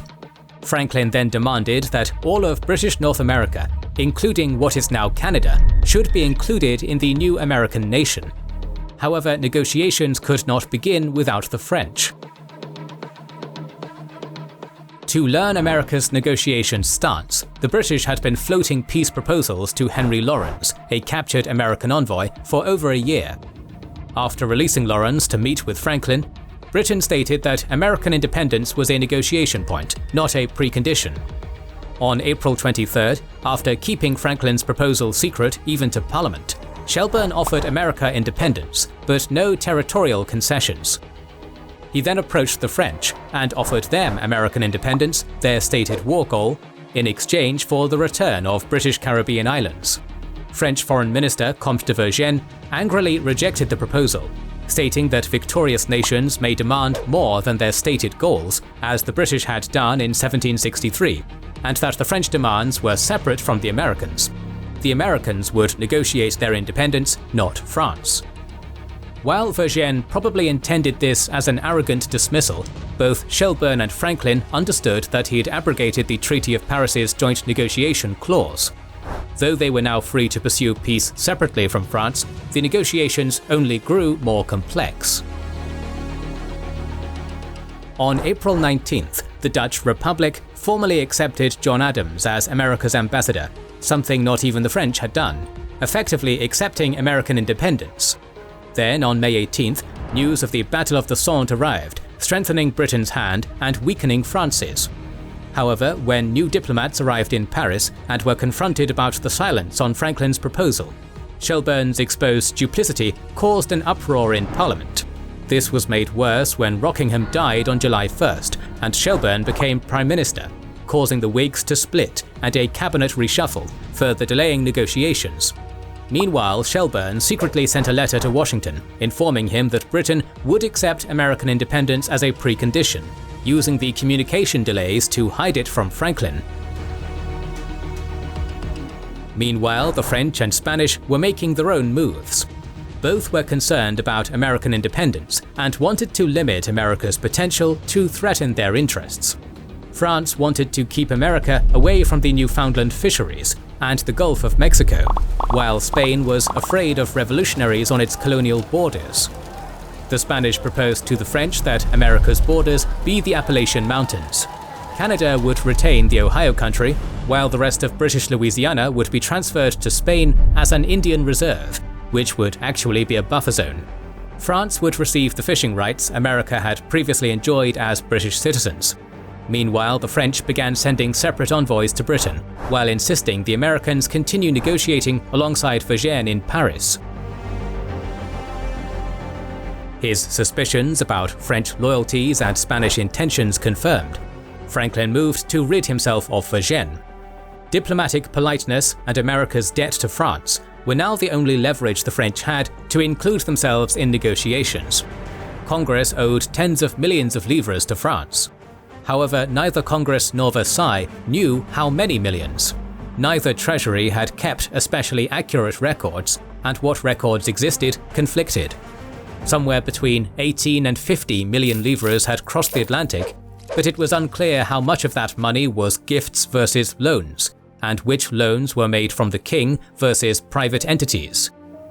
Thus, Franklin sidelined Vergennes by settling the repayment terms. France's desperate financial situation made the treasury grateful to accept Franklin's proposal to only repay the 18 million livres the French government proved were government loans, with the first payment to begin 3 years after the peace treaty was signed. Freed from the financial leash, Franklin allowed John Jay and Adams to begin negotiating directly with the British. By October, word had gotten back about Shelburne's letter. This humiliated the British negotiators, gutted their position, and drove them to conclude a deal quickly. The pre-Quebec Act border would be the new one between America and Canada, though it would take more treaties to define it. America would also receive all British territory north of Florida and west to the Mississippi River, with America getting fishing rights in Newfoundland and Britain's navigation rights on the Mississippi. Naturally, neither side cared to ask the local indigenous tribes their opinions on how their ancestral land was being divided up. There was tension over the Loyalists in America, whom both the Americans and British knew would be forced to flee. Britain demanded they be compensated for their confiscated property, only for Franklin to counter that patriots should be compensated for British economic raiding. It was agreed that Congress would merely ask the states to consider compensation, an ultimately and intentionally empty gesture. The preliminary deal was signed on November 30th, despite Vergennes protesting being cut out. This left London free to deal with the three remaining combatants. Lord North initiated the Fourth Anglo-Dutch War in 1780 over its arms sales to France and support for American smugglers and privateers. This may sound insane, but it was actually a strategic move. The Dutch Republic had begun making moves to join Russia's League of Armed Neutrality following British crackdowns on Dutch smuggling. Dutch accession would have certainly drawn the whole League into the war. To prevent this, in one of his signature calculated moves, North declared war. He reasoned that first, the League didn't want war with Britain. Second, Russia would not allow the Dutch to enter the League if they were already at war. Third, no one would aid the Dutch if the British attacked with legitimate grievances. And fourth, there was no threat. The once supreme Dutch navy only had 20 capital ships, having been allowed to wither and literally rot since the War of Spanish Succession. Thus, declaring this war would prevent a wider one, and privateering against Dutch ships and colonies would refill the depleted exchequer. For once, North had done his math correctly.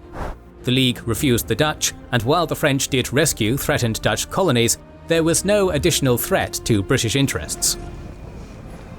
The most significant battle of this war took place in India. Rumours of war gradually trickled into the Dutch Indian colonies during the winter of 1780 to 1781. However, Governor Rainier van Vlissingen at Negapatam didn't actually find out until June, when the governor of Trincomalee finally notified him. Vlissingen had been more concerned about his complicated relationship with Mysore and the British, and his very delicate diplomatic dance between the two. Meanwhile, George Macartney had arrived in Madras with orders to take over the governorship, aggressively pursue the war with Mysore, and take or destroy all the Dutch colonies in India. Learning of this, Vlissingen immediately joined Mysore and forged an alliance on July 29th, dispatching 600 sepoys to bolster Ali. However, by late September, it was clear that the British would soon move against Negapatam. Ali returned the Dutch forces and sent 2,100 of his own troops to bolster the defence, bringing the total force defending the city to 8,200. Vlissingen ordered them to rebuild the antiquated defences and called for naval support, which didn't exist in the theatre. While most of the Madras army was occupied against Mysore and unwilling to move against the Dutch, Macartney was able to convince Colonel John Braithwaite to dispatch troops under Colonel Eccles Nixon along the coast to Negapatam, while Hector Munro agreed to delay his retirement and bring another army by sea for a total of 4,500 soldiers, alongside Admiral Edward Hughes' fleet. On October 20th, the land forces took the Dutch outpost at Karaikal. The next day, Nagor fell, and Monro offloaded his soldiers to begin the siege. Despite being heavily outnumbered and unable to actually envelop the city, Monro was confident of victory. Hughes had control of the sea, and therefore fire control over the entirety of the battlefield, as Negapatam's walls and outposts were well within range of Hughes' cannons. Vlissingen was forced to devote considerable troops and cannons to defending the seaward side at all times, and Monro could call on naval gunnery to support any assaults he made. Additionally, Vlissinger's forces were far less reliable than Monro's. Only around 600 of his soldiers were Dutch regulars, and a few hundred more Dutch East India Company sepoys. The rest were Negapatam militia, whose willingness and ability to fight was suspect at best. Vlisinger also distrusted the Mysore troops, many of whom had been raiding his territory a few months before. Monro's troops, both European regulars and company sepoys, were hardened veterans and fiercely loyal.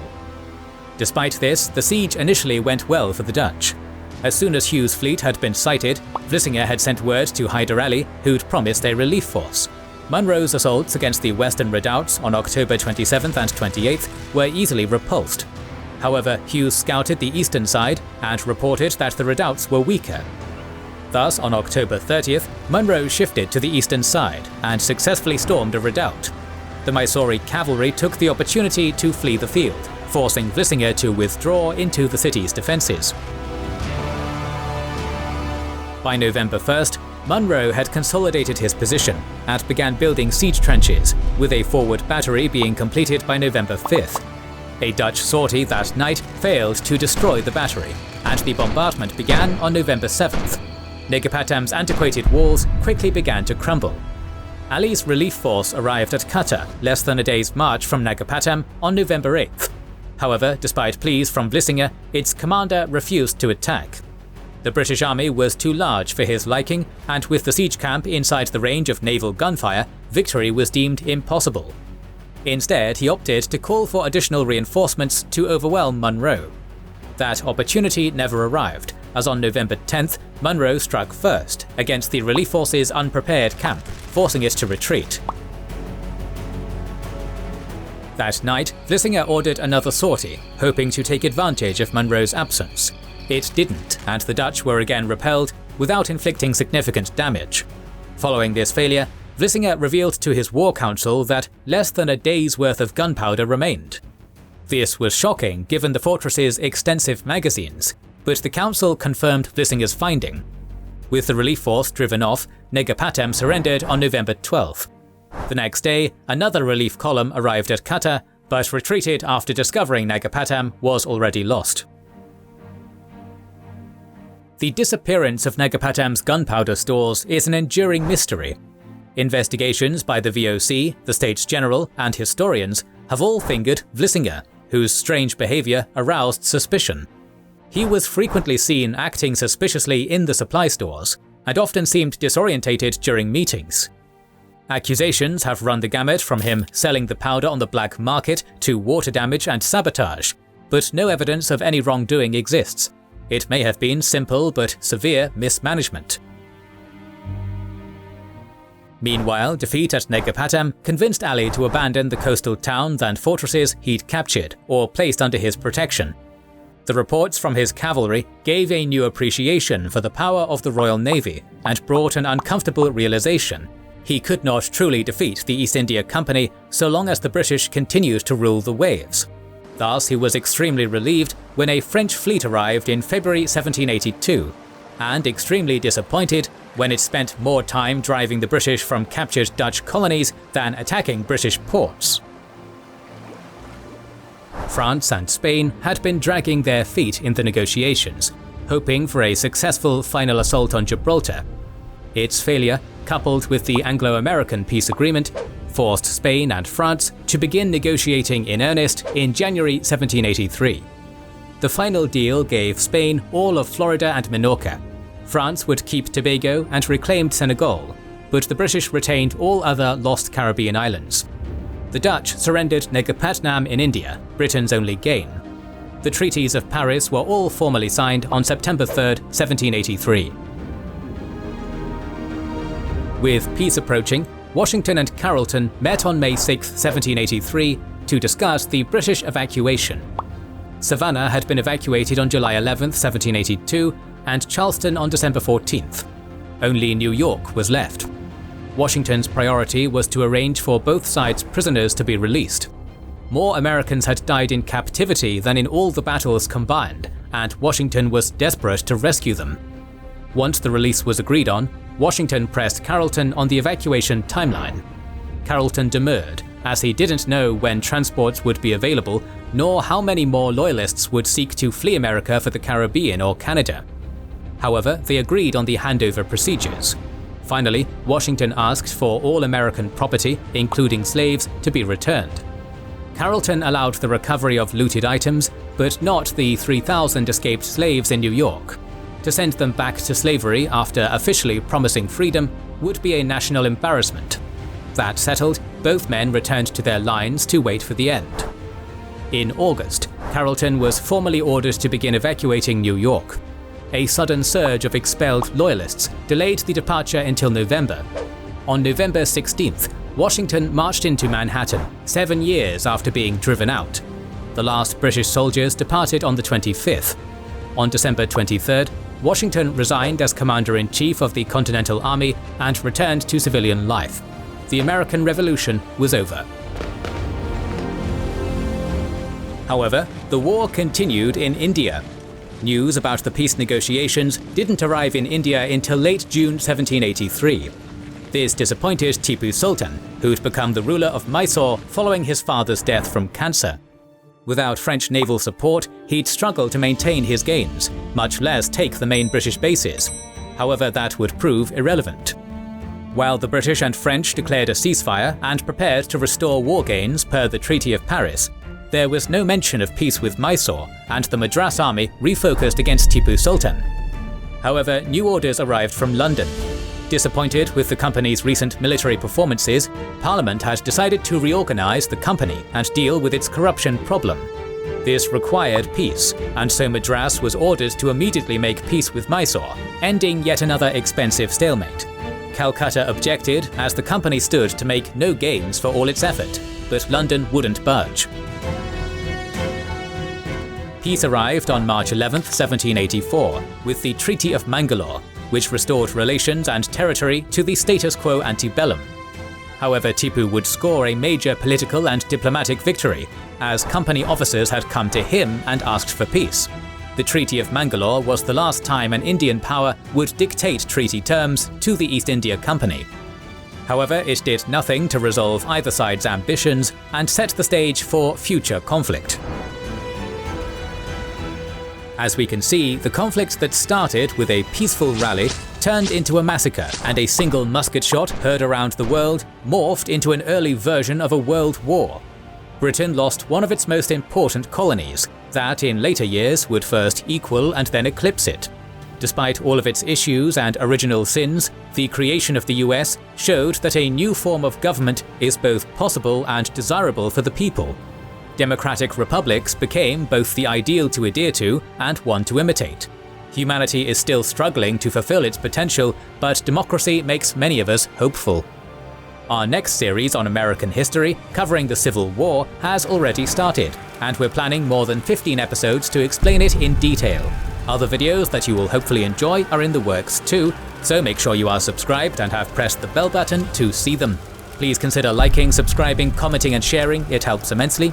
Recently, we've started releasing weekly Patreon and YouTube member exclusive content.